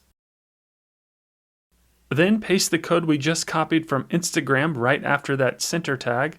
I know it looks kind of crazy right now, but it will look great in a few moments. And finally, we have to add the closing center tag. So scroll down to the bottom of the HTML code and place your cursor at the very end, then add the closing tag. It will look very similar to the opening tag, but it will have a / before the word center. Now you could preview the code here within the editor, but for the sake of time, we'll preview it when we complete the post. So for now, I'm leaving the code as is, but I will add a spacer block below the Instagram post to even things out. And this time, since it's the HTML block, if you press enter on your keyboard, it will just create space for more HTML within the block. So to add a new block below the custom HTML block, you'll have to manually do it with the more options feature. So just make sure you have the custom HTML block selected, and you can tell by the blue line outlining the block. Then in the block toolbar towards the upper left corner of the screen, if you click the 3-dot icon, this will open some more editing options, and then select insert after, or it may say add after, but either way, this will allow you to add a new block after the custom HTML block. Then follow the same steps to add a new block by clicking the plus icon, and then find the spacer block, and adjust the amount of space within the block settings on the right-hand side of the screen. Then I'm going to add some dummy text here, but again, this is where you would type some information about Pilates and how it's a great low-impact workout for rehab. All right, let's add our final section of content, which will have a YouTube video embedded within it. And for the sake of time, I'm going to speed through this since the steps are very similar to the other sections of our blog posts. So first things first, I'll add a heading block. And then this one will be titled Swimming. Then I'm going to add a spacer block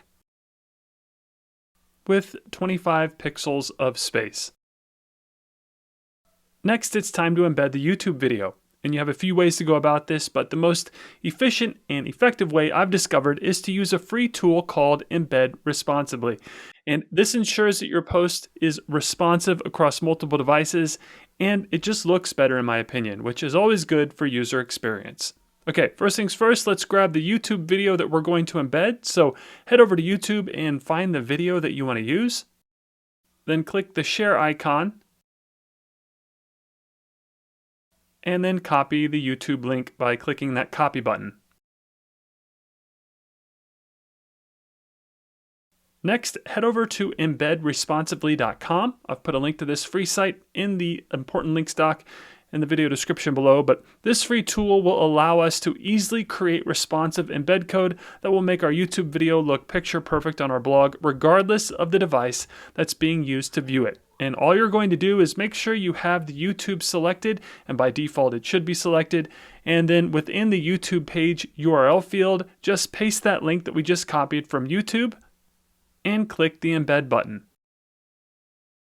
Then the tool goes to work and it'll spit out the embed code that you're going to copy and paste within the custom HTML block. So go ahead and highlight the code and copy it. Again, I'm on a Mac, so I'm pressing Command-C on my keyboard to copy it. Then back at the editor, since we're embedding the HTML, we'll need to add another custom HTML block. So follow the steps to add a new block. Then simply paste the code within the block and voila. Again, I know it doesn't look like much, but we'll preview this in just a second and you'll see what it looks like. Okay, I'm going to add a spacer block below the video as well as some text. So I'm going to do that really quick, but I'll speed through it to save you some time. And hopefully you're starting to see how easy it is to get familiar with the different types of blocks you could use in the WordPress editor. All right, that's going to do it for the content of this post. Let's move on and add the featured image. So just like our pages, the steps to add a featured image is the exact same. Then I'm uploading a new image that I actually created using canva.com. Remember, Canva is a great resource that allows you to create custom dimensions for your images. Plus, you can add color overlays to match your site's brand and really make it sync with your site's color scheme. All right, back at WordPress. To add a new featured image within the post settings on the right-hand side of the screen, under the Featured Image tab, click on where it says Set Featured Image, and that will bring you to your media library. Then I'm going to be uploading a brand new image, so click the Upload Files link, and then the Select Files button, and find the image you want to use on your computer. And then once it's done uploading, don't forget about the alt text and title. I know I sound like a broken record with this, but it does help your SEO. And there we go. Then once that's done, click the Set Featured Image button. And our blog post featured image is ready to go. Next, it's time to assign this post to a category.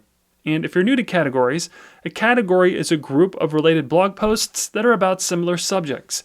And when you create a blog post, WordPress lets you add it to a particular category.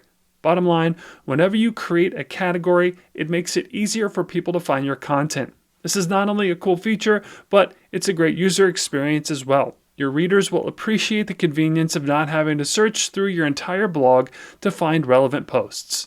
So to assign this post to a category within the post settings on the right-hand side of the screen, click on the Categories tab.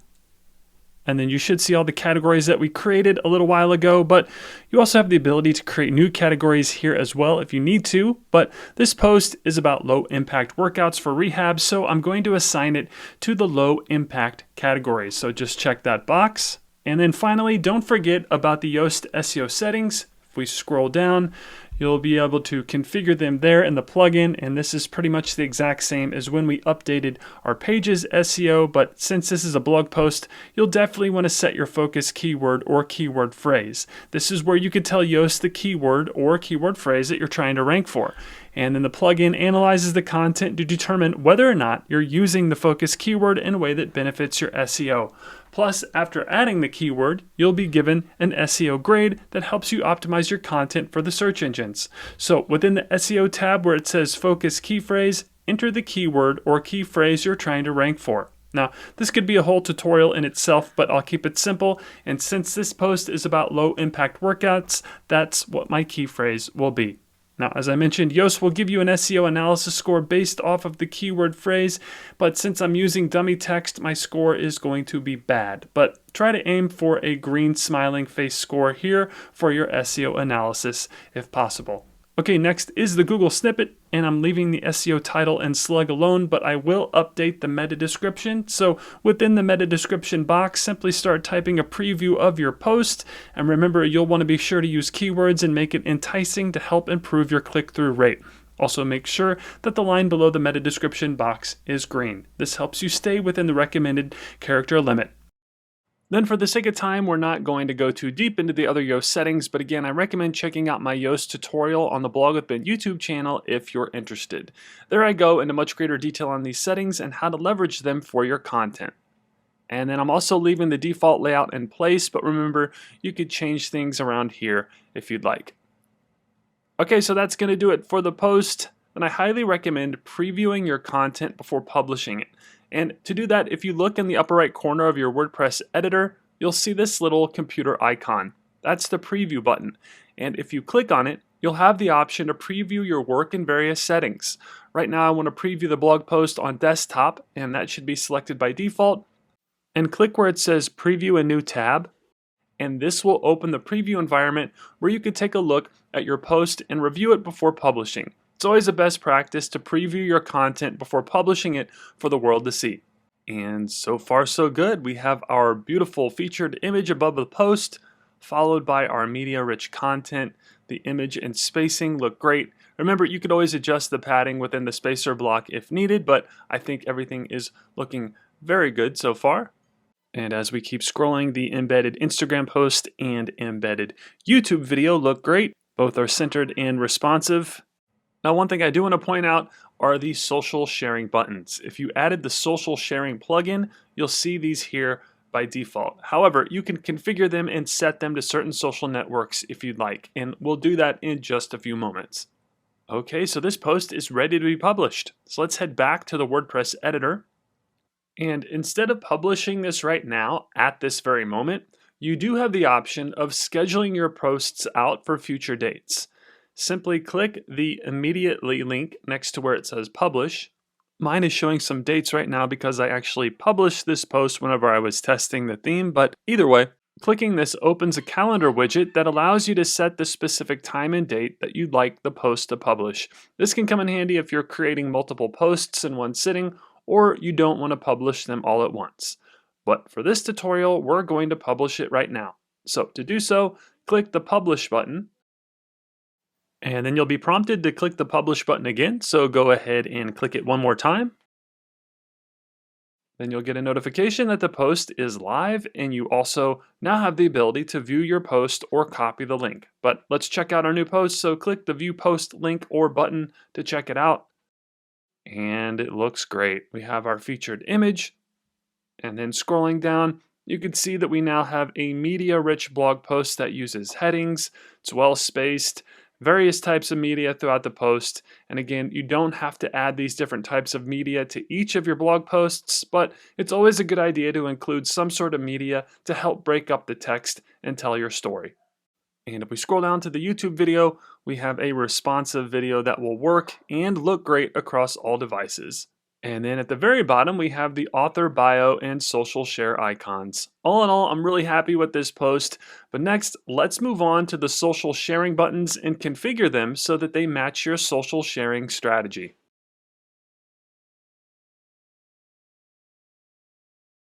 In this portion of the tutorial, we're going to configure the social share icons that are at the bottom of your blog posts. And by default, this is where they display, but you can easily change that by configuring the simple social media share button plugin. Wow, that's a mouthful. Okay, so let's do that now.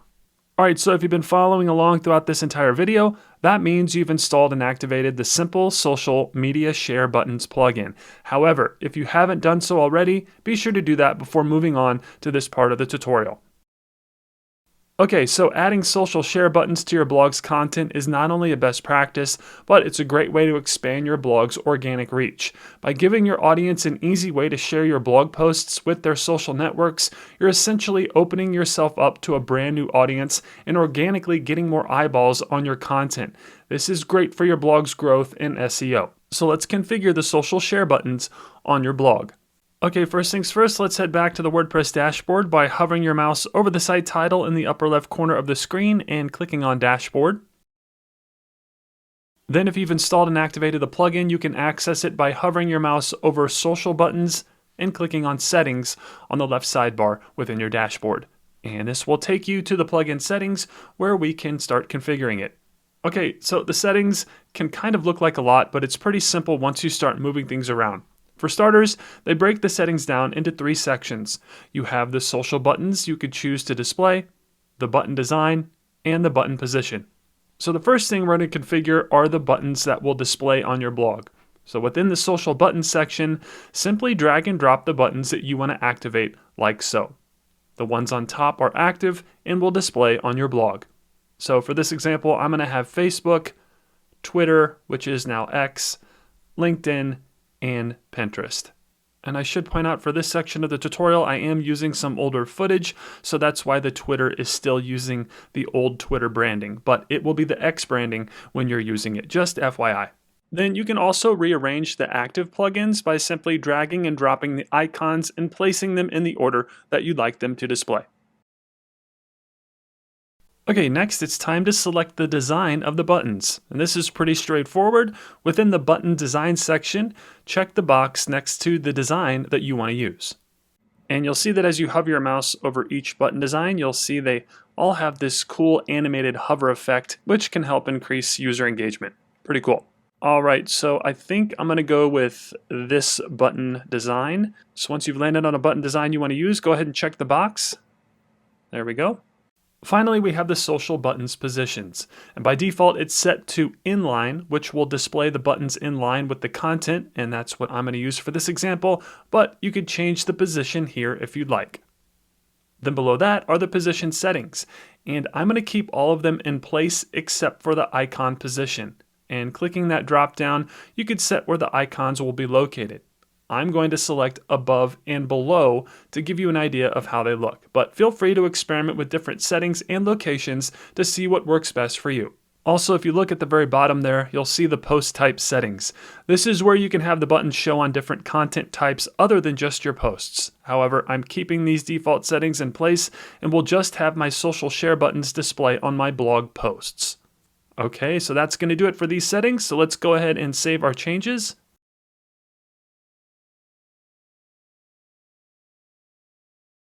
There we go.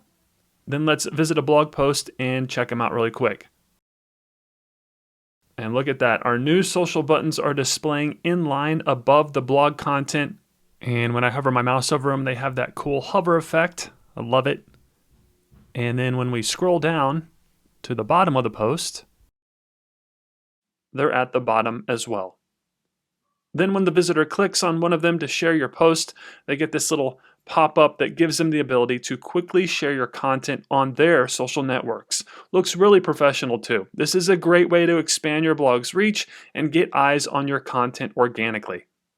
All right, moving on. Next, let's configure the homepage and go over different ways to structure your blog feed.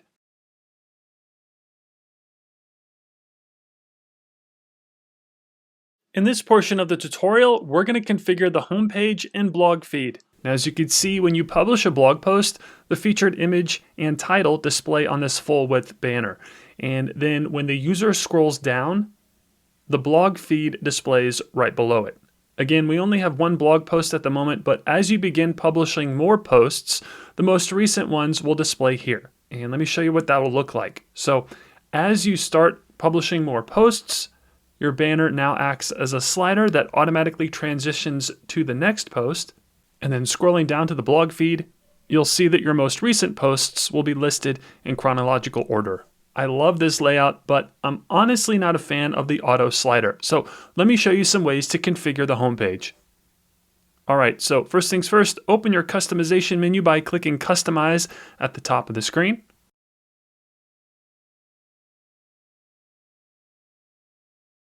Then open the General Settings tab. And then open the Banner Section tab.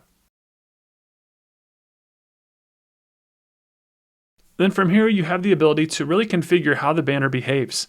However, right now, all I'm going to do is turn off the auto transition so that it doesn't automatically slide. So next to where it says Slider Auto, all you're going to do is flip that switch off, and the banner will stop automatically sliding. I personally think this is a better user experience, but it's really up to you and how you want your content to be displayed on your homepage. Now, another thing I want to change here is the hover color of the directional arrow icons. As you can see, when you hover your mouse over them, they still use that default pink shade instead of the primary color that we updated in the beginning of the tutorial. I'm not sure why this doesn't update, but if you're still seeing the pink colors here, let me show you how to change that. So first, let's publish these changes by clicking the Publish button. Then the way we're going to change this color is with some CSS. So we'll need to go back a couple slides to access the additional CSS widget. So click that arrow 2 times in the upper left corner of the customization menu.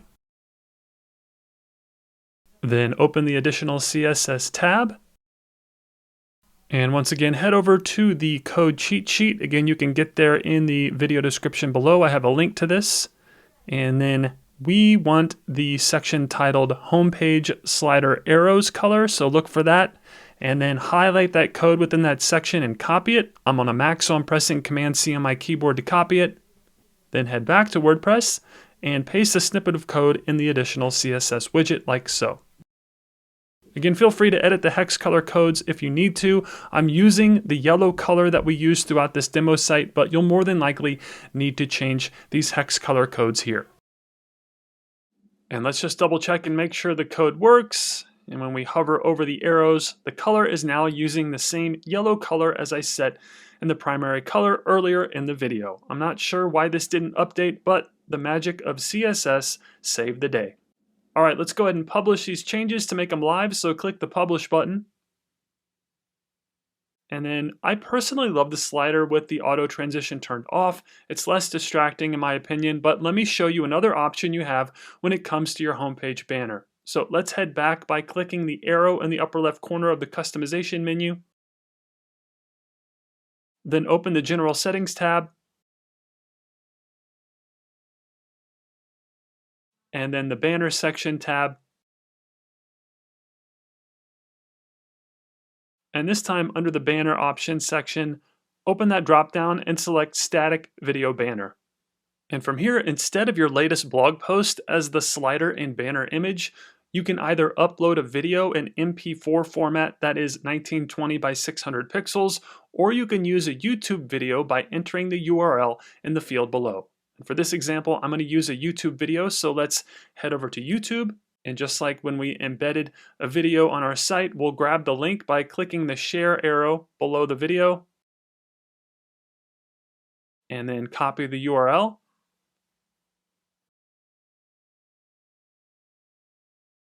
Then back at WordPress, paste that URL in the field provided, and boom, check that out. We now have a full width header video that plays as soon as someone lands on the page.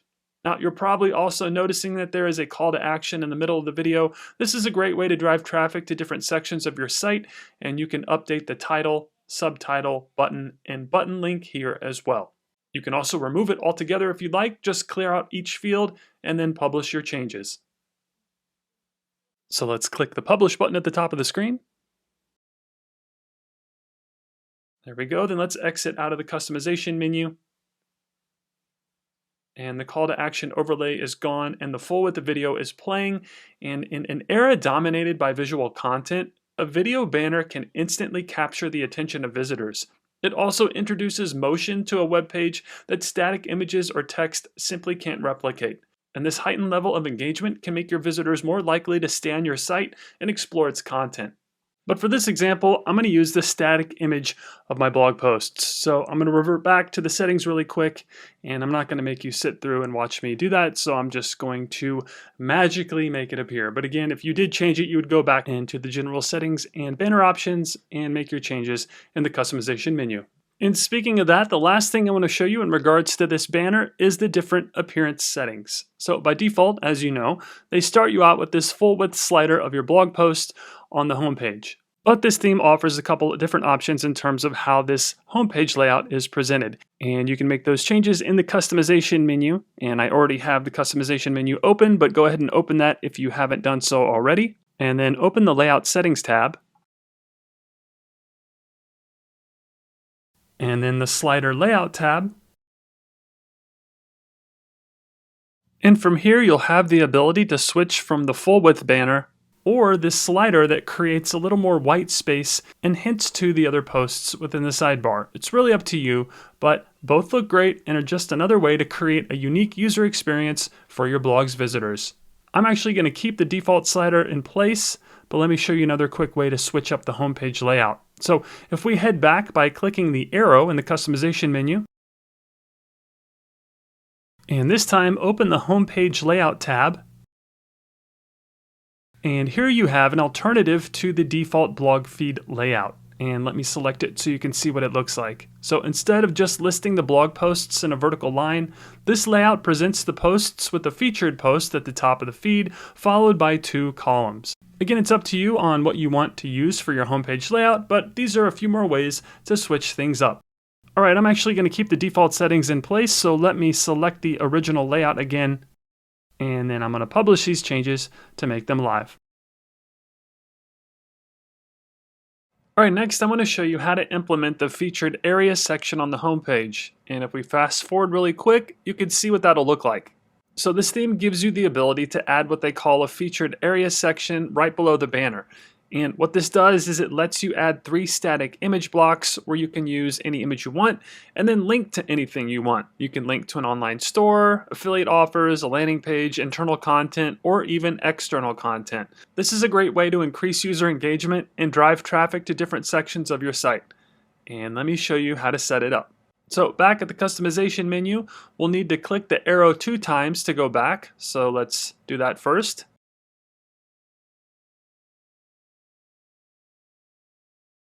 Next, open the General Settings tab, and then the Featured Area Section tab. Then from here you'll need to add a new widget, so click the Add a Widget button.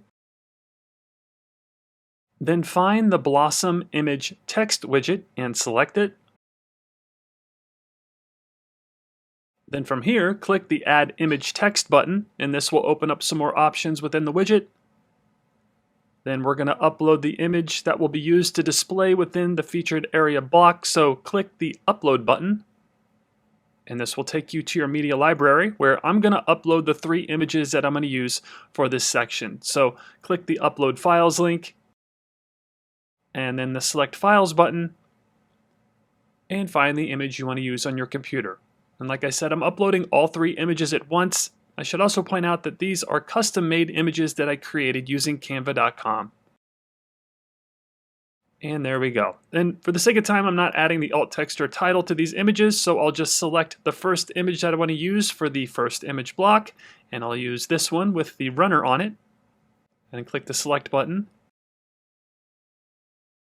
And the image has been added, but you won't see anything until you update the link text and featured link in these 2 fields. And the link text is what will display over the image, and then the featured link is what you'll link the image to. So this link text is going to be cardio, and then for the featured link, I'm just going to link to a blog post. So when someone clicks on this image, they'll be taken to this URL.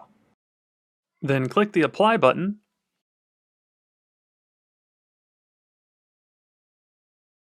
and we have our first featured area block.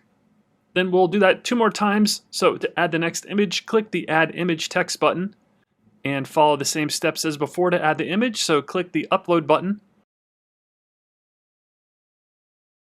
And then this time I'll select the image with the dumbbell on it. And then this link text will be weights.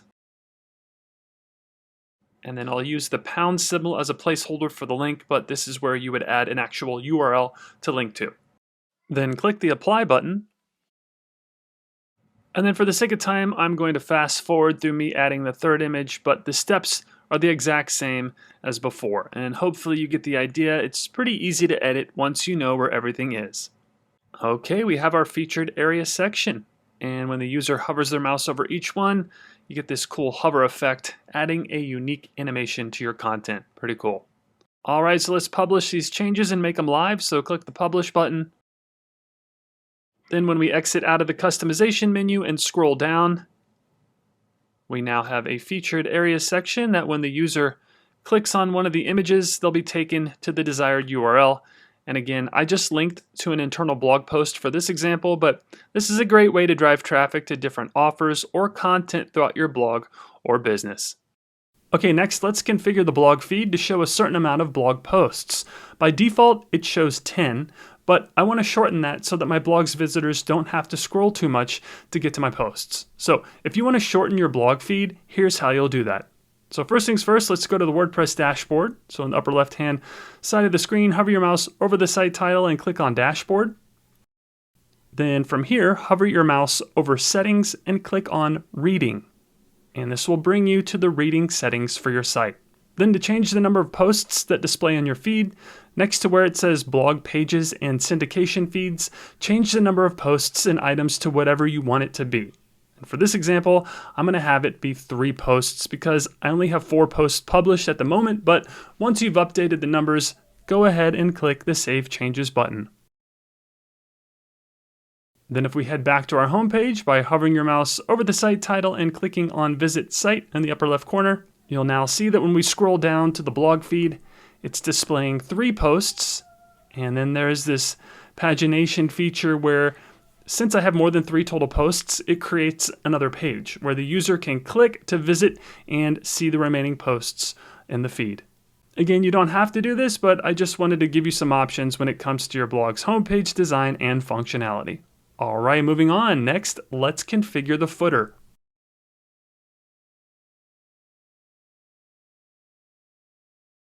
All right, in this portion of the tutorial, we're going to create the footer. And if we fast forward really quick, you can see what that's going to look like.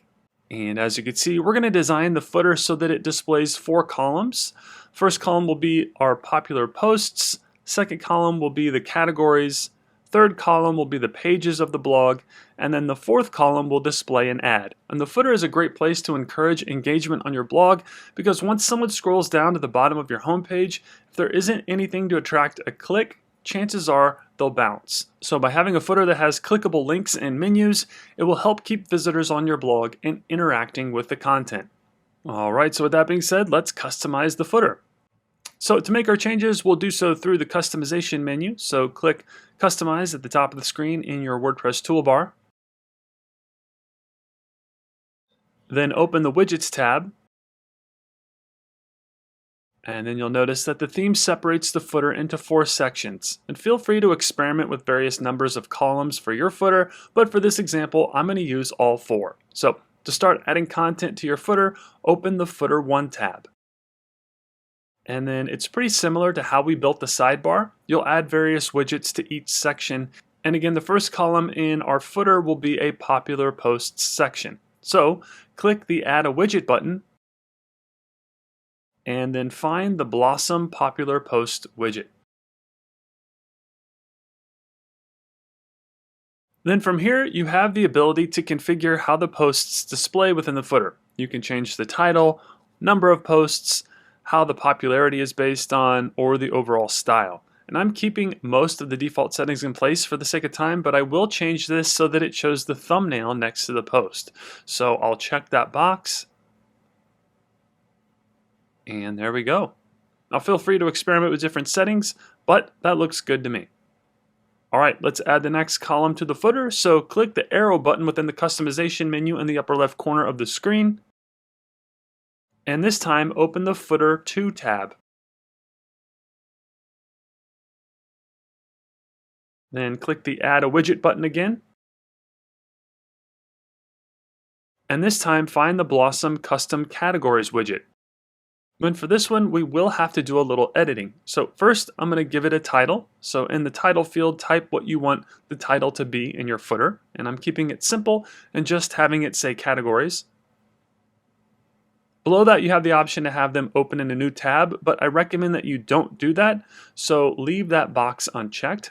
Next, you'll select the categories that you want to display. So place your cursor in that field provided, and then from the drop-down, select the categories that you want to display in the footer. And just FYI, select them in the order that you want them to appear. Then once you've filled everything out, click the Apply button,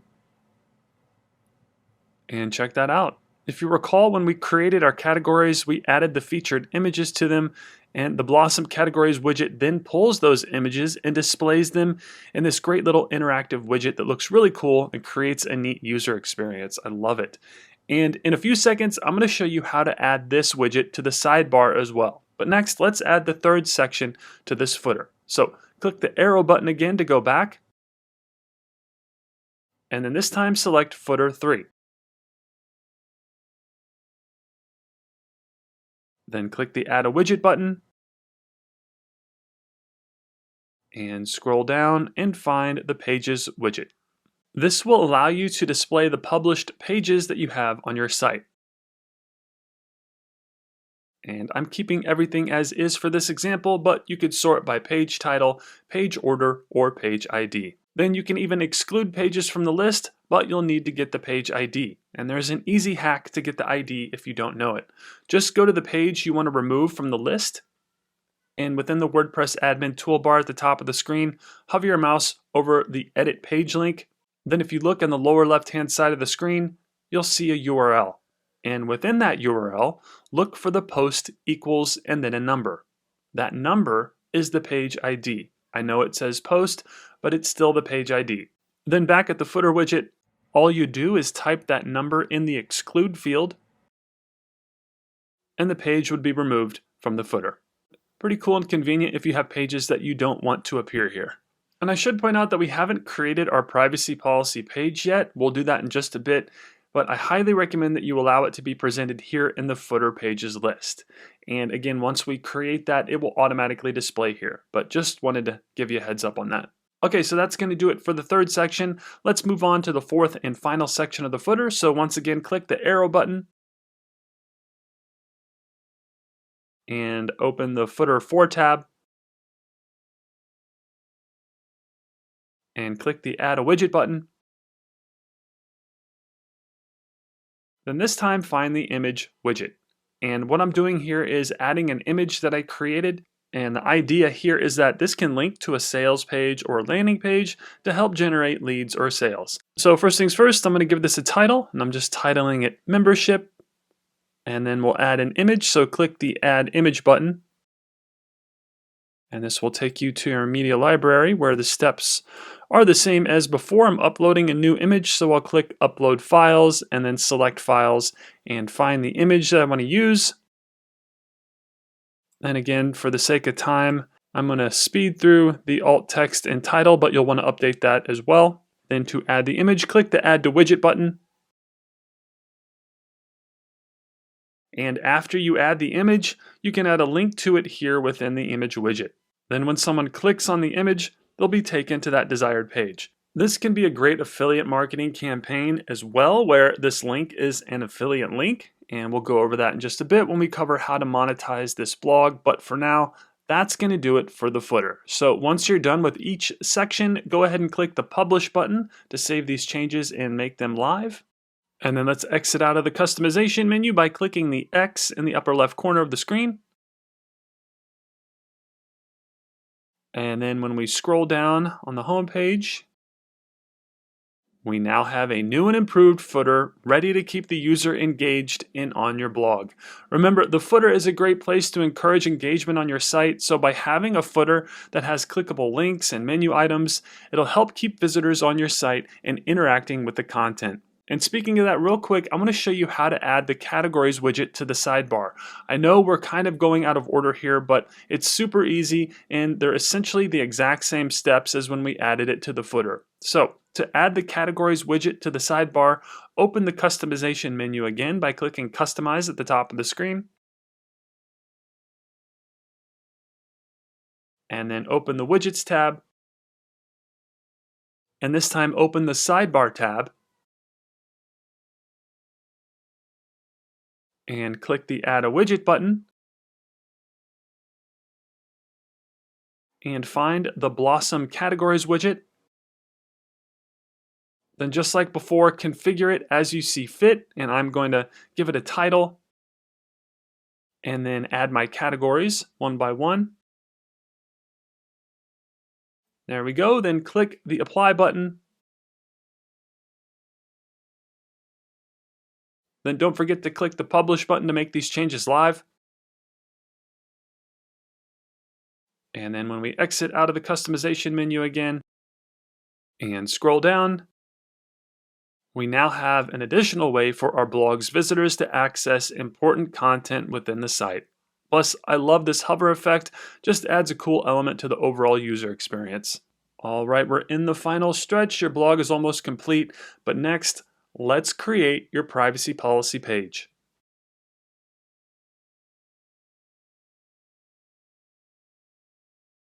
All right, so your privacy policy page is an aspect of your blog that can sometimes get overlooked, but due to the always changing privacy and data landscape, it's extremely important that you have a privacy policy page on your blog, regardless of what country your traffic is coming from. Now, I want to clarify that the following information should not be perceived as legal advice. I'm not a lawyer, and by no means should this tutorial be used as any type of legal consultation. I recommend that you reach out to a legal professional if you have any questions or concerns when it comes to how to move forward with your blog's privacy policy page. So with that being said, the new WordPress update makes it super simple to get started with your privacy policy page. All websites on the internet should have a privacy policy page because it protects your business from legal issues and also helps build consumer trust. All right, with that being said, let's create our privacy policy page. So first things first, let's head to the WordPress dashboard by hovering your mouse over your site title and clicking on Dashboard. Then we'll need to access our Pages menu, so hover your mouse over Pages and click on All Pages. Then find the privacy policy page and hover your mouse over it and click on Edit. Then as you can see, WordPress starts you out with some placeholder privacy policy content, which isn't bad, but due to your site's content and specific needs, it may not be sufficient for your site. And if you aren't a privacy and data security lawyer, then you're probably at a loss as to what to write. At least I am. But no worries. I recommend heading over to freeprivacypolicy.com, and I've linked to it in the video description below. This is a free site that lets you generate a free privacy policy page among many other types of legal documents as well. Then from here, if you click on the free privacy policy generator button at the top of the screen, you'll then be prompted to select what you're creating it for, and you'd select website. And then you need to answer a few questions about your site, and they'll generate a privacy policy page for you based off of those answers. And this is what you can use on your site. Now, for the sake of time, I'm not going to go through the whole process of creating the privacy policy content in this video, but this website gives you a free file where you can copy the text and add it to your site. So if we head back to WordPress, and all you do is replace the privacy policy page content here with the content that you got from freeprivacypolicy.com. But for the sake of time, I'm leaving it as is, but hopefully you get the idea. And by doing so, this would give you a free professional privacy policy page for your site. Then just like all our other pages, I recommend updating the featured image. And again, for the sake of time, I already did that. Then if we scroll down, don't forget about the Yoast SEO settings and the page template. And I want to make this consistent with all of my other pages, so I'll change this to full width centered. And there we go. Our privacy policy page is ready to go. So once you're done, go ahead and click the Publish button in the upper right corner of the screen. And then click Publish again. And our page is live and ready to go. So go ahead and click the Visit Page button or link, whichever one will get you there. And we have a brand new privacy policy page. Looks great. Remember, this is not only a legal requirement, but Google requires you have a privacy policy page as well. So having this page will protect you legally and help your SEO at the same time. Also, if we look at the footer, within the Pages column, the privacy policy page has been automatically added. It's easily accessible and meets the requirements of Google. Nice work. Then the last thing you'll need to do for this page is you'll need to actually set your privacy policy page within WordPress. And to do that, head to your WordPress dashboard. Then hover your mouse over Settings and click on Privacy. And this will bring you to your blog's privacy settings, where you could set which page you want to officially use for your privacy policy page. This is basically telling the search engines and WordPress which page is your privacy policy page. So where it says change your privacy policy page, make sure that drop-down menu has the one that you just created selected, and then click the Use This Page button. This makes it official and will be the first line of defense in the ongoing and ever-changing terrain of the privacy laws online.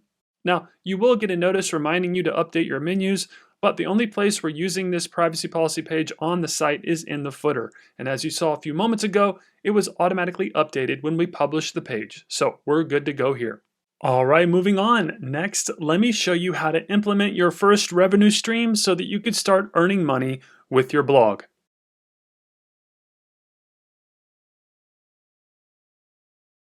So I'm not gonna lie, this is my favorite part, mainly because monetizing a blog changed my life and the lives of my family. And in this portion of the tutorial, I'm gonna introduce to you 2 ways I earn revenue with my blogs. And if we fast forward really quick, you can see an example of how I do that.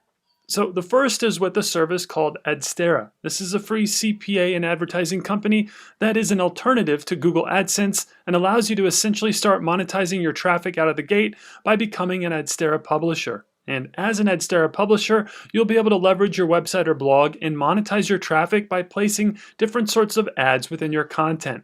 Then when your visitors see or interact with those ads, you'll receive a certain amount of money from advertisers who want to promote their services. It's really that simple. And if you're having trouble getting approved by AdSense, or maybe you have AdSense, but you want to diversify your monetization strategy, then Adstera is a great place to start. Now, the process to sign up and implement these ads on your site is free and super easy, but it takes about an hour to get going properly. So I have a separate video that walks you through the entire process of becoming an Adstera publisher and then setting up ad campaigns on your site. And I'll link to this video in the video description below, but running Adstera ads on your site is a quick and easy way to start earning revenue with your blog. So that's the first way. The second way to monetize your site is to sign up to become an Amazon associate.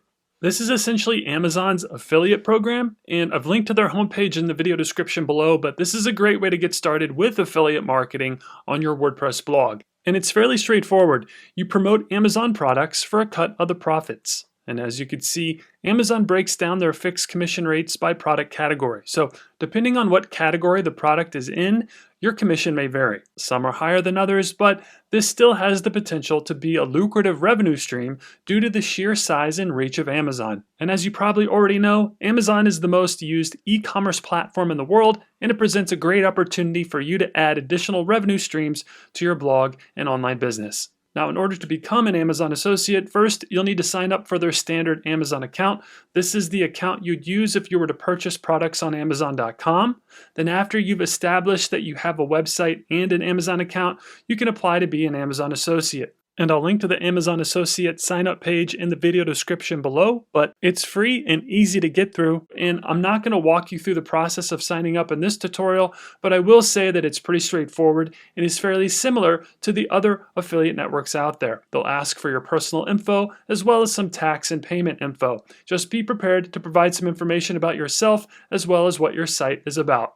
Then once you've submitted your application and are approved, which is typically automatically, you'll be taken to your Amazon Associates dashboard. This is where you can get a quick snapshot of your earnings and summary of performance for the month, which right now isn't showing anything because this is a brand new account. But once you start adding products and links to your content, you'll start to see the performance tracked here. Okay, next let's implement some affiliate marketing on our WordPress blog. Now, there are a few ways to go about this, and when you have some extra time, I recommend researching and experimenting with all the different banners and tools Amazon provides their associates. But one of the quickest ways to get started is with their Site Stripe tool. So in the nav at the top of the screen, hover your mouse over Tools and click on Site Stripe. And what this does is it puts the Site Stripe toolbar at the top of every page you visit on Amazon. You can then use the Site Stripe toolbar to create banner ads and affiliate links for Amazon products, which you can then embed and share on your site. This is super simple to implement, and you can essentially add multiple affiliate marketing funnels all over your site for products that are in high demand and relevant to your audience. And let me show you what I mean. So to enable the Site Stripe tool, click the Learn More link. And then within the display settings, make sure you have it set to enabled. And then I recommend having the Get Link and Share boxes checked as well. This ensures that those buttons will display in your Site Stripe. Then this is how you'll use it. So let's head over to Amazon.com really quick. And you can already see the Site Stripe tool displaying at the top of the screen. Pretty cool. Then for this example, I'm going to search for a Fitbit. And then let's say I want to get an affiliate link and image for this particular Fitbit. So simply click on the product that you want to promote.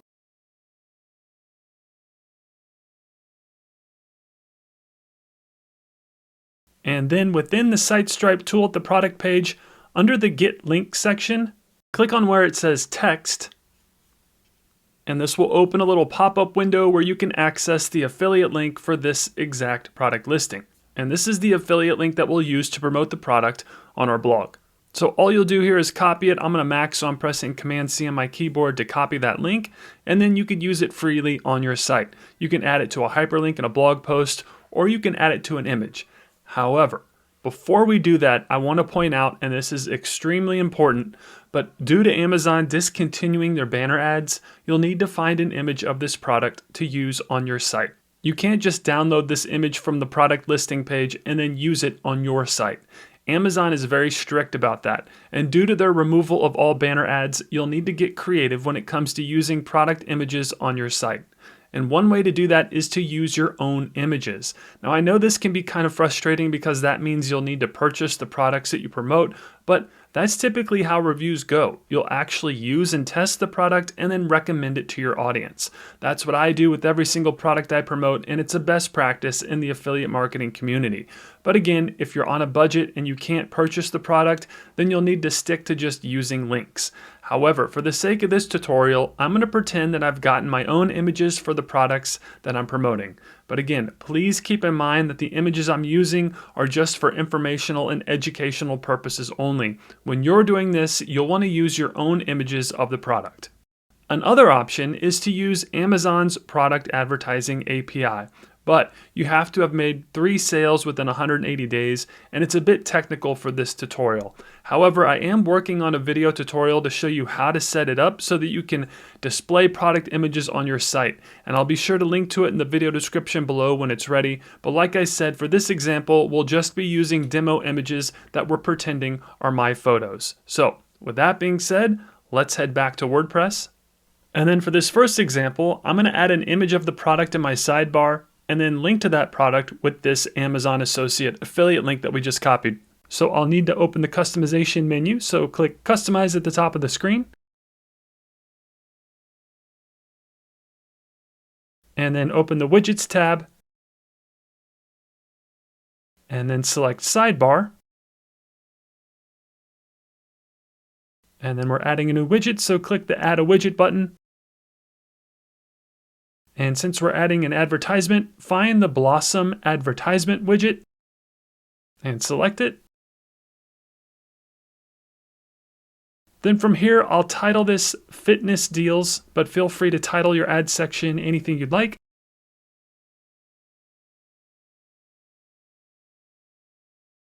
There we go, heading looks good. Then like I said, I'm uploading an image and will then link to that image with my affiliate link. So I'll press the upload button and then follow the steps to upload a new image to your media library. Then once uploaded, I'm skipping the alt text and title for the sake of time, but don't forget to update those fields when adding a new image to your site, and then click the select button. And the image will display in the sidebar. Then in order to link to that image, in the field titled Featured Link, simply paste the Amazon Associates affiliate link in that field. And I'm on a Mac, so I'm pressing Command P on my keyboard to paste it. All right, so far so good. So let's go ahead and publish these changes and make them live. So click the Publish button at the top of the screen. And then let's exit out of the customization menu. And then when we scroll down and take a look at the sidebar, our new Amazon ad is centered, and when someone clicks on it, perfect. They are taken to the Amazon product page for the Fitbit. And if they make a purchase after clicking on that link, you get a commission of the sale. And depending on the category of product, this could be anywhere from 1% all the way up to 20% of the sale.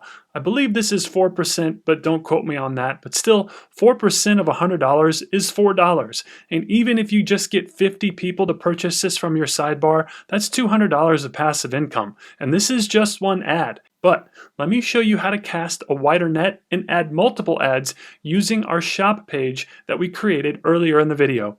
And real quick, if we fast forward, you can see how I'm structuring my shop page. It's not really the traditional e-commerce online store where the sales funnel and shopping cart are handled on my blog.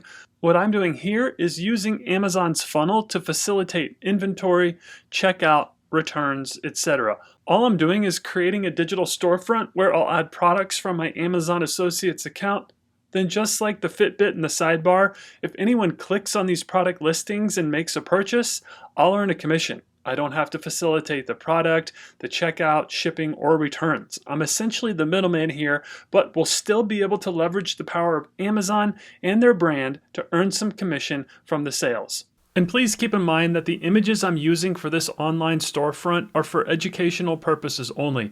If you choose to do this, you'll need to either use Amazon's product API to display the products, or you can use your own images of the exact products that you're promoting on Amazon. Just FYI. So with that being said, let's create our online shop. Okay, first things first, we'll need to access our page by visiting it. So I'm going to click on Shop in the primary nav. Then at the top toolbar, click Edit Page, and this will open up the WordPress editor. Then as you just saw, I'm creating this page from scratch by using the current content blocks within the WordPress editor.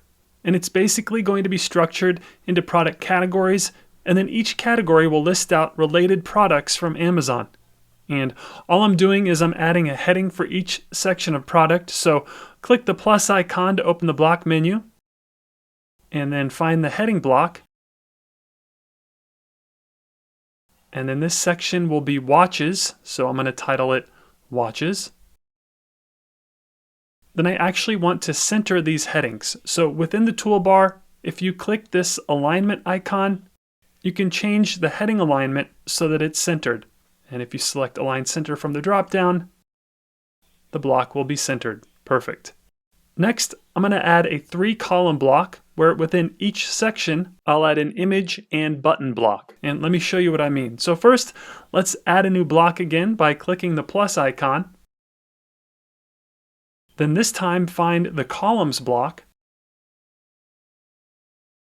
And then I'm going to have my product listing be 3 columns wide. So select the 3-column equal split option. They have these little helpful visual icons to show you what the block will look like when added. Then within each column, I'll add my image and button blocks. So it's essentially a block within a block. So follow the same steps to add a new block in each column by clicking this plus icon. And then find the image block. You'll have the option to upload a new image, or use an image already in your media library, or insert from a URL. I'm uploading a new image, so I'll click the upload button, and then find the image that you want to use on your computer. And there we go. Then in order to link to this image, within the toolbar at the top of the screen, make sure you have the image block selected and click the Insert Link icon. It'll look like this. Then within the field that pops up, simply paste your affiliate link there. And before we apply the link to this image, I recommend opening the link settings by clicking that little arrow and then flipping that switch on to have the link open in a new tab. I always do this if my links are taking people away from my blog. Alright, then once that's done, click the Apply button to officially add the link to the image. Next, I want to add a button below the image. So staying within the first column, click directly below the image block, and this will give you the ability to add a new block within the column block. And you can see that by that little plus icon that displays there on the right. So go ahead and click on that, and this will open a block menu. And then this time, find the buttons block, and you may need to search for it by using the search field if you're not seeing it here, just FYI. Then within each button, I'm just going to list the price of the product. So place your cursor there and just start typing. There we go. Then I know the text is white, but it will be transparent on the front end of your site. So you'll need to update the button text color to either white or whatever you want it to be. So within the block settings on the right-hand side of the screen, click on this little circle icon, and this will open up the button block style settings. And from here within the color section, you could change the button text and background color. I'm just changing the button text, so I'll select text, and then find the color you want to use within the color picker tool. Next, I want to center this button so that it's directly under the product image. So still make sure that you have the button block selected, and then within the toolbar at the top of the screen, open the Justification Items option. And from the drop down there, you're going to select Justify Items Center. This will move the button and center it, making it aligned perfectly center underneath the product image. Then the last thing I want to do for this button is add my affiliate link to it. So highlight the text within the button, and then in the toolbar at the top of the screen, click the link icon. And then in the pop-up widget, paste the affiliate link in the field provided. Then this time when you click the Submit button, I recommend checking that box to have it open in a new tab. And there we go, just like that, we have our first affiliate product offer for the online store. Now, for the sake of time, I'm not going to make you sit through me adding the rest of the products, but the steps are the exact same to add the images, buttons, and links. And when you're all done, it'll look something like this.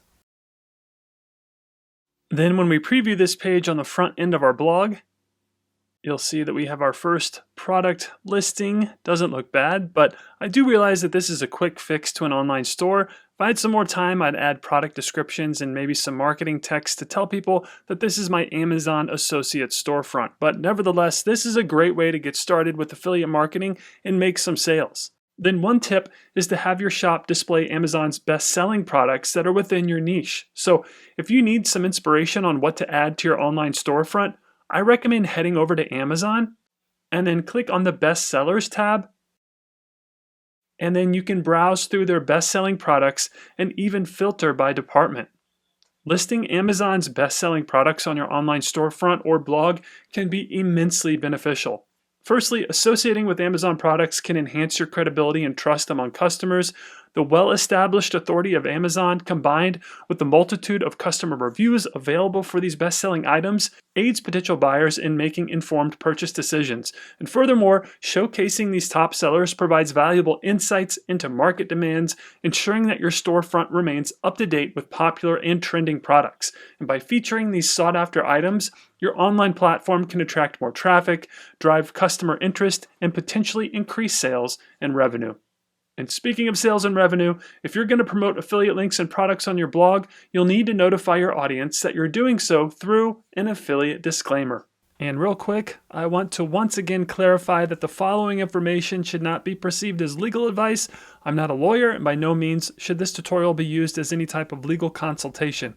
I recommend that you reach out to a legal professional if you have any questions or concerns when it comes to how to move forward with your blog's affiliate disclaimer. Okay, now that that's out of the way, if we fast forward really quick, you can see that I've created an affiliate disclaimer below the affiliate offer in the sidebar. And this ensures that you're following FTC guidelines and it protects you legally. And we're also going to add an affiliate disclaimer page as well. Again, having this will help you stay compliant and in line with the FTC guidelines. Plus, it lets your visitors know that you aren't shady and you are a legit marketer. This builds trust and they'll be more likely to convert when you're upfront and honest with them. Okay, first things first, we need to actually create the affiliate disclaimer. And when it comes to the legal language of your disclaimer, you have a couple options. First, you could use the free privacypolicy.com website. I know we use this for our privacy policy page, but they actually have a disclaimer generator that you could access from their homepage. And I'm not going to go through the process of creating the disclaimer with this tool, but it's fairly similar to how you created the privacy policy page, where you'll just give them some info about your site and then it spits out the text for you to add to your site. So that's one option.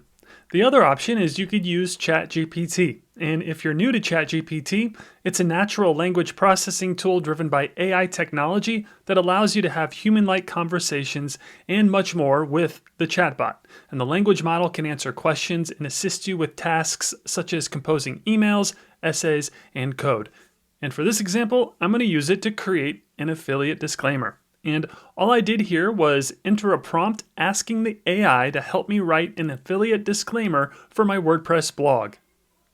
And in a few seconds, it spits out the actual HTML that you could then copy and paste in the custom HTML widget. This is so crazy to me. We are actually living in the future. It's so cool.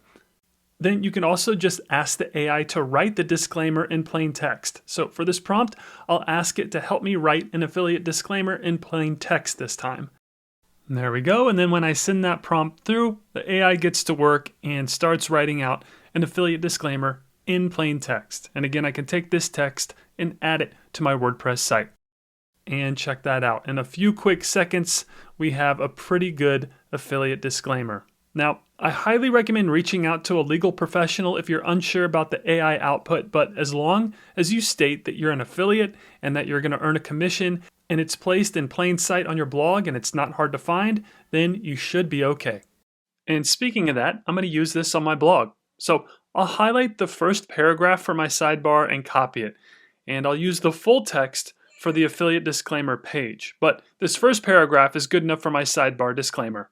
All right, then I'll head back to WordPress. And then the way we're going to accomplish this is by adding the disclaimer to the sidebar with the custom HTML widget. So first things first, let's open the customization menu by clicking Customize at the top of the screen. Then open the Widget tab. And then the Sidebar tab. And from here we'll be adding a new widget, so click the Add a Widget button. Then select the custom HTML widget. And then this is where we're going to add the actual text of the disclaimer. But first I'm going to give it a title, so in the title field, just type whatever title you want to appear above the affiliate disclaimer. Then in the text box, I'll place my cursor in there and paste the affiliate disclaimer text that I got from ChatGPT. Feel free to use this if you'd like, but ChatGPT is a great resource if you need some content in a hurry. And check that out, we have an affiliate disclaimer prominently displayed within the sidebar that is telling our visitors that some of the links on this blog are affiliate links. This means if you click on the link and purchase the item, I will receive an affiliate commission at no extra cost to you. I only recommend products or services that I believe will add value to my readers. Perfect. Okay, so let's publish these changes and make them live, so click the Publish button. And then let's check this out really quick, so I'll exit the customization menu. And when we scroll down, beautiful. The affiliate disclaimer is displaying correctly, and we are now adhering to the FTC guidelines when promoting our affiliate products. Next, if you recall, we created an affiliate disclaimer page earlier in the video. And I realize that we just added an affiliate disclaimer to the sidebar of our blog, but it never hurts to have extra protection when dealing with the FTC. Because check out this email I got from Amazon the other day regarding complying with FTC regulations when promoting affiliate products on your site. They take it seriously, and even though you may be somewhat small when just starting out, it never hurts to make sure you're dotting your I's and crossing your T's when it comes to legal compliance. So with that being said, let me show you how to create an affiliate disclaimer page. So back at WordPress, let's access the Pages Management menu. So I'll head back to my WordPress dashboard. Then hover your mouse over Pages and click on All Pages. And this will bring you to your Page Management menu. And then the page I want is the affiliate disclaimer. So hover your mouse over it and click on the Edit link, and that will open up the WordPress editor. And then all I'm doing here is I'm pasting the text of my full affiliate disclosure from ChatGPT. And if you need help drafting your affiliate disclosure, I recommend using a service like ChatGPT or freeprivacypolicy.com, or reach out to a legal professional and have them write it for you. Either way, having an affiliate disclosure on your blog is not only a good idea, but it's the law. All right, moving on. We have a few SEO house cleaning tasks to take care of, and then you can officially launch your blog.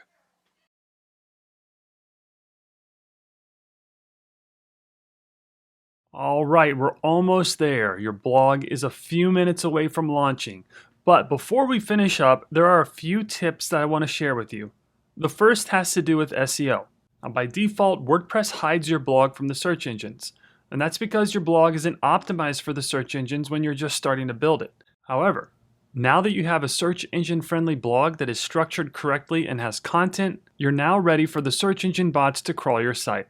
So one way to let the search engines know that your blog is ready can be configured in your WordPress dashboard. So hover your mouse over your site title and click on Dashboard in the upper left corner of your screen.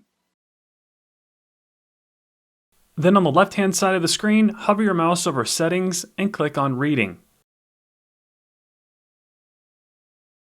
Then towards the very bottom of the reading settings, you'll see an option for search engine visibility.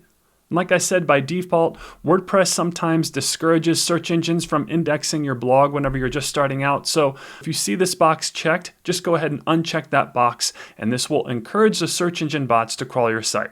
Then once you've unchecked it, click the Save Changes button. Next, it's time to create and submit your sitemap to Google. And if you're unfamiliar with what a sitemap is, It's basically an easy way for you to inform search engines about pages on your site that are available for crawling. A sitemap is a file where you can list the web pages of your site to tell Google and other search engines about the organization of your site's content. And then search engine web crawlers like Googlebot read this file to crawl your blog and index your site. Luckily, the Yoast SEO plugin handles a lot of the heavy lifting and creates your sitemap for you. And the way to confirm that is within the Yoast SEO settings. So within your WordPress dashboard on the left-hand side of the screen, hover your mouse over Yoast and click on Settings. And we were briefly here whenever we configured our homepage settings within Yoast, but if we scroll down to the very bottom to the API category, you'll see the XML sitemap card. And then by default, it should be turned on, but if it isn't, just flip that switch to enable it. Then to view your sitemap, click the View the XML Sitemap button. And this is your sitemap. Now, I know it doesn't look like much, but this is very important to your blog. And before we submit it to Google, we want to make sure it's legit and check the validity of this sitemap. And to do that, you'll want to copy the sitemap URL in the browser. So highlight it and copy it. And then head over to xml-sitemaps.com, and I'll put a link to this tool in the important links doc within the show notes. And then once you're at the site, click on the SEO tool menu item, and then click the Validate XML Sitemap link. Then simply paste the sitemap URL in the field provided, click the Validate Sitemap button, and the tool will check if your sitemap is formatted correctly. And it is. No issues detected. Perfect. Now remember what I was saying, this doesn't automatically guarantee that your blog will be on the search engine results. You still have to submit the sitemap to the search engines. And this process will vary depending on which search engine you're submitting this to, but the most common search engine is by far Google, and the way to notify Google is through the Google Search Console, which is what you're looking at right now.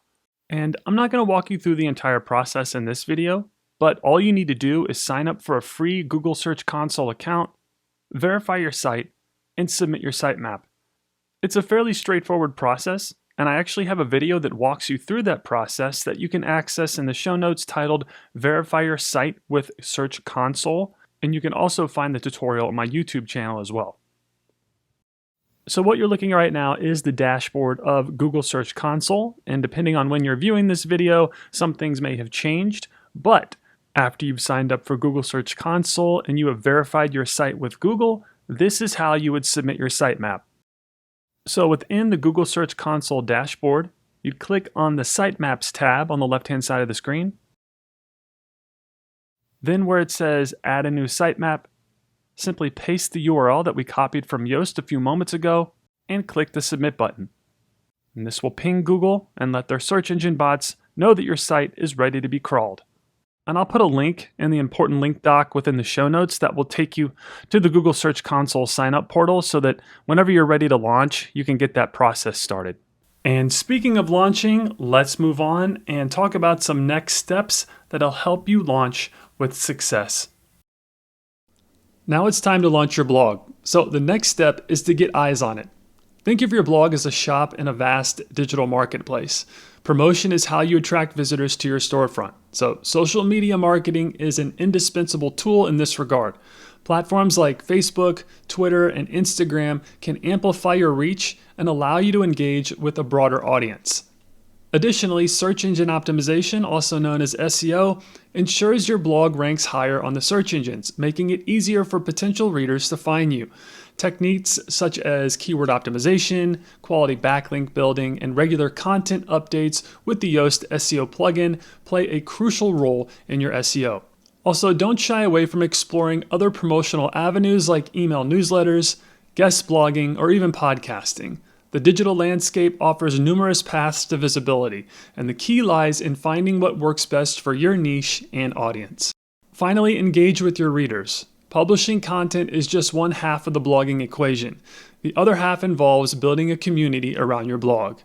Encourage discussions in the comment section of your posts. Responding to comments not only answers queries, but also shows that you value your readers' opinions. Additionally, using email campaigns can keep your readers updated with the latest content and offers. Social media too can be a two-way street. Instead of just broadcasting your posts, engage in conversations, run polls, or host Q&A sessions. The deeper the connection you establish, the more invested your audience becomes in your blog's success. And there's nothing more left to say other than congratulations. You now have a fully functional WordPress blog that is ready for the world. Again, I can't thank you enough for allowing me to be a part of your journey, but it's only just begun. Now it's time for you to start creating blog content and implementing the lessons that you've learned in this video to begin to grow your brand, audience, and revenue. And I wish you the best of luck with your new blog, and please don't hesitate to reach out if you have any questions or need some additional assistance with your blog. I'm always happy to help. So that's going to do it for this video. If you found it helpful, I'd greatly appreciate it if you would like, comment, share, and subscribe to the Blog with Ben YouTube channel. Also, now that you've started your blog, check out these two videos on email marketing and blog monetization. They'll help you grow your audience and earn a passive income with your blog. And as always, your support means a great deal to me and my family, and for that, I thank you. So with that being said, I'll see you in the next video, and thanks for watching.